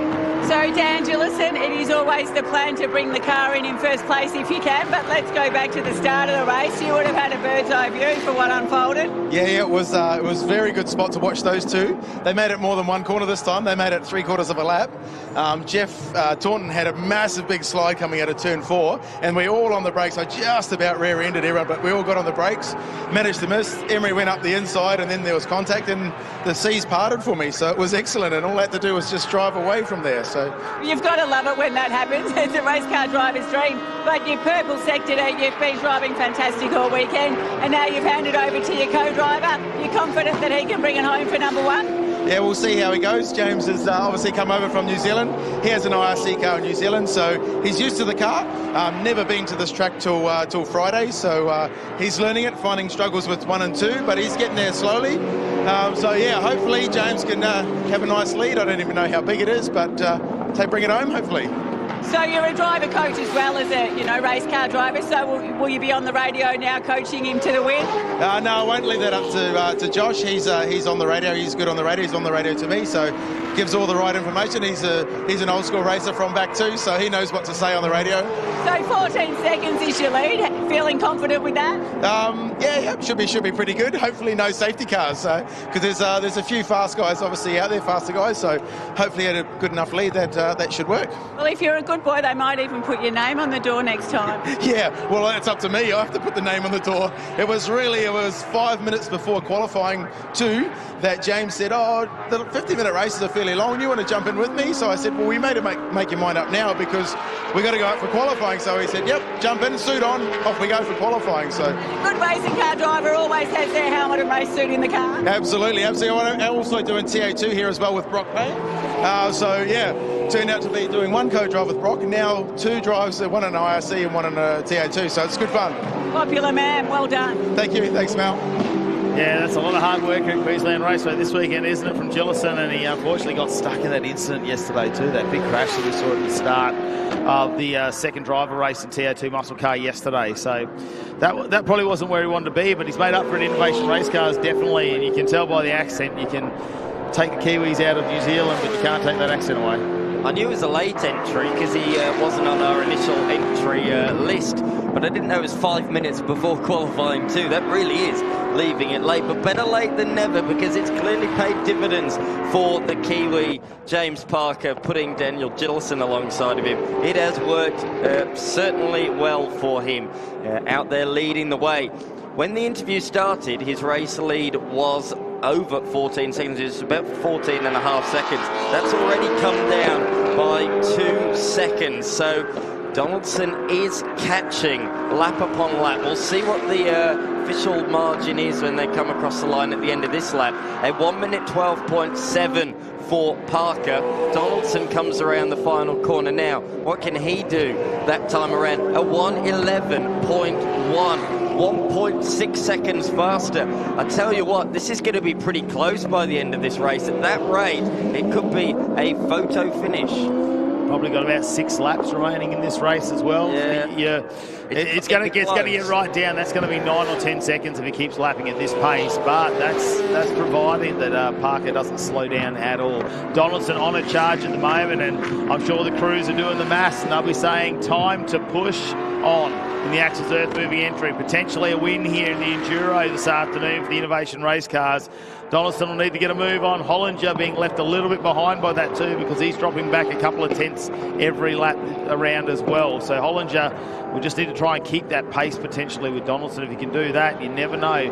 One slight mistake from the car out in front with Parker behind the wheel at the moment could really close this gap down. It's times like these you almost want those yellow lights out there, don't you? You don't want anything to happen to any of the competitors, but imagine what a safety car would do at this point in the race. Well, the 702 crew couldn't think of anything worse. Donaldson couldn't think of anything better. Depends what camp you're into, whether or not you want a safety car at this point in time. Donaldson flashing the lights, coming down pit straight. He wants the Focus to get out the way ahead of him. That's currently got Tim Leithhead behind the wheel. He's saying, just move over, please don't slow me down. I'm in the fight for a race victory here this afternoon. We haven't seen a Mark II car take a win this year, it's been all about the innovation race cars. So this is really cool to see. The margin continues to come down. That was nicely done by Donaldson. It's nice and smooth to the inside, late on the brakes, and he takes the position, or puts down, I should say, the 67 down a further lap. So this is good stuff from Donaldson at the moment, but he has to keep smooth, keep consistent. And the thing as well is, he is dragging John Hollinger along with him. That margin has remained pretty much at the same rate, lap upon lap. So he's not pulling away for second either. So he's having Donaldson at the moment to fight just as much for second as he is a potential race victory.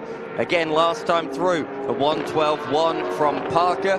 What will Donaldson do? Another 1:11.1. Another second take in that lap. Donaldson set the exact same time pretty much to the nearest hundredth. It was Parker that improved his time, and that's important. If Parker can keep doing a 1:12.1, that should just about be enough. A second a lap with 6.5 minutes to go. That should be safe. It's if he falls back into the late 12s where he's got to start worrying again. And for the first time in a number of laps, it's under 10 seconds now between our race leader and the person on your screen here in the Axles Earth Moving entry, Donaldson. 9.3 seconds as he's cutting that lead down every corner with 6 minutes remaining.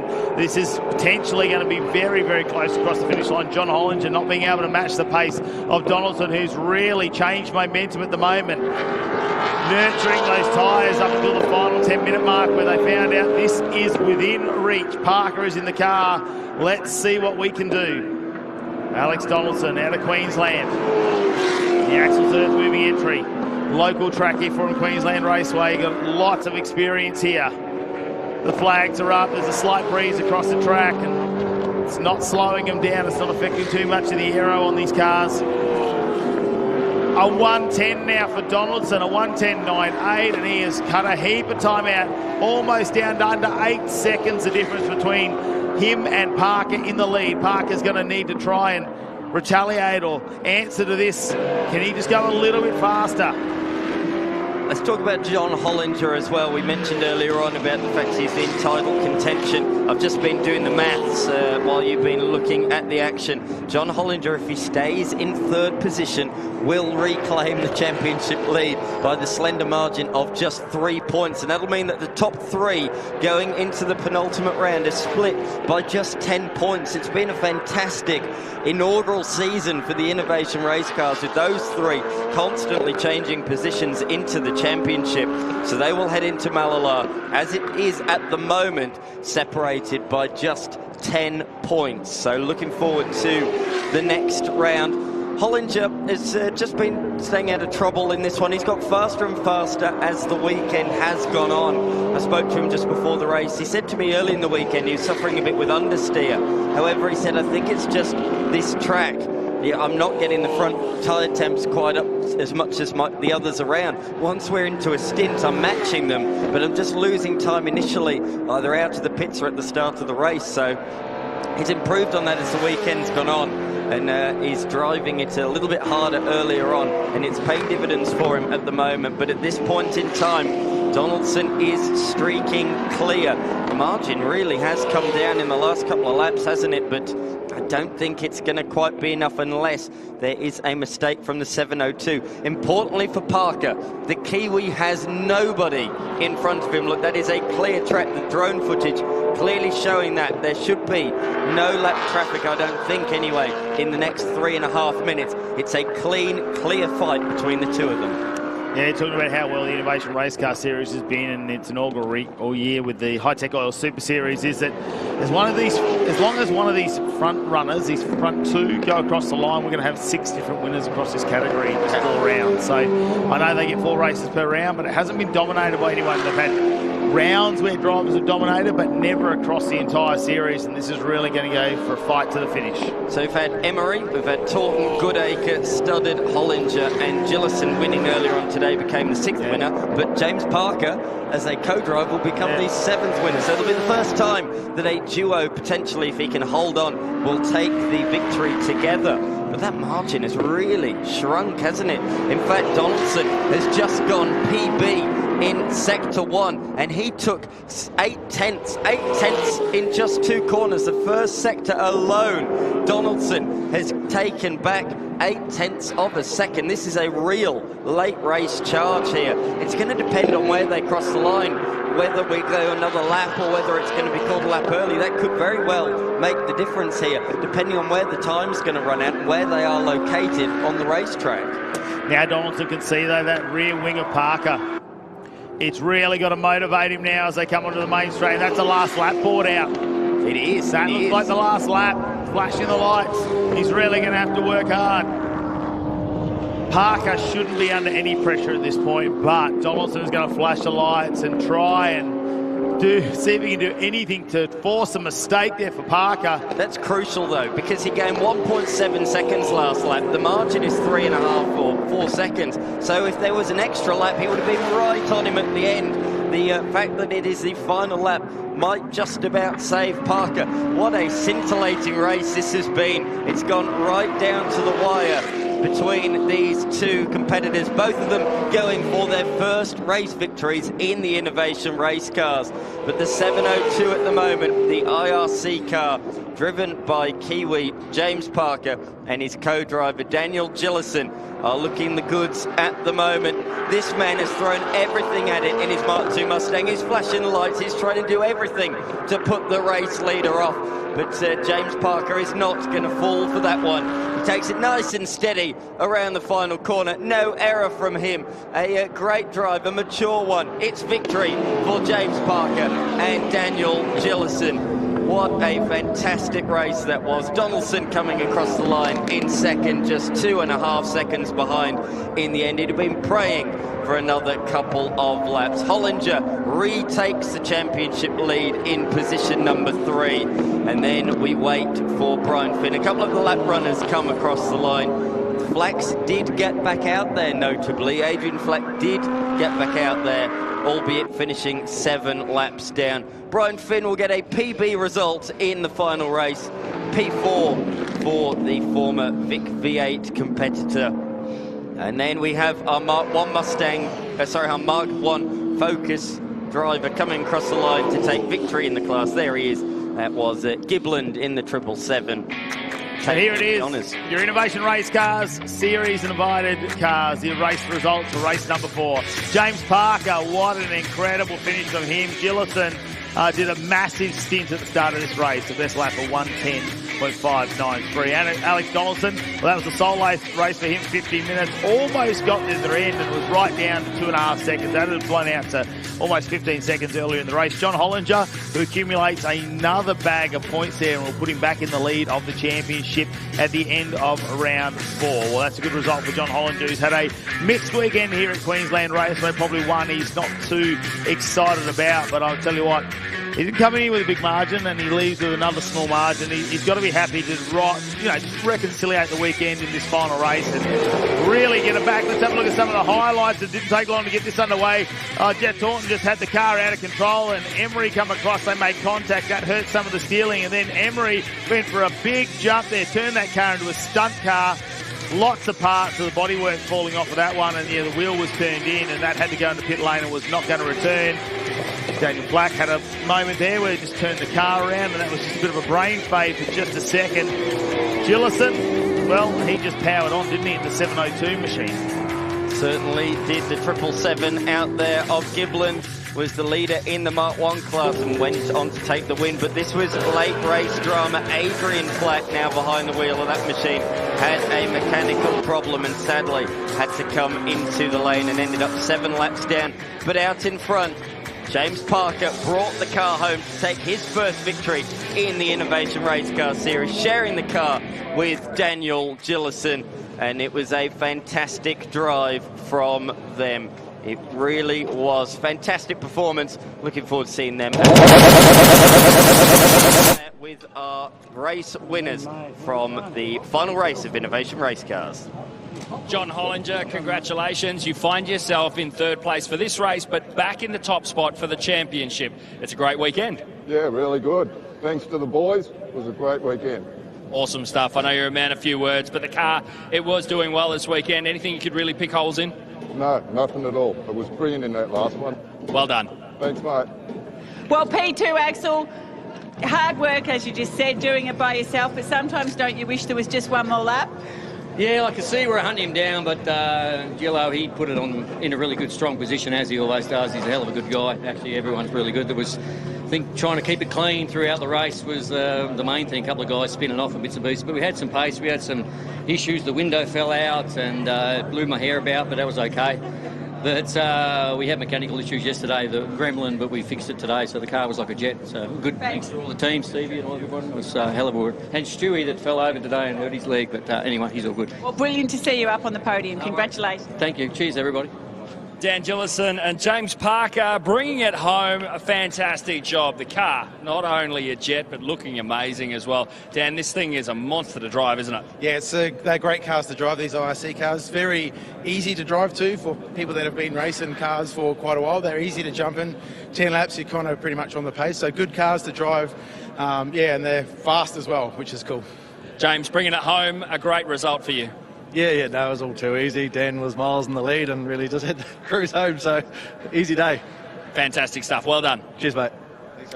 Well, the New Zealanders take the victory out here at Queensland Raceway and the Innovation Race Cars Enduro. It's their final race of the weekend. Not too far away, the Australian Tin Tops race will get on our screens. Don't go anywhere. We'll be back shortly.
This is my last race now. I'm going hard. I did. What do you mean? What do you mean he's going hard now? Can't get worse.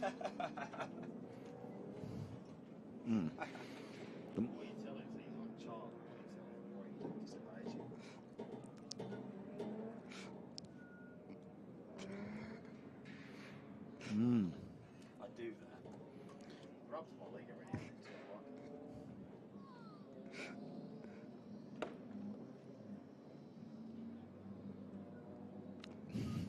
Yes, correct. Yes. I don't tan, I just go red.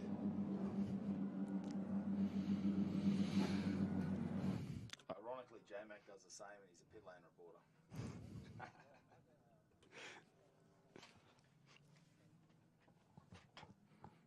I just look like a local.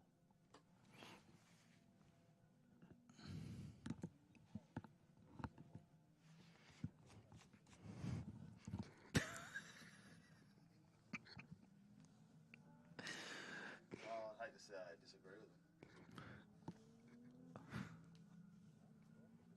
him. Oh, my mic's not working. I don't think you do. Yeah. Look at him suck up to you.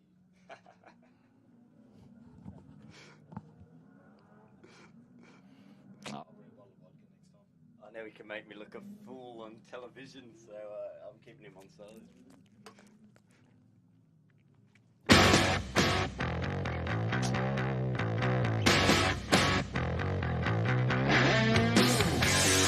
Back here at Queensland Raceway for the Australian Super Tin Tops as they line up for their fourth and final race of the weekend. And this is how it's going to start. Stephen Chilby with a win out of the last race in the BMW 36 will lead away from Brent Edwards, who's been dominant this weekend, with Corey Gillette on the second row of Peter Ryder. Let's see if they can get off the start line. Daniel Natali was very quick in the Audi TT at the start of his race. Nathan Vindanis, well, that's a big improvement from Sydney a couple of rounds ago.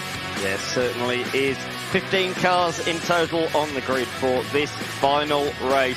Look forward to seeing how this one goes. They are lined up. Front row in the BMW is Chilby. In the Falcon, it's Brent Edwards, who is going to win the drag race towards turn number 1. 5 lights are on. They are extinguished and we are underway. No. Peter Ryder has stalled it once again. They all managed to make their way through though, but once again Peter Ryder has fallen to the back of the field. Natoli in the Audi TT's made a good start. He is up to position number 3, but again that is race number 2 in a row for Peter Ryder. Sorry, race number 3. He did actually stall it in race number 2 yesterday, so that is 3 in a row for Peter Ryder. He just can't quite get this thing off the line at the moment. Here comes Gillett though. He's got a nice run up the inside on the Audi TT, and so as well has Brent Edwards. Nicely done, but he runs in a bit deep. Big weight in the Falcon, couldn't quite turn on a dime like the little BMW. So change of position there once more with the 226 machine taking up the front running action. So the E36 looking good at this point in time. Gillett has held on to position number 3, so got through Natoli, and then Saint up to position number 5 already. Good start from him. Yeah, well, I think for Brent Edwards, he had to try and get in front of Chilby and be a little bit defensive there, and he knows he has the car set up really early on. Chilby, as those tyres start to come up to temperature, will start to eat away and hopefully open up a gap. Well, not hopefully for us, but normally for him, that'll open up a little bit of a gap. As Tony Saints now got past Daniel Natali in the back as well, up into 4th position now. He's right chase down Corey Gillett. They got a nice little fight going on. Have a look at Peter Ryder, though, already up into 6th position, but your heart stops and you hold your breath every time we start this race this weekend, because a lot of things could go wrong when you stall a car like that on the start line. And we big shout out to all the competitors who ended up making it around him without contact to that vehicle. That could be very upsetting if someone had run into that. It could cause a lot of drama. Hopefully he'll get his head around that one before we head off to our next round of racing for the Aussie Tin Tops. He's recovered well. He's already up to position number 6, so he's already got past Vindanis, Cox, Ricketts, Maris, Bull, and Stevenson. A bit of a lock-up for him down there. That was an issue for him throughout yesterday's racing, wasn't it? Lots and lots of lock-ups for Ryder, but otherwise, apart from that, it's looking all right at the moment. Out in front, though, Chilby has pulled a margin. It's been an up-and-down weekend for him. Led up to race 1, retired with a bit of a fuel pressure issue in late on in that one. Came from the back to finish 2nd in race 2. Won the opening race earlier on today, race number 3, and leading the way at the moment. Brent Edwards has been a mark of consistency. I spoke to him prior to the race. I said, do you have anything for the BMW? He says, we just have to put as much pressure on him as early as we can. Hope he makes some silly mistake or something like that. Otherwise, I just don't think, no matter what we do at this track, that BMW is just a little bit out of arm's reach. Very well balanced automobile, really, when you look at the BMWs they use in not just circuit races. Tony's saying, well, he's going out and trying a bit of off-track excursion. Probably a better place to do it than what we saw at Innovation Race Cars. No jumps at that section of the track. Tony's saying we'll just make sure everything is A-OK on that car. Pulls to the inside just so he doesn't put the dirt on the racing line as well. So wait and see if he rejoins us with a little bit of pace. We saw him retire early from the last race as well and hit the safe area there. So potentially having a few issues for the local guy here, the Queenslander, and Tony hopefully can turn that car around and try and get a result here in this 4th and final race for the Aussie Tin Tops. Chilby still leading this one over Edwards, and now that's out to just 2.5 seconds. Corey Gillett just behind.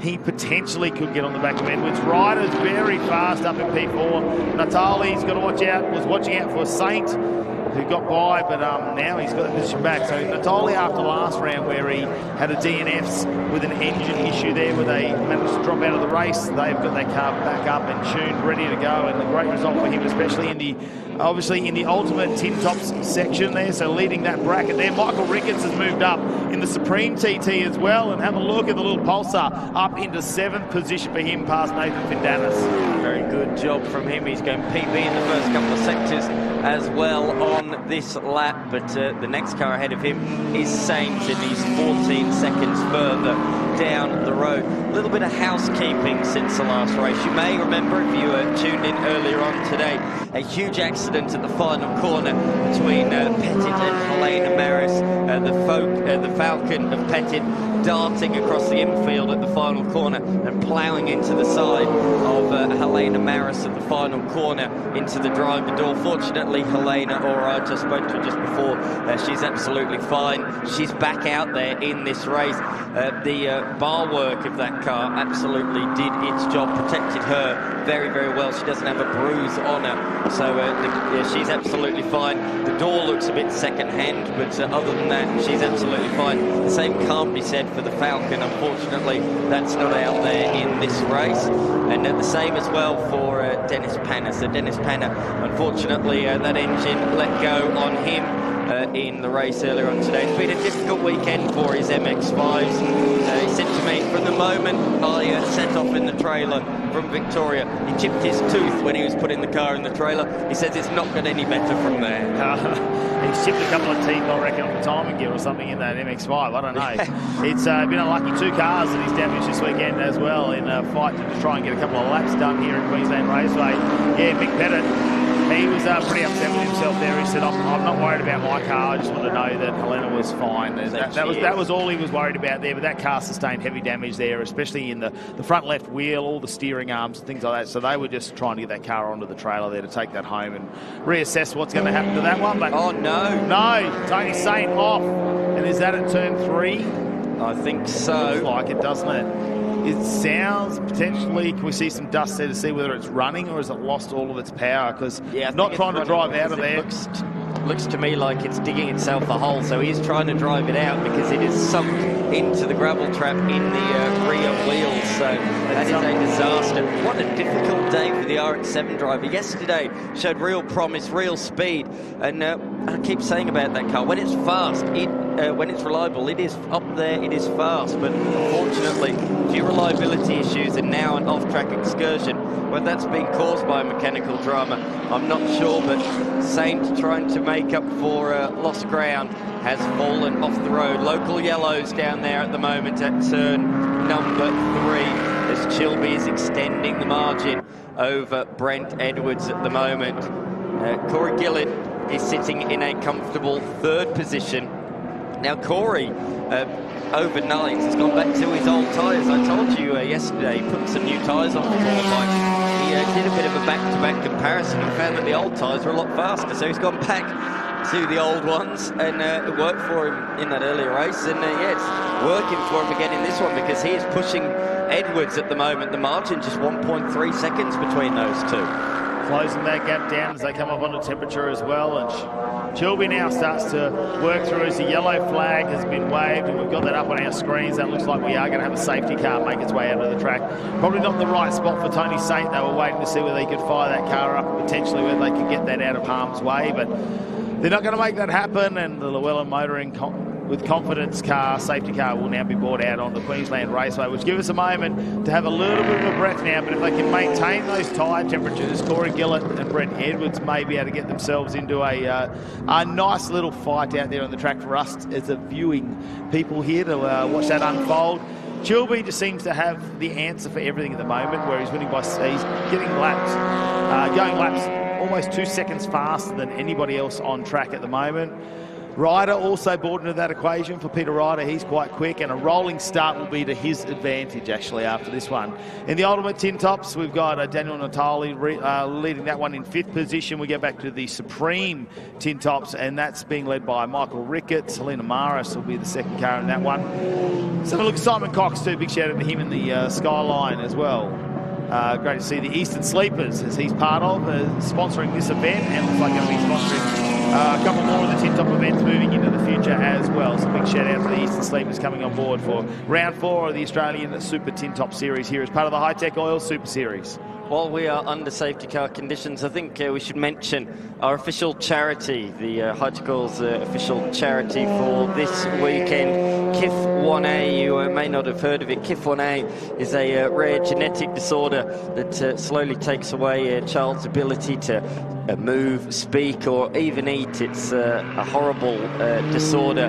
Today, Drives the Racing to change that story. Every lap is in support of their families as we try and raise awareness for the rare disorder. Only 23 children in Australia have the disorder, only 550 people globally. But that's why we're supporting the cause, because it's so rare, not many people know about it, so it's all about spreading the awareness.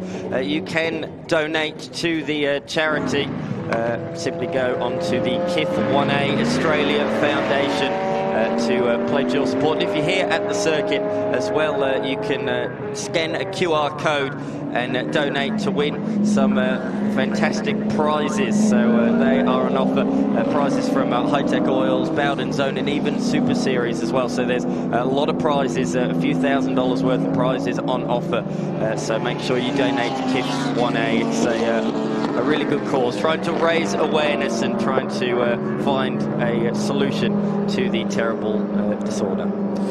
Tony Saint dragged out of the kiddie litter and taking the short track back. I'm just waiting to see. Yes, looks like he has gone into pit lane. There's a couple of things just hanging out from under that car. Potentially that could have just been a bit of an exhaust wrap or some wiring that may have come loose there as he went deep into the gravel trap. It'll be interesting to see whether we're going to get a bit of a drive around for some of these drivers that are mixed up in the order of the race. As you can see on your screen at the moment, Laura Ball, who's in our Super 6 Tin Tops category, going to be out there in her own now as Mick Pettit didn't make it out for this race, so we'll get maximised points there, whether she'll start out at 2nd position on the restart. Well, 2nd position in the line, not 2nd position overall at the moment. So currently sitting down in 10th position. Also, Stevenson has made it back into the pits as well, has for the last 5 minutes. So a couple of issues there for that car. We'll try and find out what's going on. Michael Ricketts, he's got a rocket. The Supreme TT car up into 7th position and just working his way through the field. And the safety car, we potentially hope that now that we've got Tony Saint out of that kiddie litter, we could see the lights go out as they head down to turn number 6. We shouldn't be too far away from getting this race number 4 of the Australian Tin Tops back underway. And yes, the yellow lights go out on our Llewellyn safety car. Race start about to be back underway. Chilby with the lead, but have a look at the next pairing. Edwards and Gillett. This is where the fight is really going to go down. Potentially Peter Ryder's going to get involved in this one as well. Natali always gets a big start on a standing still start, but the rolling start's really going to favour the big V8 powered race cars. And have a look at this, Chilby underway, already opens up, but they have to stay behind Laurel Bell for the restart. It's part of the rules, and now you see Brett Edwards with the chance. So Chilby, he's fired away. Around the outside though for our next 3 as they're going to put the pedal to the metal. Brett Edwards holding onto the turbocharged 6-cylinder Falcon, the cable source entry. Corey Gillett looking very comfortable on those used tyres that he's very accomplished on. Peter Ryder will just slot him behind. Gillett and Edwards, though, they lead away. They've opened this out to almost 2 seconds over Ryder already. Findanis in the background coming through behind Natali. Leading, though, at the moment, our Outlaw Tin Tops, no surprise there. Oh, huge lock-up from Peter Ryder, in a bit too deep there at turn number 3. It's a 6-litre Chev LS-powered Nissan Silvia, it must be said. Packs an absolute punch in a straight line. A former drift car from Japan. Yes, it did compete in Japanese drifting before being shipped over to Australia and taking part these days in Super TT. Peter Ryder, a Victorian, has raced for many years in the Victorian series, but it's been really good to see him step up in recent times, competing at a lot more national rounds as Corey Gillett gets a big kick off oversteer. He's lacking a bit of straight line poke, Gillett, compared to some of his rivals this weekend. And he said to me, I'm sometimes over trying. If you see it sideways, it's me getting the red mist and maybe getting a bit too throttle happy, mashing the throttle. So I think that's exactly what was happening there. You can see Brent Edwards pulling away. He's there. He wants to try and keep up with him. He knows he's got to make the difference in the corners, and just a bit too much throttle, throwing the back end of the Sylvia out sideways. But as well, Gillett's Sylvia is also an X-Drift car. So we've got 2 X-Drift Sylvias out there running 3rd and 4th at the moment.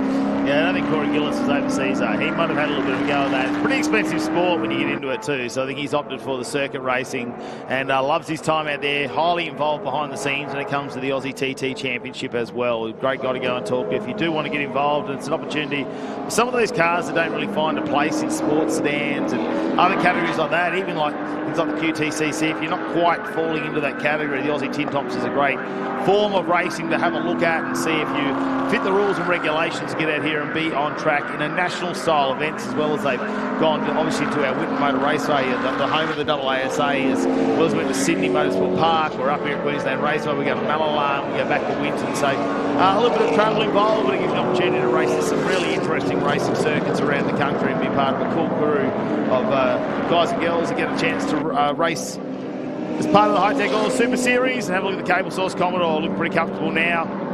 Brent Edwards is having a good weekend. This could be 4 podiums for him potentially for 4 races. Got himself a couple of race wins to start. Obviously with Chill, we're having some issues with the BMW, but since then, got himself a runner-up in the last race, and he'll be hoping to do that once again and maximise the amount of points to extend his lead in the overall Drivers' Championship for the Australian Super TT section, especially in the outlaw class. But it would mean he would overtake, as part of the class championships, he would go past Matty Sims and Mark Tracy, who are leading coming into this. He was 3rd coming into the Queensland event, but without them being here, it's a big advantage to collect a whole heap of points. Yeah, absolutely. Well put. Gillett, 2 purple sectors on this lap.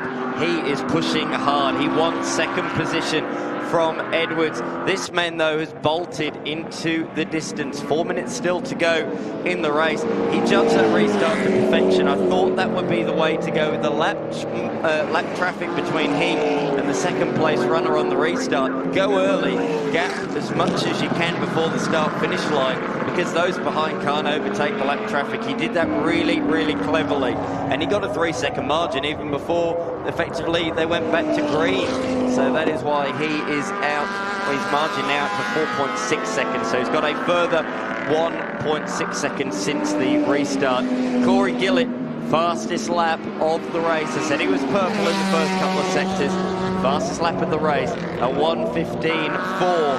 Brent Edwards set his PB on the last lap, but he was still 6/10 slower.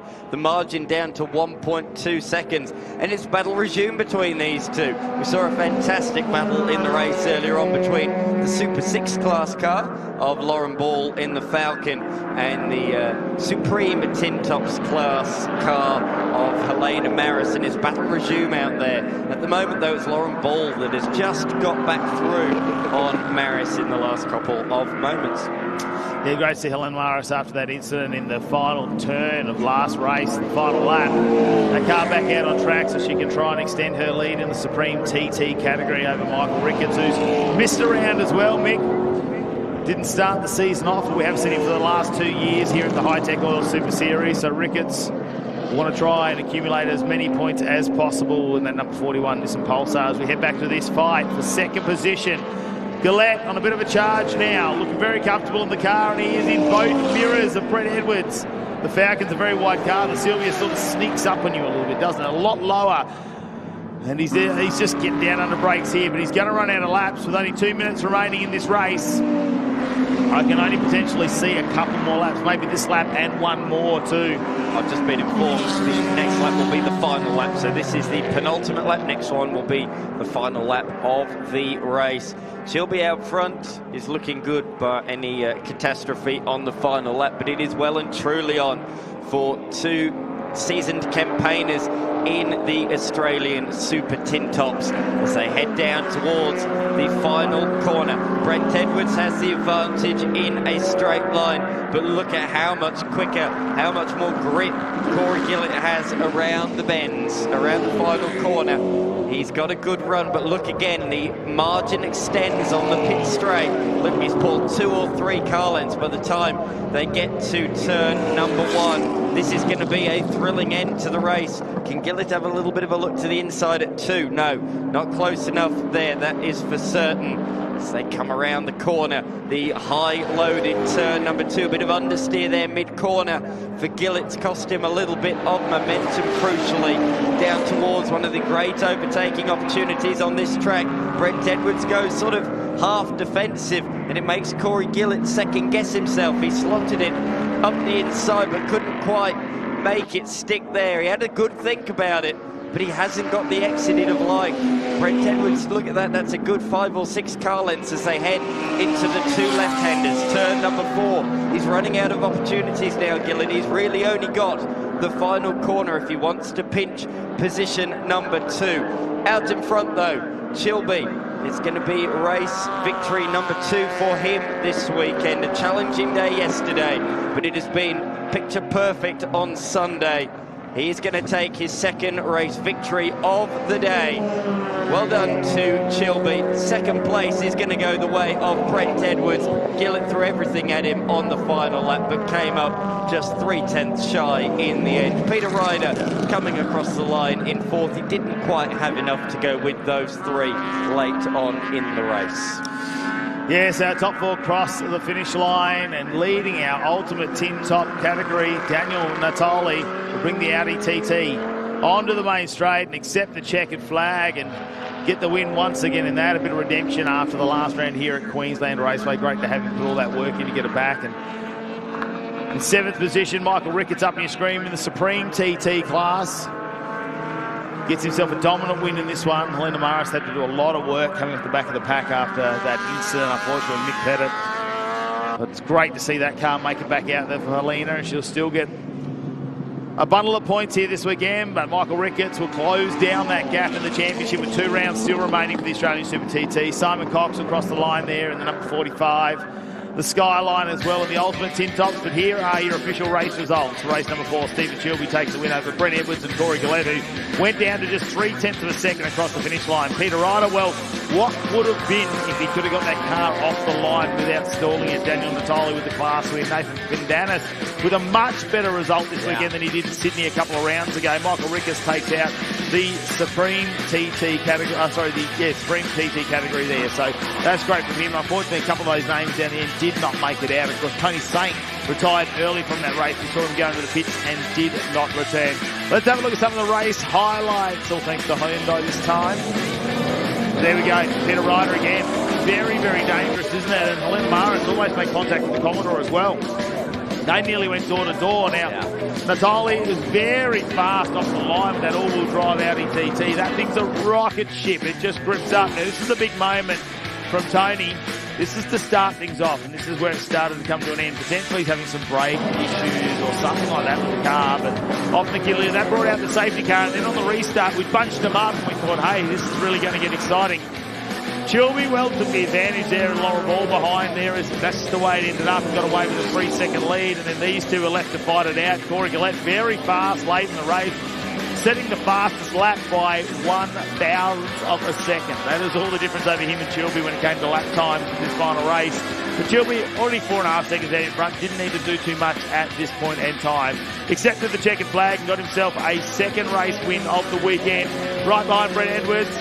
Well, he didn't need to do much over Corey Gillett in the end. He just couldn't get up alongside of him and really challenge him. But 3/10 of a second, that is very close to finish off this race here for the Australian Super TT, their final race of the weekend at the Hi-Tec Qd Super Series. It's been wonderful to have them back here at Queensland Raceway. Can't wait to see how they're going to go as we head over to Mallala at the end of September. But let's get down to your winners in pit lane right now with J-Mac. Corey Gillett wrapping up the final race for the Super Tin Tops in 3rd place. A fantastic result. A handful of podiums for you here this weekend. not a complete write-off, but better. You would have liked to have done a little better. 100%, mate. I finished 4 races. I haven't done that all season, and I've said it once and I'll say it again, mate. It's the most fun you can have with your pants on. So I will just shout out to my kids at home again. This is for you. 3rd place. Thanks again. Thanks, Hi-Tec. Thanks to all my sponsors. Awesome. Well done, Corey. Thanks, mate. Have a great night. Ta. Brand Edwards, don't go away now. That's all right. P2, you had to fight hard for that one. Yeah, tough work. Out of tyres by the end of the weekend. The cars worked really hard and, really had nothing left. Cable Source Falcon has been a jet all weekend, won the round, led the championship, extended that. So all happy, great crew can't be any happier than that, I suppose. You're in a good position now, aren't you? We're more than halfway through the season and you're in front, so hopefully you can finish it off for the end of the year. 1 round to go, so I think we've got a good points gap. So we had a couple of good rounds here. We like QR. We could have every round here. That'd be all right, wouldn't it? Complaints, well done. Thank you. Thanks. Stephen Chilby wrapping things up here in the top spot in the final race. I had to ask the question off air. Is she a handful? When she doesn't want to play the game, she is. But, no, I was hooked up. The last race, I only had 7 cylinders, which was a bit of a bugger, but found the problem there. It was a spark plug, so we had all 8 that race. So, as it showed, it was hooked up. It was good. Plenty of grip out there, and the 8 cylinders helped. It always does. A great finish to the weekend. Not the one that you would have really liked all the way through. But, man, oh, man, there's a lot that comes together to put this thing up on pole and take the win, isn't there? Yeah, 100%. There's a fair bit. Look, I've only just got this car. I've only done, this is my 3rd round in the car, so I'm still, there's a lot of development and things to improve about it. But little gremlins like wires coming off in the first race yesterday with the DNF and just little things like that. I just need to get on top of that and make it more reliable. Well, the proof's in the pudding and you've got a good start. Thank you. Excellent. Thank you very much. Oh, the Australian Super TT Championship. Look, 1 more round to go. There, Chilby. Great to have him here joining us at Queensland. We saw him obviously start his Sydney Motorsport Park in the Australian Super TT. Missed our first round of racing. Have a look at the scenes here. It's quiet right now here at Queensland Raceway. Dan McCarthy, there is no noise out on track whatsoever. But you can feel the tension building, can't you? Because we have got the TA2 muscle cars not too far away from you. Speaking of TA2 muscle cars, we caught up a couple of former legend of supercars and Bathurst, as well as an upcoming potentially legend. Let's head over to Jarrod Hughes, and we caught up with, of course, Craig Lowndes. It's unbelievable to be able to team up with Craig in the TA2 Enduro is going to be absolutely unreal. We're having a great season so far in the TA2 Muscle Car Series, and to be partnered with Craig and try and extend that championship lead, but also just try and learn as much as I can off him. He's a legend of the sport, and he's someone I looked up to when I was younger and wanting to get into motorsport myself. So it's a dream come true, and I just can't wait to get it underway. No, it was I gave Craig a call a couple of weeks ago and just put the question to him if he wanted to join me for the 2 driver event, and then he actually came back and said no. He said he had an event on that weekend. I thought, oh, that's not good. But then he rang me, I think, a day later and said that event had got moved, and it was now here we are, being able to lock it in and actually being able to do it. No pressure, is there? No, I think Jarrod's great. Obviously, he's full of beans and very energetic person. So it's going to be really interesting because I'm going to have to learn, obviously, the car and how it all works, everything. I've spoken to Jason Bargwanna and a few others about the cars, and they sort of, I think the way that he describes it is like the 1990 supercar. They move around a bit. They don't have a lot of downforce. So, yes, I'll have a day or so in the car before we get to the event, which will be great just to get a feel for what it's like. Obviously being left-hand drive as well as the H pattern again, which is not unfamiliar for me. It's just being on the other side of the car. I think he's going to take it like a duck to water. I've seen him drift a few things before. I think he loves being sideways. I think it's going to match in quite well with his driving style. He's very smooth and calculated with everything he does, and that's what you need in these cars. You've got to slide it around, but it's not just sliding and hanging on to it. It is actually calculated and looking after the tyre as well. So I think it's something he's going to enjoy and something that he's probably going to suit to as well. But I think also the big thing is the drivers have got to manage the car and somewhat. The brakes do fade a little bit, tyres do go away, which is all exciting for fans to see the cars move around and as the race develops, passing goes on.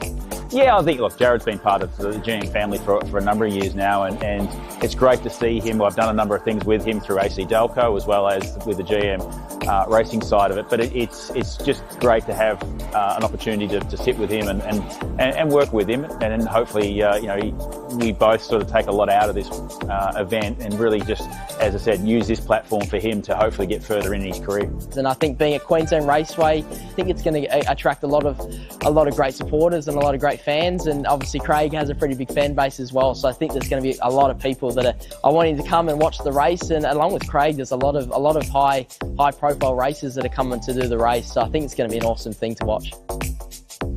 And we're going to lose the car. Here with Elliot Barbour, one half of Apex Hunters United, pilot of the Pioneer DJ Trans Am muscle car, and co-driver to Des Collier here for TFH this weekend. It's been an up and down event, hasn't it? Yeah, it has. There's a little bit of carnage. We've been tuning away slowly throughout the weekend. We feel like we're starting to get close to where we need to be. Des doing a great job, so I'm excited to see what the 63's got for the last race this weekend. So by the looks of things, you're going to be concluding the Enduro here. Tell me, what's the plan? Where do you really hope to be in the pack? Look, I think, honestly, if we can finish top 10, that'll be a great result this weekend for both of us. So, but, we're here to try and win. So hopefully Des is comfortable with the car. We've fixed the things that we need from the car. And if we've got that right, then there's no reason why we can't be fighting for a top 5 at the end of the day. So that's plan A. We'll see what shakes out there. Ordinarily, we'd say that Trans Am and TA2 are kind of two very different beasts. TA2 tending a little bit more to the gentleman racer. It wasn't very gentlemanly out there in the number 2 driver race earlier yesterday. No, there's some big names out there, and the boys don't mind and girls don't mind throwing punches. So, no, it's been really good. It's competitive as I think everyone can see by the entry list. So it's as good as it gets here in Australia for tin top races. So I've been loving it, and just enjoying my time in the TA2. Looking forward to getting back on the Hughes here in Trans Am. Fantastic stuff. Looking forward to it. Cheers. Okay, Mark Crutcher, firstly, great to see the number 4 back out there. Boy, what a weekend you've had. Yeah, we've had a shocker, haven't we? Terrible weekend for us, but hey, great weekend. It's been really well won. It's been a great show, and the quality drivers is unreal. Well, Jordan's been saying the car's been on fire. It's been literally on fire. Hopefully it's just on fire and it can pass a bunch of cars in this one. It was on fire. We had some fuel issues, and you should have seen the driver change. I was like a pensioner trying to learn to ice skate. So I don't know if we'll be able to do the driver change, but we'll give it a crack. We'll make sure we're watching. Yeah, thanks very much. Cheers. Yeah, Mark Crutcher here. We're looking forward to get into the number 4 when it comes to the Enduro round. That's been a tough weekend for them. Brand new car coming to this weekend. It's had a lot of parts thrown at it at the moment. We get our TA2 muscle cars to start getting out and get ready for this final endurance race. 45 minutes to decide who's going to be our TA2 muscle car Enduro champion for 2025. Don't go anywhere. We'll be back after this short break.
teenage star alive, and she's done it well. So Buckley leads from Hughes, Gomersall, Thomas, and it's going to be another chapter in the history books in TA2, and she converts that.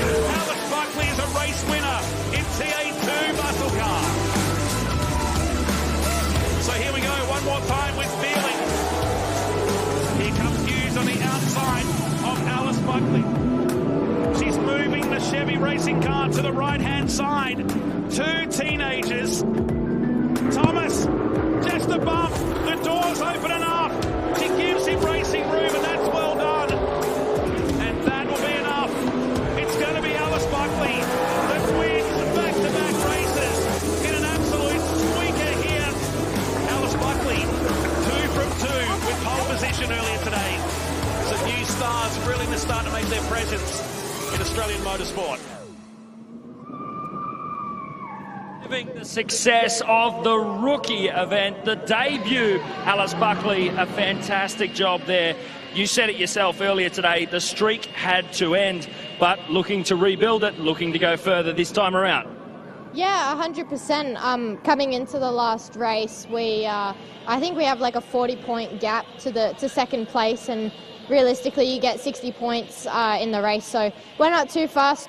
Tim and I still have a job to do, and obviously winning's the goal, but winning the round is the most important thing to us. We've obviously had a lot of success this round, so yeah, couldn't be happier. Tim's helped me so much, and yeah, can't give him enough credit. He's drove amazing all weekend. Fantastic. We're looking forward to your efforts. Best of luck. Thank you very much. So Todd Hazelwood starting in the top 10 here, but let's talk about that move around the outside on Brodie Kostecki. Yeah, it was a good one, wasn't it? I thought going around the outside of turn 6, I got away with that one. I was going down the front straight. I gave him the thumbs up, and I thought, all right, this is really going to test out our friendship here.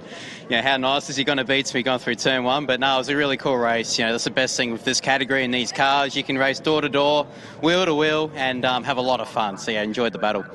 Hopefully that doesn't upset your teammate for the future Enduro, but let's talk about this one. What's going to happen in this race? Josh is obviously starting. You've got 2 green tyres. Yeah, correct. Yeah, Josh should be starting the TFH Mustang here behind me. So, yeah, we certainly feel like we're in with a good shot. It's just obviously, as we saw yesterday, when havoc unfolds, it unfolds very quickly. So we just got to get through the start nice and cleanly. Josh has got a couple of friends and family around him. He's got Diesel right next to him, his brother, and a teammate with Ben Gomersall just in front. So yeah, we just got to get through these first laps cleanly. But yeah, we felt like we made really good improvements with the car, and yeah, see how we go. No brotherly love in this team, is there? No, there's no love lost in anyone. But no, we like to have fun here. It's a big part of what we do here at TFH Racing. We race hard and have fun, and it's all good times. But before we go, I just want to say a big shout out to my girlfriend Alice. She just cleaned up and won her heats in the final in a go-karts today up in Bundaberg, so good job. I'll go, girl. Well done. Thanks. Cheers, thanks. With Paul Morris, he'll be starting things in the Norwell Motorplex Mustang, and by your own words, not bad for a couple of guys here to have some fun, starting from the inside lane, second row, up against a very, very quick number 42 machine. Yeah, we're pretty good. Just been doing our thing. Brodie's been really good at helping tune the car into the Goodyear. Yeah, his technical feedback and his confidence just to change the car's been really good. Roland in the pits has been unbelievable, holding us all accountable. So pretty easy to see why he won so many car races. He's doing a great job there. I have to say, I got the chance to have a chat with him. I came away from that one. That was a little bit of a starstruck moment there. But it was so cool to be able to see all three of you just putting this thing into some fantastic positions, some great results. You're going to be second row back. There's some fast guys, namely that guy in the Chevrolet racing machine right behind you, Jarrod Hughes. You asked him about his tyres. How are yours? We got 4 brand new tyres, mate. We've been playing ourselves into this all day, so for the whole weekend. So yeah, four tyres, just nicely rated in. Geez, they felt good when I rolled around then, because the last race I was on some pretty old ones, so felt really nice to be on these tyres. I reckon we're in with a pretty good shot. Best of luck. Thanks, mate. Starting from P7, Nash was on fire in the last race. Your car looks super fast. Yeah, absolutely. He went from 24th to 4th, I think, in that first race, which was really good. I went from 6th to 5th, so the car's definitely got pace, hopefully. We don't have any greens on this car right now, so we've tried to manage our tyres through the weekend, so hopefully we're fine for this race here. Well, hopefully that pace continues and we can watch you carve up a few. You've got your brother next to you again. Oh, absolutely. This is going to be a bit of fun. Brother next to me, bit of brotherly love. Hopefully we can keep it clean together and get through the first corner. Thank you.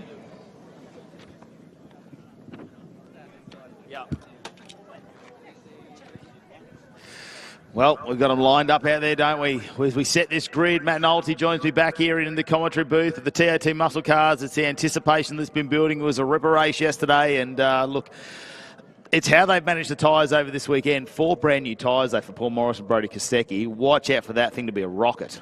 Yeah, it's a pretty damning statement, isn't it, from the 67 team? But it's interesting to hear what tyres are going around there and what a calmer day it has been compared to 24 hours ago. There was race tape, there was zippy cables getting around, and today a lot calmer in the farm down as we look at this grid. All 26 cars are going to be back for this 45-minute race that will start very, very soon. Hey, talk about legends. J-Mac has got one of them down there on the starting grid right now. I've got Glenn Seaton here, obviously overseeing Aaron's efforts here in the unit racing TFH machine. These are an incredible machine that came about after you'd sort of had the chance to really cut your teeth. Tell me, from the outside looking in, what do you think of them? I think it's a fantastic category. Naturally, Aaron was involved in it in the early days from 2018, 2019. And it's been a really good grounding for him. They're perfect for the young guys to come through to get the example of the things moving around, very much like a supercar. So, no, it's a fantastic category. It's very well run. And you just got to look at the fields. Like, you've got some superstars here today, and it puts on a great show. So, yeah, it's good to be a part of it. And the pairing, of course, of Aaron and Ben Gomersall, 2 incredibly talented racers. Aaron obviously cutting his teeth in this to great results. Gomersall, he's, I believe, second in the championship right now. His championship could be on the line here. It's not something that you lightly sort of offer to someone to come in and basically pilot your car in something that's got championship-changing possibilities. Yeah, there's no doubt about that, and he's done a fantastic job for his first year in TA2, and he's also run a Super 2 this year. So Ben's new at the game, and he's done a brilliant job, not being come through karts and things like that, which most of these guys have done. So for what he's learnt so quick, he's done a fantastic job. So, yeah, to be running second in the championship is pretty good for the first year. And, yeah, today's pretty important that we try and get some results. And naturally, these sort of races, it's all in the first couple of corners. If you can get through the carnage, from then on, it's usually pretty good racing. So we'll see what happens. It's going to be interesting. The Enduro coming up very shortly, but still so much to catch down here on the grid. And when he's not putting out fires, the man Aaron Jackson is out here racing in the number 81. You're starting this race. What's the plan? Opposite to yesterday. We just want to keep it a bit under control a bit more and see how the first lap goes, and then actually make lap 2 this time. It'd be great. So starting in the top 10, you've got 2 green tyres. Yeah, we've got 2 on. We'll see how we go with it and just try and work our way forward from here. And then you'll hand over to this guy, Declan Fraser. How has your weekend in TA2 been this weekend doing this Enduro? Yeah, it's been amazing. It's a credit to the whole Jackson family for having me, and TA2 for putting on such a great series. It's my first time in the category and loving every minute of it. The racing's hard, it's fair. It's just absolutely loving being here. And what are these cars? You've driven lots of things. What are these like? Yeah, they move around a lot, so getting your head around that and just how to brake them and the corner entry speed and stuff like that. So for me, it's been a pretty big learning curve. It feels like you're on lap 40 of a supercar stint, so it's a really good practice for me coming up to the Enduros. All learning new things. Over to you, J-Mac.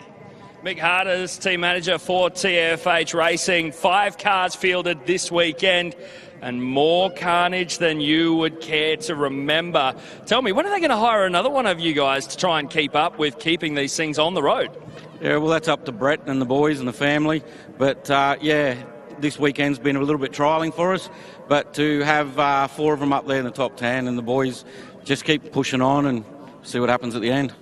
We know that the Goodyear tyre cycle is sort of coming to an end, but it really does look like the TFH garage was really able to sort of get an idea of this Goodyear Eagle tyre a little bit quicker than some others. How do you take that? Yeah, well, it does help having the 5 cars, as you say, and we can sort of get the strategy across those 5, whether it be a test day or a race day, and get a better sort of pressures readout. And with having 5 different drivers, 5 different driving styles, makes fun for setups. makes fun for us watching on. Mate, you guys at TFH Racing do a fantastic job. We are looking forward to this big Enduro. No, so are we, and thanks very much for Brett and the family for putting the team together and getting us here and keeping us going all year. Fantastic. No problems, thank you. There is a reason why this guy's smiling, Brandon Madden, starting in the top 10, and you've got 4 greens. Yeah, hopefully we can move further in the grid. It's awesome opportunity to come race one of these. Brett Thomas looked after us with the whole TFH crew, and pairing with Scotty, I think we're in for a good result. So hopefully we can move forward in the race and see how we go. Really. Yeah, quite new to the category, so it's a fantastic on a weekend like this to be starting in the top 10. Is that what you expected? We always had goals. We can obviously, we think we can drive race cars until we get here, and we sometimes we get humbled. And at the moment, we're doing really good. And I said, proud up with Scotty. We done an Enduro last year at the Bend, and we didn't have the best luck. We caught fire, and it sort of ended our dreams for that one. And we're back nearly a year later and in the top 10 for the final. So 4 greens. Hopefully, we can move forward and tuck in behind Toddy, the teammate, and see if we can move forward. Yeah. Yeah, you have had some bad luck along the way to get to this point. Let's hope you've used it all and it's all good from here on. No, I hope so. Like I said, fingers crossed. The TFH crew obviously have got this thing like a rocket. They know what they're doing. Having Todd on the team sort of helps us. We sort of just roll the ball with him, and he helps out with setup and everything. He's a good, honest dude. So it's good to have him on the team. And TFH, obviously I'd like to thank Harvey's for coming on board this round. They're main sponsors. Without them guys, we wouldn't be racing. So yeah, hopefully we're looking forward to it, and hopefully get up there and give Scotty a chance in the last 25 minutes or so and see what we can do. Good stuff. Thank you. Thank you. Well, the big 45-minute Enduro to finish off the event is coming hard and fast. Lachlan Evanet, you find yourself starting out of P2. You've got the outside line, but something a lot of people may not know, you actually classified dual citizenship. The American flag actually displayed right there next to your surname. Your mother's American. Have we got any plans to see you over in the US of A? Maybe. You might be able to see me in the Trans Am in the future. I call it the magic passport because it opens a lot of more opportunities, but yeah, maybe if I continue on the pathway. I love the Trans Am racing. It's going well this weekend. Yeah, in the future it might be an opportunity to go over there. You look at Nathan starting behind me here. He has plenty of opportunities. He's gone over there and he's done well in the US. And yeah, it's definitely an option to go over there in the future.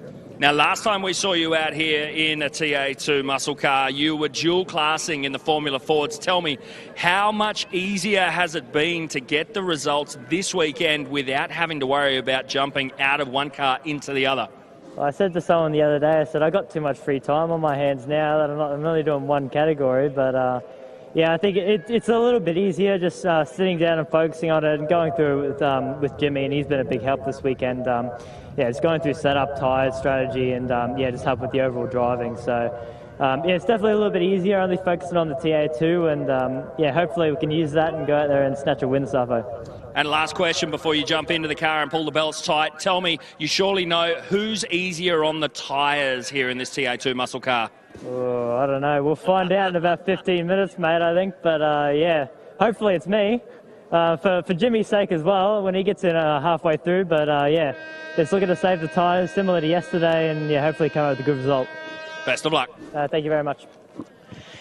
So starting from P14, George Medigi, but you're smiling because you've got 4 greens as well. Yeah, absolutely. It's been a bit of a tough weekend for us, so that doesn't really show how fast the car's been. We were really quick yesterday in the Enduro. So yeah, we've been pretty cautious, saved 4 greens for the race today, so pretty excited to see how we can go. It's always nice to jump in a fast race car with better tyres than everybody else, isn't it? Yeah, absolutely, except Josh is the one that gets to use them. So, look, I'm really confident he'll do a great job. And the great strength of this Marcus Ambrose Motorsport car has been that long run. So when I get in halfway through, I'm sure it's going to be in good shape, and I'll just push on from there. Hope you're right. Thanks. We'll watch for them later on in this race. George Mediki will jump into the 200 car. The grid is being cleared. We're getting set for the final race, the TFH Hi TA2 Muscle Car Series by Maritimo. It's the Tag Team Enduro. Come back and join us soon.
one person listens to correction. Yeah.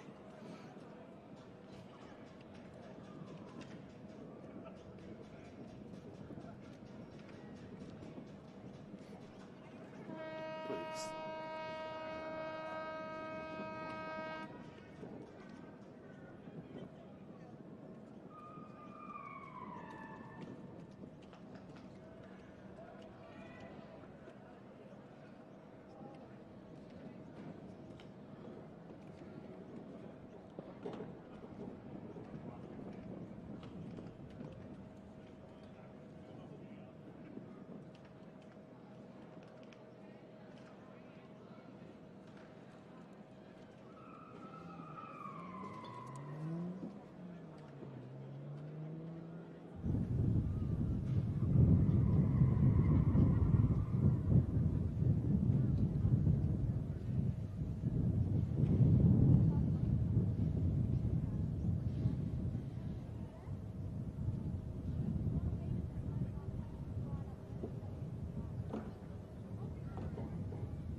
Six cars ready.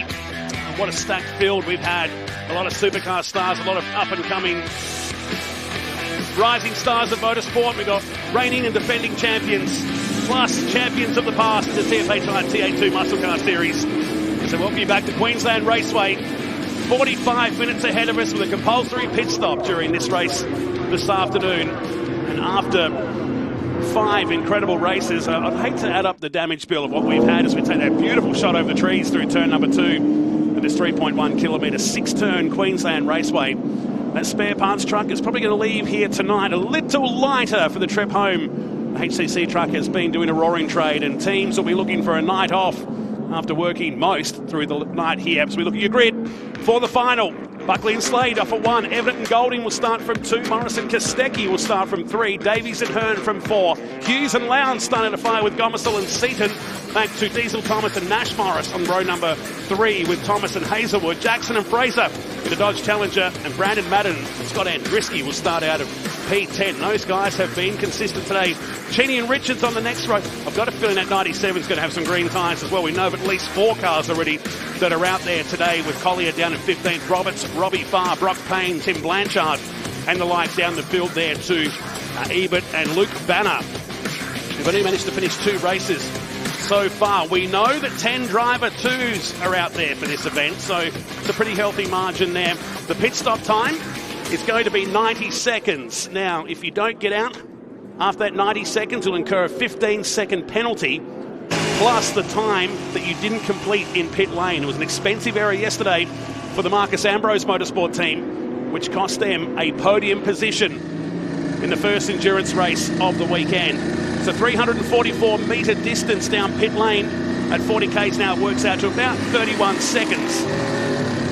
So to listen to the in-car camera down, everything's got your attention though. Yeah, it almost sounded like an exhaust leak potentially, or just a slight miss there. But wait and find out. It could just be as we go through the gears there. They're trying to warm up these Goodyear tyres. They're going to get a couple of laps out there to get that done. But already talking to some of the drivers down there, you hear them say we've got 4 greens. So those teams that have elected to go out on some pretty used tyres throughout the racing today, well, they're going to come home strong. And one of those in the front row, second row, is Brody Kostecki and Paul Morris. So that was going to be interesting. Cheney already in pit lane, so potentially an issue already.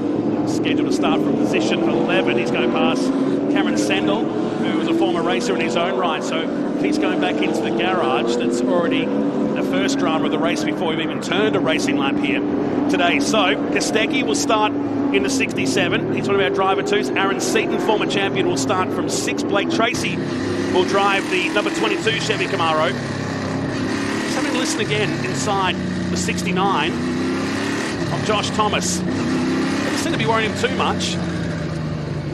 Could be a slight exhaust leak. That's all that could be. Just doesn't sound as smooth as we normally hear from some of the cars. But that's right, they were very late out in the last race, remember, too. They actually went out of pit exit just before the race started, so they barely made it out to the grid. I'm sure they'll be doing. They're just trying to fight back. Josh Thomas has a championship to worry about. He's currently sitting 3rd overall for this season. I mean, he's got a lot more to play for, I suppose, than some of the other drivers out there who have come along. They're a lot further down in the championship. It's a big enduro, a chance to be with someone else alongside him, a much more experienced racer. So they just need to get that car home. We believe it's a lower control arm on the 51 just coming through from pit lanes. They're going to try and get this repaired and get him out for a result, but he's going to go several laps down. So even before the start, the 51 is back in the garage. But the beauty is 45 minutes of racing is ahead of us. Who's going to take out the 3rd edition of the Tag Team Enduro? You get the feeling it's on the first 2 rows. That old cliche, the cream always rises to the top, and it's done that here. As they get into the rows of 2, waiting for the pole sitter to jump on that loud skinny pedal. And here we go for the final 45 minutes in the TA2 Muscle Car Series here at Queensland Raceway into turn number 1. So Buckley covers off Lachlan Evanet. Brady Kostecki in the 67 tucks in the 3rd position. Brent Carr with the 66 of Josh Haynes sideways for the Prossermobile in the middle of turn 1 and 2 as we head to the back straight for the first time. Yeah, there's Cameron Laws behind the wheel of that. And we just want to see these cars make a little bit of room as we get through the first couple of corners. So it's not too bad, but they're too wide down to the 3. This is a big braking zone down here. And a big lockup from Kostecki. Contact made in the Evanet car. Davies pushed wide. And now we see, oh no, is that the Richards car as well? Out on the dirt once again. Oh, hopefully he doesn't rejoin in front of any cars. And definitely their bogey corner this weekend. Kostecki trying to force the issue on Evanet here. He'll stay side by side through the 2 left-handers on Queensland Raceway and stays there. Puts a donut ring in the side of the number 8 and it allows Jarrod Hughes to go past at the same time. 2 big dust clouds already on the first lap as Alice Buckley will take us through to complete the first one. And Kostecki is charging on those new green tyres. Well, we're just hearing it's actually Morris in the car there, so the wrong information come up on our screen. But Paul Morris, he said he was going to fire it in there, didn't he? Have a listen to the cars as they go by.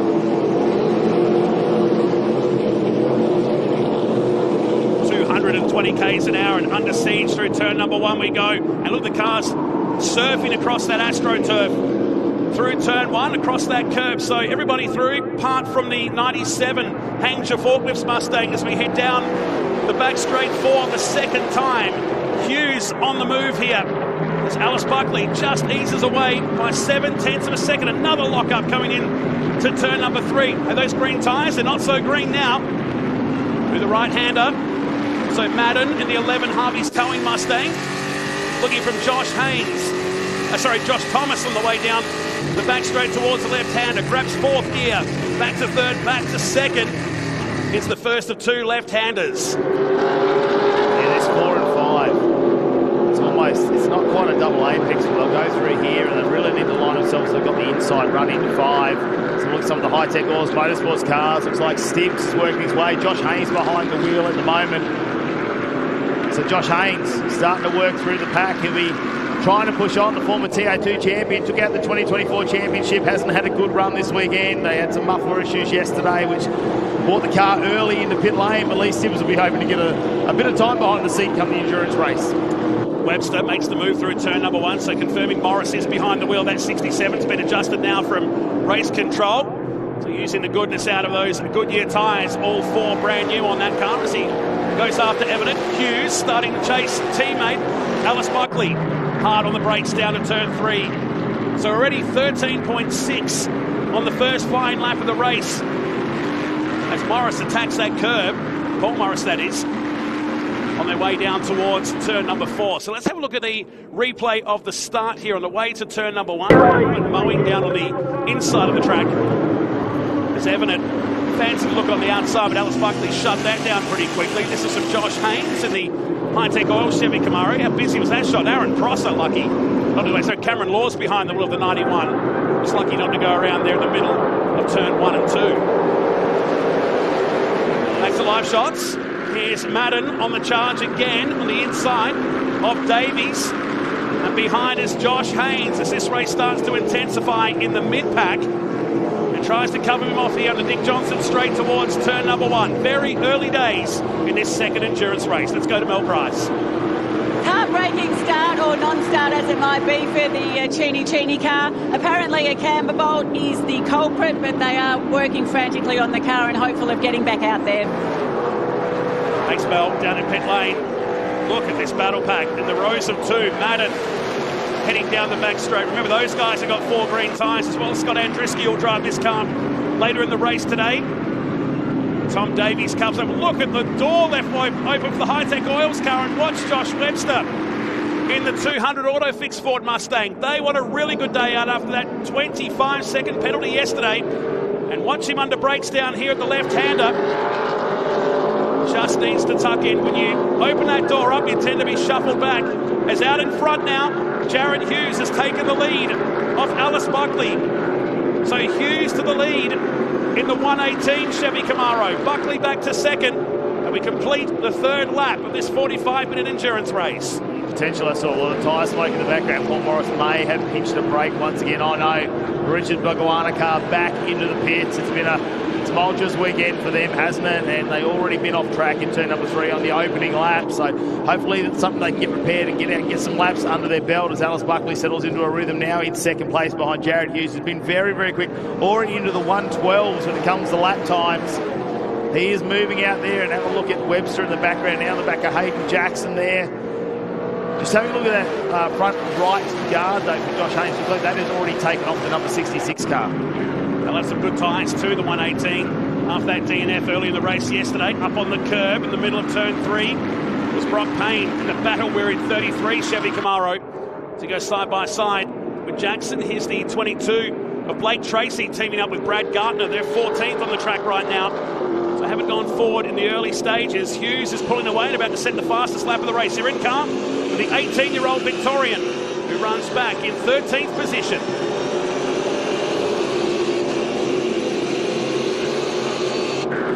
Off the track, the race leader has had a moment down here at turn 6. So Hughes has gone off the road and is fallen back behind the 35 of Aaron Seaton, 5th position. So what has happened to Hughes at the last turn? We'll have to wait and see exactly what goes, because he needs to watch out. He's got a very fast Diesel Thomas in the car at the moment, and how smooth Diesel's been. He normally looks after the tyres when he's in the race car, and it's an opportunity to really get in behind and get under that rear wing, try and make up a move on Jarrod Hughes, who was leading this race for about 1 lap. Mistakes like that really put you back in the middle of the pack. You see Seaton just in front, Morris in 3rd, Evident in 2nd, and Buckley back in the lead of this race. So Seaton, the 4th position. Here comes Evident. So this is the battle for the lead now. After Jarrod Hughes' excursion off the track at turn 6 has dropped him into 5th position with Diesel Thomas only 4 tenths away. It's been about these 2 cars all weekend long. Camaro versus Mustang. And a long way to play out as they come down to turn 6 to complete another lap. And the track is absolutely alive with fast laps out there. A 12.9 for Jarrod Hughes, the fastest lap of the race. And a 13.3 for our leaders at the front as they come through to complete lap number 6. Let's go back to pit lane.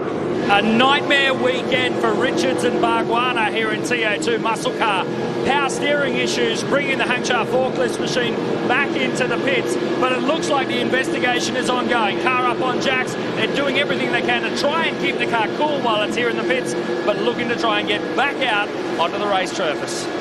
What a forgetful weekend. Thanks, Jarrod McLean down in pit lane for that 97 team. Back in the pits. And remember, while there's points on offer for the tag team Enduro, there's a series still up for grabs. It was 252 points between Hughes and Gomersall coming into this race.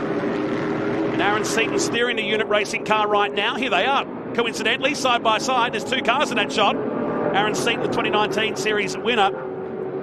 And Hughes will be ruining that mistake. His teammate, though, Craig Lowndes, is in the pits. About an emotional roller coaster. 1 minute you're winning, the next minute you're fifth. Now you're back up to fourth. Yeah, look, I think he just made a mistake down into turn 6, but the car looks much better, which is a great news for us. He's recovered really nicely, but yeah, just a bit of a shame. Obviously, when you're leading, you're trying to push hard, and he was, but look, still long race to go. I know he'll be really disappointed with himself, but the car does look super fast. Yeah, it does. We've been working on it all weekend, and really I think today was obviously showing now we're sort of in the window where we want it to be. The sun's dropping, it's getting a bit cooler, so hopefully the tyres lasted a bit longer. You're right up there. Have a good one. We will. Cheers. Jump into the car later on today in that double 1.8 machine. As he goes after Paul Morris. Remember, he's on green tyres. Brandon Madden's on green tyres. Josh Webster's on green tyres that we know of from that grid walk prior to the race. Kostecki will jump into the Norwell Motorplates Ford Mustang that Nash Morris will steer normally in the Trans Am Series. We work our way down to turn number 4. So that's the first big moment of the race there as he comes from a long way back to make the move here. Door left open by Morris, and Hughes starting to right the wrong of that mistake down at turn 6. Yeah, I don't think that's a bad decision there for Paul Morris. Yeah, the IES number 51, so the Cheenies will get that car back out on track. Won't put him into a winning position, but they will want to get around and keep some points there for Graham Cheney in the series. Here's our race leader though. Alice Buckley got Evident right in the window there, 6/10 behind. Just staying there now. We're going to change this over. You're going to have Tim Slade and Golding in the seat there with 6/10 between them. Pit stops are really going to play a big factor, and like we spoke about earlier, there was a very large difference between a really good pit stop and a very average pit stop. So between 30 and 40 seconds difference. So it's very important these teams have that down and they get the car in the right position. The drivers can change very quickly. And that 90 seconds is from the entry line to the exit line. So you're looking at about 31 seconds of stationary time. But it's also where you're parked in the pits as well. If you're down the front, you've got to be really, really smart on when you let that car go. But for other teams, they're a good 150 to 200 metres at the other end. Yeah, it's an opportunity where you can just get off the accelerator a little in pit lane if you're going a little bit too fast, can't you? If you've got the stopwatch on it. I did see a couple of the drivers have actually put a timer on their dash where they can lean forward and press it as they come into pit lane. So there's a couple of different methods they're using. You see the TFH crew up on the fence at the moment as it looks like most of their teams still getting around in that. Well, Josh Thomas has dropped back into 16th position, so the number 69 car has gone out. Des Collier in 17th, so they're well and truly out of the top 10 now, all 4 cars. Thomas has started 8th position. He's got Hayden Jackson just ahead. He's got Declan Fraser suiting up down in pit lane. He's going to make the move here at turn number 6. So head towards that pit stop time very, very soon. As Steele pointed out as well, that sun will start to dip away. The track conditions will cool down dramatically here at Queensland Raceway. So Buckley leads from Evident, Hughes, Morris and Seaton. Here are the leaders on the way down to turn 3. Diesel Thomas runs in 6th. Josh Haynes, the big mover today, from 16th up into 7th place in the 66 Hi-Tec World Chevy Camaro. Josh Webster is next in 8th position on green tyres. Brock Payne has come up inside the top 10 from 19th on the grid. Jordan Cox is next. Now Jordan Cox came from 25th on the grid. And that 4 has got some pace. It just needs to be consistent. Now let's see if he can stay there, Jordan Cox, in that number 4. We've seen a couple of issues. Well, a lot of tyre smoke. Is that coming out of one of the Hi-Tec Oils motorsports cars? That looks like that's going to be Blake Tracy. Oh, Robbie Farr a bit further down with the number 7. 18th position. Here's Des Collier on the move. On the Luke Vanner car. He's sharing with Glenn Ebert, both debuted in TA2 muscle cars. The Alien Tech sponsored 82.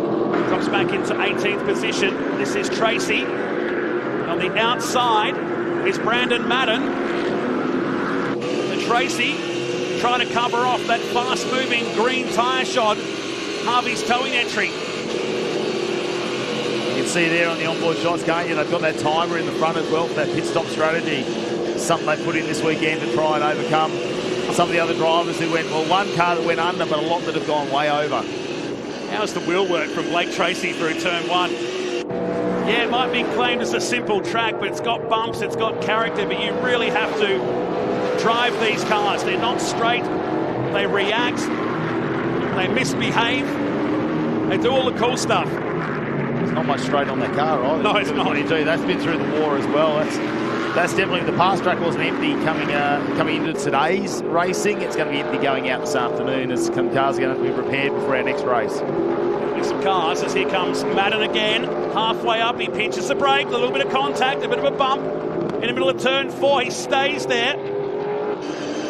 And the Jim Boomer juggernaut makes it move, but he's on the wrong side of Cool, heading down to turn 6.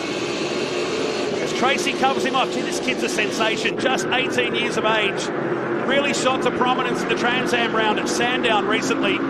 Racing with the likes of Jimmy Golding, they're side by side. Phenomenal racing on the Dick Johnson Straight. It's through they blaze for another lap. You're watching 12th and 13th on the track. Yeah, you think they'll be battling it out for a podium position? Oh, no. It's Cameron Laws behind the wheel of the 91 and Danny Reedy 22nd and 23rd. And we'll go safety car. Down at turn 6 off the track is the just recently repaired 51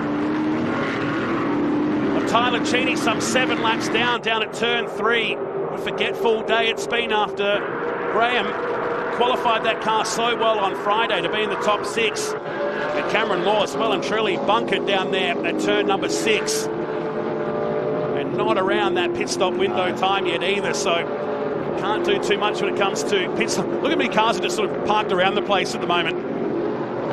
There's the Willem Motoring Conference safety car comes out for at least a chance to calm the field. With Buckley, Evan and Hughes, Seaton, the first of the driver 2 cars, running back in 5th. It gives a chance for the other drivers to suit up and get ready. Well, the yellow flag comes out for the first time in the second endurance race of this tag team enduro weekend at Queensland Raceway. Danny Reedy managed to get that car out of turn number 6 gravel trap and not gone into the pits either, so circulating around at the moment for Danny Reedy. Hopefully no damage to that car either. Number 5, Desert Palms entry, Tim Slade. Just making sure the earpiece is going nice and smooth, doesn't he? Not that hygienic or not, but yeah, it works. Well, it is your earpiece, so it's fine. It's not like he's got Alice's earpiece there. Going to be in a commanding lead when they come out of here, but yeah, it's when that pit stop window is going to open and how quick are these drivers going to get in now. Lots of pressure for the teams, and this is where those rehearsals will play a big part. Danny Reedy's coming into pit lane. We look at Cam Laws and the Aaron Prosser 91 car still parked in the bunker. And it's Steve Wilson that's gone Wilson between, as well. So we've got another car stop there. Whether they're going to try and recover that car at the moment, that's in a safe spot. But with an endurance race, we've still got 30 minutes remaining to go. They may opt to try and get that car out of there. So many drivers now starting to suit up, aren't they? Helmets are on. The gear is on. They're getting ready to jump into this car at any stage. When the window opens, they might take this opportunity, potentially, depending on how long we need to wait for the safety car to recover this. The Prosser car, piloted by Cameron Laws, is deep into that gravel, so they're going to have to try and drag that out. Whether they can get the car running or not to drive off under its own steam, that'll be the question to how quick we can get this done. As you can see, the team already onto this from Queensland Raceway. Craig Lowndes already getting suited up as well. And you'd be smart right now to do that, because this could actually go into that pit stop window, which opens in just under 3 minutes and 30 seconds. On our timing screen, it shuts, of course, at the end of the 26-minute mark. And of course, only 3 crew members, including the co-driver, are allowed to work on these cars. You can't bleed the tyres, the pressures on the tyres, until that driver change has been performed. Caught a couple of teams out yesterday during it. I do love this concept because we don't do this at any other round all year, but it puts the pressure back on the teams to perform, to get it right around that 90-second mark. Pit lane will be very, very busy soon. So 91 gets retrieved. We'll go back to pit lane with Mel. So here with Tim Slade, everyone's getting ready. Confusion as to when the pit window opens. Are they going again? Are they coming in? But yeah, you'll be going out when you do in a good position. Yeah, I was a little bit worried. I just went to the truck and came back, and they're getting the pit board out. I thought we had a problem, but yeah, obviously there's a car off or stopped somewhere. So yeah, I'm not sure when it's going to get restarted, but yeah, if it's still the safety cars going round, then I think you'll see everyone pit. If not, we might extend it, a little bit longer if the safety car comes in. It's been an action-packed start to the race already. How's the pace of the car? Yeah, pretty good. I don't think we were terribly strong at the start, but yeah, it looks as though the car was coming on quite well, which is obviously what you want in a longer distance race. So yeah, car looks good. Okay, well, we'll look forward to watching you in Austin. Hopefully you guys can bring it home P1. Yeah, thank you. Tim Slade waits patiently while we wait patiently for the fantastic Queensland Raceway response recovery team to retrieve the 91. I think they're going to try and tow him away from the rear of the Aaron Prosser contracting Corbett's group number 91 car that's parked down here. 24th position at that point, where the drivers keep the heat alive in these Goodyear tyres, but also the teams watching that countdown clock as we approach 26 minutes remaining, 14 laps into the journey as we ride in car with Blake Tracy. Back to the pit lane, here's J-Mac. Problems for the Wilson Auto machine. They've been struggling with gearbox and transmission problems most of the weekend. It's looking like it's further towards the rear of the car, potentially the diff this time, saying that he was happy that they had that spin that neutralised the track to be able to get the machine back into the pits where they can continue to have a look at it, see if it is able to be resurrected for the rest of this 45-minute Enduro. Not the last team to be struggling here this weekend, are they? Back in the pits. At least they got the car back. That could have been game over for them, parked in between turn 3 and turn 6. Yeah, we've also seen a lot of diffs being changed out this weekend. So they are pushing hard. You know, that's really when you come to the deceleration, how much, I suppose, power that puts back through the drivetrain. Especially, we've done the upgraded gearboxes this year. A lot of them have gone to the Hollinger gearbox, and everything else now is starting to get worn a little bit and take a little bit more of that brunt. So we head back down to our pit lane. Brad Gartner, the Hi-Tec Oils car's about to come into the pits. What's your aim for your stint? Just a quick pit stop, really, especially where we're all bunched up like this. I think if we can get a good stop like we did yesterday, I think we'll jump a few cars. Other than that, just finish the job off. Yeah, there's been a lot of variation in the pit stop times, haven't there? And you guys nailed it. Yeah, we nailed it. So we've done a good job practicing, but everything can change now. Here's the window open, so I better head off.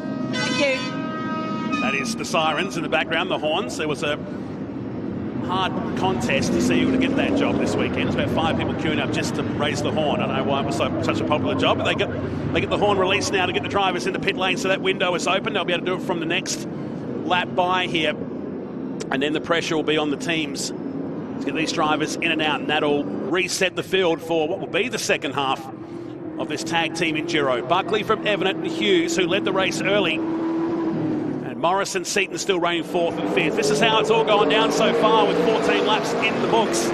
Alice Buckley led us away. That was Thomas Davies going wide, and the poor Hangcha Forklifts Mustang will be looking for a holiday after the weekend it's had, as it took to the beach for the second time down at turn number 3. Yeah, there's plenty of side-by-side racing with Jarrod Hughes. He led the race for about 1 lap, and a mistake that we didn't catch on camera. He went wide and went back 3 positions. Then there was this moment which has brought out the safety car. Danny Reedy managed to get the Danny Orr earth-moving car out of there. Unfortunately for Cameron Laws and the 91 machine, that has had to get towed backwards. So when they tried to get that out of the front splitter under the concrete, so had to try and get that just out of harm's way at the moment so we can get this race underway. In the meantime, plenty of action still further back in the pack, and that looks like that was the IES machine. Now, they already had a knuckle go on the steering, so to be off again, potentially that has come back, and they've had some more damage there. Hopefully that isn't there for the number 51 machine, the Tyler and Graham Cheatham father-son combination, as the safety car looks like are the lights out on that. It might be getting off the track, but it's a tricky time. The pit window's open, isn't it? So we've got some main game drivers in there. We've got some championship drivers, and we've also got some guest drivers who are very accomplished, who may end up in the seat a little bit earlier than they anticipated. And have a look at this.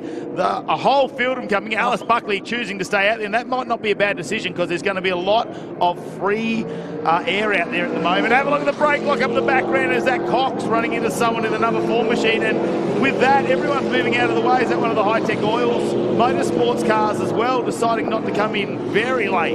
Alice probably looked up in the mirror and said, guys, where are you going? You leave me on the track on my own, but it could be a masterstroke. As in comes Paul Morris to jump out of the Norwell Racing School entry. Brody Kostecki ready to jump in. And while pit lane gets busier and busier, the rest of the field, all 9 cars that remained out on this lap, make their way down to turn 3. So Buckley, Brock Payne up to 2nd. Blake Tracy is next. You're watching Josh Webster with the very tall George Wiedeke, who finished 2nd in the series back in 2019, jumping into that car. Marcus Ambrose even helping assist Wiedeke back in. That's a good Tasmanian crew down there, isn't it? Helping out on the auto fix entry as the rest of the field work their way around to complete this lap. Here is Buckley. Remember, 90 seconds of pit stop time from start to finish. Who are the ones that can read the play well? We look at the 118. Craig Lowndes about to jump in behind the wheel of that car. Buckley goes through one more time. And purely to give herself all that space when she comes in. Now it gets spicy. Did they come out? Because if you're stuck in that traffic, you can't slow down at all. You're going to have to keep moving or anything could happen. It's going to go down to the wire for a few of them. Oh, wow. Diesel Thomas, 90 seconds, bang on. All this crew coming out at between 91 and 94 seconds of pit stop time. In car with the 66 that rejoins the track between Lee Stips behind the wheel now. And Josh Haynes is still out there on Luke Banner. These guys still racing for position. So it'll get a bit confusing here for a moment. These are the cars that have stayed out. I think Josh Haynes is that Hi-Tec motorsport car that we saw try to go into the pit lane and had to get back out on track. That looks like a lot of tyre smoke coming out of there. And what are they ripping up the side of Des Collier's car? Because we're not used to... They shouldn't be around the passenger side. They should be on the left-hand side of the car where the driver is. So they are looking at something on the front of that. So that's potentially some running repairs. Craig Lowndes back in the 118 car. As you can see out on track. That's ended up at the moment in 12th position. It's just the walking wounded, isn't it? The amount of race tape we've got out of there. Panels missing already. Buckley's come in. Brock Payne's come in. And everybody else that stayed out, giving himself maximum amount of space in the pit area now so they get clogged in, causing the teams more trauma. So the race leader makes her way in. Payne had closest into that wall, incidentally, on the right-hand side. Back in car now with the 69. They should have Hazelwood behind the wheel. So more than half the field dived into the pits as the safety car was coming in. There was some congestion at the top of pit entry, which is going to cause some teams a loss of time. But man, that one for Hearn, they also went 90 seconds as well. He and Tom Davies 90 seconds. Crutcher and Cox went nearly 100 seconds on their stop. I'd like to have a look at Cox's entry because I believe there might be a bit of damage on the front of that one. And yeah, TFH hire cars come in and it doesn't look like it's going anywhere. I'm just trying to grab a number off that. You'd think that's got to be Diesel Thomas and Nash Morris with the blue bonnet there as well. That'll be heartbreaking for him after a rough weekend. It hasn't worked out well here for a moment because Kostecki is side by side with Lowndes, who leapfrogged both these cars in that pit stop, but now is sandwiched in between the Mustang and a unit racing car behind, with Ben Gomersall back behind the wheel. So Kostecki's come flying past both of them. Lowndes and Gomersall, well, they've been exchanging positions for the last lap. Slade now exiting out. Where's he going to come out? Have a look at this. This is going to be really, really close. Beautifully done. And purely on the fact that they had more time and more space down there, they had an extra couple of laps, and they come back out in front of James Golding. While three cars are still in the pits with Tracy Madden and Josh Haynes. They're both the Hi-Tec cars in the lane. Brandon Madden handing it over to Scott Andriski. What a sequence of events that been during this one. Let's go back to pit lane. Oh, what a start to that race. Yeah, it was hectic. Obviously, it's what I couldn't do this morning, so pretty good to be able to hand Tim over the car in first. I think we've got a pretty good car underneath us, so let's see what Tim can do. And what did you think when Jarrod went off the track? Yeah, you know, it happens. I did it in front of him the race before, so feel bad for him. We had a good race then. We got a little bit of argy-bargy. I got left out for drive, which was good. You know, it's hard racing, and yeah, he drove amazing in that first stint. So sad to see him go off, but that safety car restart helped him. So obviously, being Chevy Performance teammate, yeah, it was good to see the safety car come out and help him. Obviously, it didn't help us, but good to help one of us. I'll let you go and watch your teammate. Awesome. Thank you so much. Great drive, great weekend for Alice Buckley. She takes in some water while co-driver Tim Slade is back out on the track now with the field now cycled through pit lane. It was 1.4 seconds on the previous lap. And so many drivers in this one, Matty Cav, have really nailed the pit stop time today. There's no real disparity in that top five. Well, here, Declan Fraser, I'm looking at that. That looks like that's going to be 87 seconds up on our timing screen for a pit lane. Down in 20th. It's going to be Hayden Jackson. Yeah, that's unfortunate. We'll get down to J-Mac though in pit lane with an update. Nash Morris and Diesel Thomas out with a broken upper control arm due to that heavy contact earlier in the race. The number 18 TFH racing machine out of the action. Well, that's a part I probably wouldn't have expected, but they had a couple of off-track excursions, especially Diesel Thomas in that race this afternoon, didn't he? He went right out wide and then jumped the car on the exit of turn 2. As we get back on board now, Brad Gardner behind the wheel of Hi-Tec Oils 22. It was a bit of a moment there for them, but look, that car's walking wounded, but currently sitting in 4th position.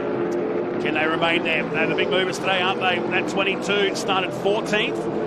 Lowndes runs in 5th. We're watching what's going to happen with that the 81 machine that's had a 87-second pit stop time. I can't see anybody else that's really going to affect the timekeepers on that one. The best one had to be Nathan Hearn, 90.9 seconds of pit stop time. Wow, you go on there, Lee Stibbs. Even better. Josh Haynes, yeah, 90.5. They've really tightened things up, haven't they, since yesterday, these crews? I think we've seen some driver change practicing. That 66 started on the next row in 16th position, so a big turnaround. It's down at turn 3, Lowndes on Gardner, and that puts the 118 machine up into 4th.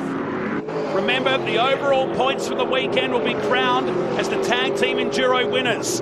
At the moment, as you see the top 3, it should stay that way. Should.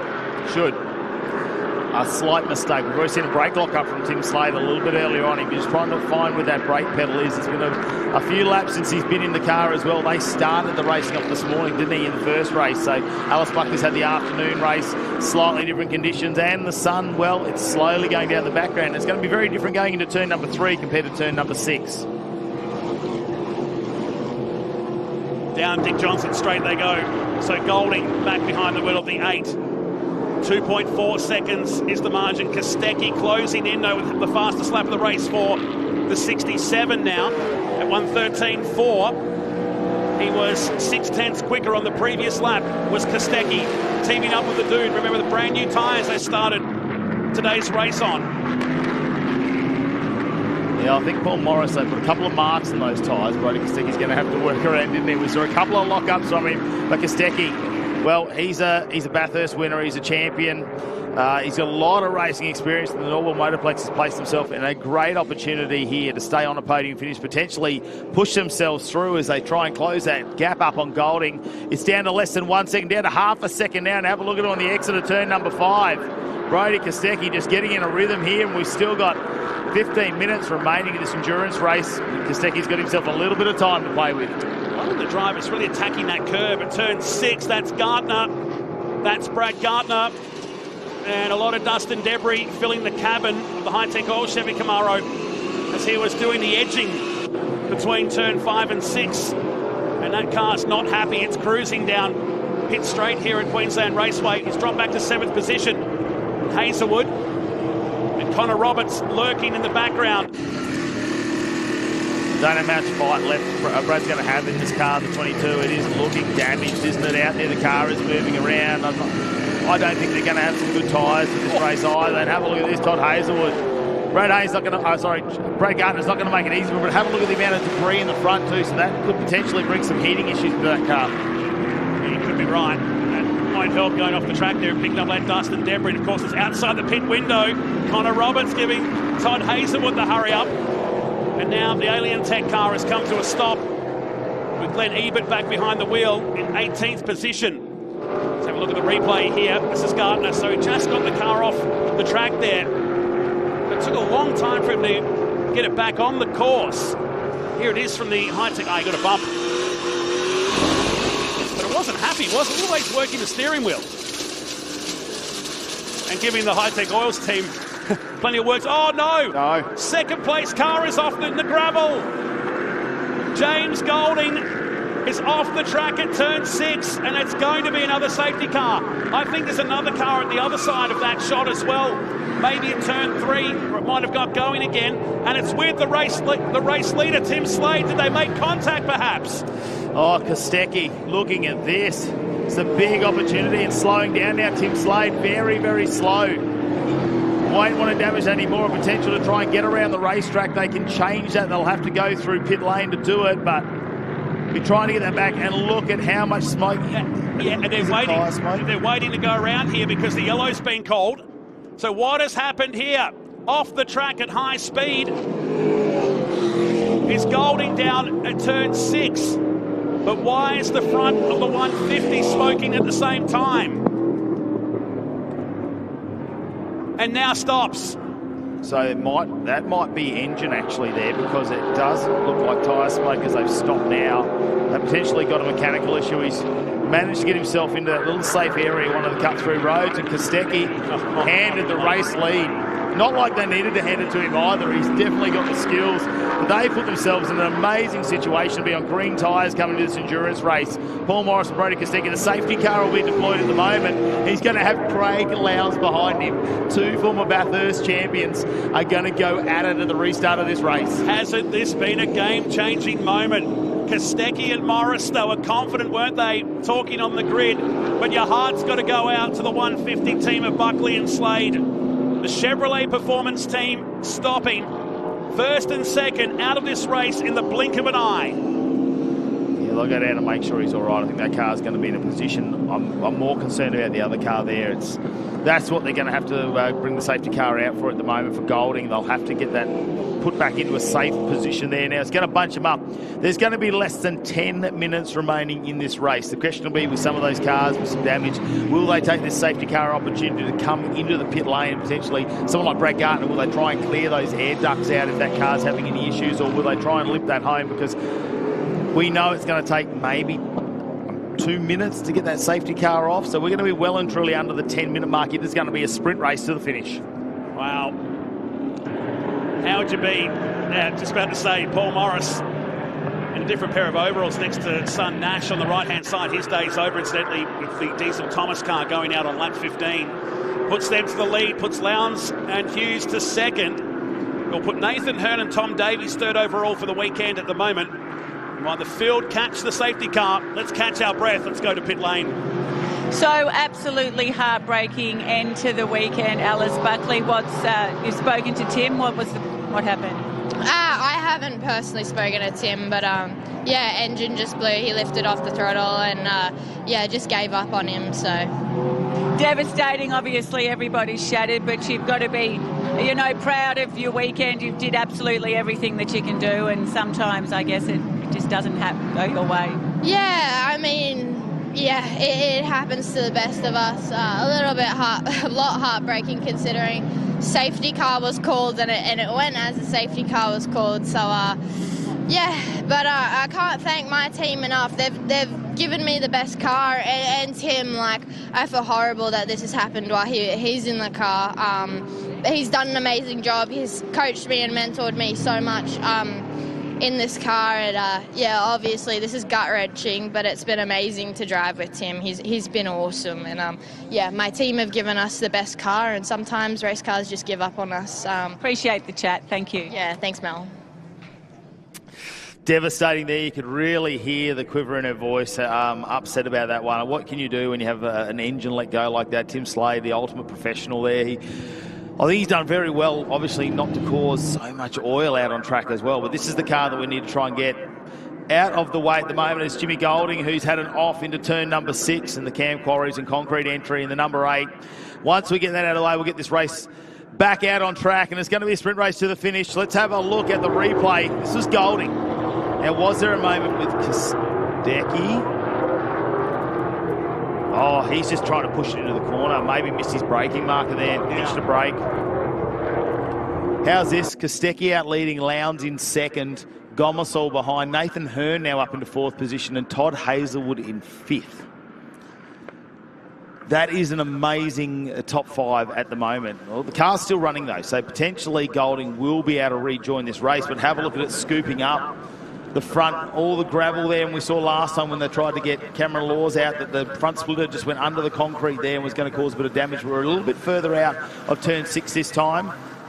There we go. We just don't want to go over that toe strap too much, but I have a lot of rocks and debris to pull out of that. Whether he'll do a bit of a tour down pit lane to maybe clean that out of the front of the car, but they will rejoin and potentially get themselves some points at the end of that. And looking on the screen here with the 150 now back in pit lane, it's still showing them with the most points of the weekend. I'm just chasing that from our TA2 officials to see where that plays out, because they come into the race at 273, but it'll be a 0 for a DNF. And at the top, you've still got Kostecki and Morris on 256. So just going to chase that and confirm.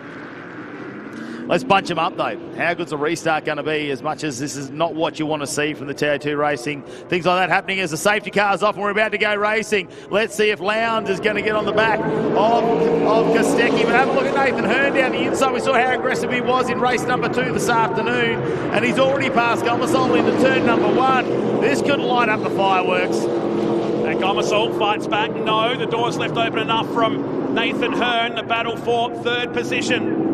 It's down the back straight goes Kostecki. Lowndes in tow off the back is one of the IES cars. And it's in the gravel. Just as we were getting this race back to green. I don't know if he's going to get out. It's the Paul Hadley car that's down there.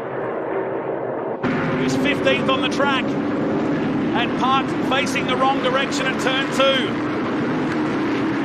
Yeah, Brad Gardner's done a tour of the pits as well, so I think obviously all that debris in the front has caused the number 22 car to go in, probably getting some overheating issues here. As Kostecki now leading over Lowndes, Hearn's in 3rd and Gomersall 4th, Hazelwood in 5th position, and the top 5 starting to streak away. Roberts in 6th, Andriski in 7th as the yellow lights come on. Lee Stibbs in 8th position, Blanchard 9th and Barbour in 10th. The safety car looks like it might be deployed back out on track. That's 5.5 minutes remaining as these two cars are going to come out at a really bad time. Both Gardner rejoin the track, will catch the safety car, but they'll wave him by here. And understanding now that that should be good enough still for the 150 to win the weekend. As it stands, enough for Buckley and Slate still to win the tag team Enduro from the 67 and the 118 as it stands. Well, we'll wait to see how that plays out. Glad you're getting the words from down there in the pits. There's so many things, isn't there, in the rules? So many minor discrepancies there where we have to really take all that into account. Brad Gardner looks like he's going to get the drive around past the safety car. So he'll get on the back of this pack. I don't know if he's going to get too many green flag laps to try and make an impact on the race. In the meantime, let's head down the pit lane with Mel Price. Well, a lot of people have had a tough weekend, and Blake Tracy, you are certainly one of them as well. What caused the car to come into the pits just then? Unfortunately, we copped a bit of a hit at the start of the race, and the wheel was really struggling to turn through turn 4 and 5, and unfortunately Brad had a little moment and ran off, and all the grass and debris covered up the air intake, and temp went through the roof, so we just had to get it in and fill the air intake to try and cool it down again. It was up to 150, so didn't want to risk it. Well, I know it's been really difficult, but you've had moments of brilliance as well, so you've driven well, and better luck next time. Yeah, 100%. Still a great weekend. A massive thank you to Hi-Tec Oils and all my sponsors. They've to pull all the crowds and everything they've done this week, and it's really cool. So yeah, thank you. Thank you. Thank you, everyone. Lachlan Evanet having to see James Golding bring the car in. We're about to go for a restart. Make it quick. What was the reason for coming back? Seems like when Tim's had an issue there, and Jimmy might have slipped on the oil and ended up in the gravel trap. So really unfortunate there. You know, we pulled him in, make sure everything's all right in the car, and send it back out there, and hopefully, pick up a couple points. Best of luck. Thank you very much. And that, J-Mac, is a masterstroke, because that's actually got him back onto the podium by doing that. So the number 8 car no runs 18th on the order is enough to get him back into 3rd outright. But will it stay that way with 3.5 minutes remaining? Oh, it's still up in the air. Anything can happen as we see more cars starting to go into the pit lane. Kostecki, though, that's Golding. Yes, Kostecki with a nice lead here. Okay, Craig Lowndes has to try and shut off Nathan Hearn. He's pushing, and have a look at the restart. He's loving it here. Very aggressive once again. They'll rub a couple of panels. Gomersall, can he follow him through? Hearn tries to go off Lowndes, who ducks down the inside. There are no friends out there at the moment. Not with 3 minutes remaining, Matty Cav, as they make their way down the back straight, the closing minutes of this race, while Kostecki checks OUT on the field. Lowndes covering off, Gomersall behind. Hazelwood is in the mix in the TFH hire car. To the outside, Lowndes rides the curb in the middle of turn 3. They're in car with Hazelwood. There is the unit racing car on the right-hand side. As he feeds at 3rd gear, he's pointing forward. The race is alive here with 2 minutes and 25 seconds remaining. Yeah, watch for Hazelwood coming up on Gomersall as well. He looks like he might have got that done, has he? Yes. Bit of tyre smoke in the background, and we see a brake lock up there as well. It's all happening. Lee Stibbs up to the 7th position. I'm just having a look. Mark Crutcher back up into 11th. What a drive back from them out of 25th position as well. Nathan Hearn leaving. Oh no! In the background was heavy contact at the final turn, and another car parked in the gravel, might be two cars. At turn 6. Well, we said it was calm in the farm earlier today, but hasn't it changed? In Enduro 2, let's make it 3, and guess who it is? The 4, after all that work, it's Blanchard also in there, and the 81 is also parked up, and that will be just about it, folks. 3 cars, heavy damage to the 81, I say a lot of damage to the Cool Drive Auto Parts car, and that brand new car of Mark Crutcher is now very second hand. That might go on the mantelpiece, I reckon, back at the HCC factory. I think we'll just put that one up there and drag another one out. And these guys are still racing. We haven't gone safety car, incidentally. We have now on top of the TV, but it's showing green on our screens. That's why they're racing so hard in the background. And look at the gravel coming out. Gee, our Queensland Raceway staff are going to be busy in the next few days scooping that up. Are they going to keep this alive? They haven't called it. We might just have a yellow there on turn number 6. We'll have to watch that one. Craig Lowndes now. Hearn hasn't been able to escape his clutches, has he, at this point? And will he have a dive down the inside? Should be one to go. A look at it from the board. Into turn 1. Well, that's smart from race control to keep the race finishing under green flag. So well done, even with those cars parked down there. A local yellow will ensure we get this race sorted. It's down the back straight we go, with Kostecki leading. They'll win the race, but they're going to be runners-up. What it means, though, is you've got to get it done at turn 4 and 5. Turn 6 is now out of the question. It takes that final turn away with the yellow. Have a look at the dive down here from Todd Hazelwood. Trying to find a podium finish. He is right on the back of Craig Lowndes. There's nothing in front of him for Nathan Hearn. There's less than half a second between these 3 drivers. They head down to turns 4 and 5, and this is going to be the final opportunity to make an overtaking manoeuvre, and Hazelwood might be a little bit too far back as the front splitter of Craig Lowndes almost rubs the back bar of Nathan Hearn in the 42, who's in second position. Kostecki's checked out. Paul Morris, they'll take a win in this race. Well, they rolled the dice, didn't they, with green tyres for the start of this endurance race, held by the cars going off in front of them. And out the final turn, Kostecki and Morris will win the Tag Team Enduro final race of the weekend. And Lowndes just attacking Hearn at the end of 45 minutes of safety cars and cars off the track into the gravel trap. But it's going to be the 150 that still wins the weekend. These guys safe for second, and Golding and Evanet will be third overall for the weekend. Oh, look at the smile on Paul Morris's face down there. He's got his son beside. Bit of a pat on the back. Thanks for lending us the car this weekend. Yeah, we'll bring home a trophy for you. Wow, didn't they race well? So they'll win the race, but it will go to Buckley and Slade. They'll be the Tag Team Enduro winners of 2025. Kostecki and Morris will be second. Hearn and Davis home today on the podium with Lowndes and Hughes. That was a gritty drive from the 118 team. Hazelwood and Thomas, Barbour and Collier back to Gomersall and Seaton. And the Hi-Tec Oils cars coming through the field today inside the top 10 with Pride and Fart. Good result too for the 7, finishing 11th. Gardner and Tracy salvage 12th position. Crutcher and Coxwell, they'll get 13th. But they were through this weekend with that brand new car. And a list of DNFs from 22nd backwards. At the end of 30 hard-fought racing laps, that was the Tag Team Enduro of 2025.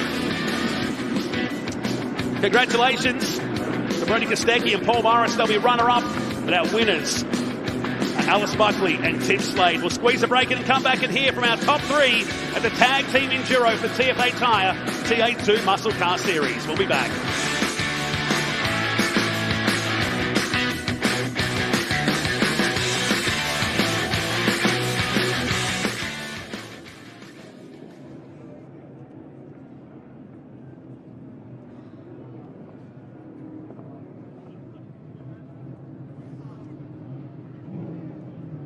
Mike.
Ripper weekend here at Queensland Raceway. Alice Buckley and Tim Slade, even with that 17th place finish, was enough to win this year's tag team enduro. From the 67 of Morris and Kostecki, Golding and Evanet will be the top three. A concept that was formed by Craig Denyer, who's still part of the TA2 Muscle Car Series. I'm sure he's stoked at the growth of this 3-year deal that we've had. We're heading down to victory lane now to hear from our top three overall for the weekend in the Tag Team Enduro for 2025. Third place, congratulations, James Golding, Lachlan Everton, and here to present the outright trophy, Mr. Chris Payne from Chevrolet. A brilliant result and well-deserved, and some very, very clever strategy there in the end. The option to bring you out of the pack but keep circulating to secure third place outright points. A smart one from the guys at Ash Jarvis Racing. Yeah, it was a good call by the guys. Unfortunate with the brake issue, pedal went straight to the floor at the last corner there and really had nowhere to go. So I was a bit worried, you know, going out there and just trying to get some points, but the boys said we might be able to get on the podium, so to just roll around and get it on there was just a great call by them. Unfortunate, we were looking really strong for that race, but, you know, this stuff happens sometimes. Lockie, what a stunning weekend. A podium position, a fantastic teammate, and an awesome car. Yeah, super happy. Your team at Ash Jarvis Racing, you know, can't thank them enough for the weekend. They've done an incredible job over the last couple of weeks, and yeah, to bring home some silverware for them is yeah, incredible. Like Jimmy said, unfortunate that that happened in the last race. You know, that's racing sometimes, and I think Jimmy did an amazing job there in the last race, and over the entire weekend, he's been a massive help, and I can't thank him enough. Fantastic stuff. Drink it in, guys. Well done. Thank you very much. Thank you. Hey, Chris Payne again to present the trophies to our second place overall for the round. Yeah, you get one each. But also, winner of that race, Brody, talk us through that ending. Was absolutely crazy. Yeah, it was a great race. Yeah, we sort of fell back in the pits a little bit. It was quite tough, obviously, with that safety car coming out, and the pit lane was quite condensed. So there's a lot of cars in the lane, so got stuck behind another competitor trying to, you know, find a clear path to their pits. But yeah, the Norwell Motorsplex Mustang was on fire there, so dude looked after the tyres for me, and I got a bit of clean air there, and I was, you know, hunting down the leaders pretty well, and obviously they had a bit of misfortune, but yeah, Carl was awesome, had a great weekend, was lots of fun teaming up with dude. He's been a great mentor of mine, so it was great to share the car with him. It's almost like you guys are pretty good at this endurance stuff. Yeah, well, when you've been around as long as I have, you realise that you inherit more than you take when you're in endurance races, so we weren't the intimidators, we were the accumulators. Well, you said that the whole way through, that was the plan, and it's obviously been a huge success. What's your take on the weekend? It's been so exciting, hasn't it? It's been good. Really liked it. Just got to work out the driver weights now, because those light kids, they're running 50 kilos lighter than us when they start the race, so normal-sized blokes don't have a chance. You don't need to be making excuses when you just won the race. It's a fact, mate. Congratulations, guys. Thanks. Well, here we go for the round win and an incredible weekend. In your own words, Alice Buckley, the highs and the lows of the last 30 minutes will never be forgotten. Chris Payne from Chevrolet, come on in and give it up. First outright for the weekend, Alice Buckley setting the world on fire, and Tim Slade right there with her. An unfortunate failure here from the lubrication system in the Enduro. Tim Slade, run us through what happened out there. Yeah, I mean, the car was amazing. We had really good pace and just cruising along, and then, yeah, heap of smoke in the cabin and low oil pressure. So, yeah, shut it off, and I thought that was our day done. And then we got it back here and had a look, and it didn't sound too bad when we cranked it over. So it was all guns blazing, trying to put back on whatever blew off, and then, yeah, push like crazy to get out before the end of the race and the pit exit closing. So, yeah, huge thanks to Alice and her family and team. They've done an amazing job. A huge amount of effort's gone into this weekend, so couldn't be happier with that. And definitely, yeah, the highest of highs to the lowest of lows, back to the highest of highs. So, interesting day. It's motor racing. Alice Buckley, man, it's all been said before, highs, lows, but what a fantastic result. I don't think that you ever had any doubt in yourself that you guys had it in you, that the car had it in you, that the team had it in you. But that moment out there in that Enduro, what went through your mind when you heard the call? Oh, it was just heartbreaking. I handed the car over to Tim and he had no control, and he's done an amazing job all weekend and been so supportive and taught me so much. So to hand over a car that's going to break, you know, you never get to predict what's going to happen, and the car was fine when I handed it over. But yeah, I was... That's what they all say. No, I promised him, but no, it was good. Can't thank Tim and the team enough. They've done an amazing job, and he's taught me so much with this car. So yeah, massive thank you to all my team, and it feels good. Of course it feels good. TA2 Muscle Car loves having you around. You like being here? Yeah, definitely. I think my driving technique really works with the cars as well. Obviously, him helping me out, Timmy helping me out has worked really well. I really he's good. I really understand with his feedback and that side of things. So I feel like we work together really well, and obviously got trophies to take home to prove that we race well together. Yeah. Well, congratulations, guys. First place outright for the round. The fight in the night, amazing stuff. Thank you. Big future ahead, absolutely, for Alice Buckley. Well done, Tim Slade, mentoring as well as co-driving to see his tag team Enduro. But had a bit of everything, didn't it? There's Mark Crutcher coming in to handshake our winners for this third edition here at Queensland Raceway. As we look at the highlights of this race that started just before 4 o'clock here. Forgetful day, wasn't it, for the Hangcha Forklifts? Forgetful weekend, really, for the Hangcha Forklifts team of Bargwanna and Clay Richards. And a bit of feeling in the middle of the field here early on. That was the moment of the race there for Jarrod Hughes, who was in the lead but went wide down at turn 6 and dropped several positions.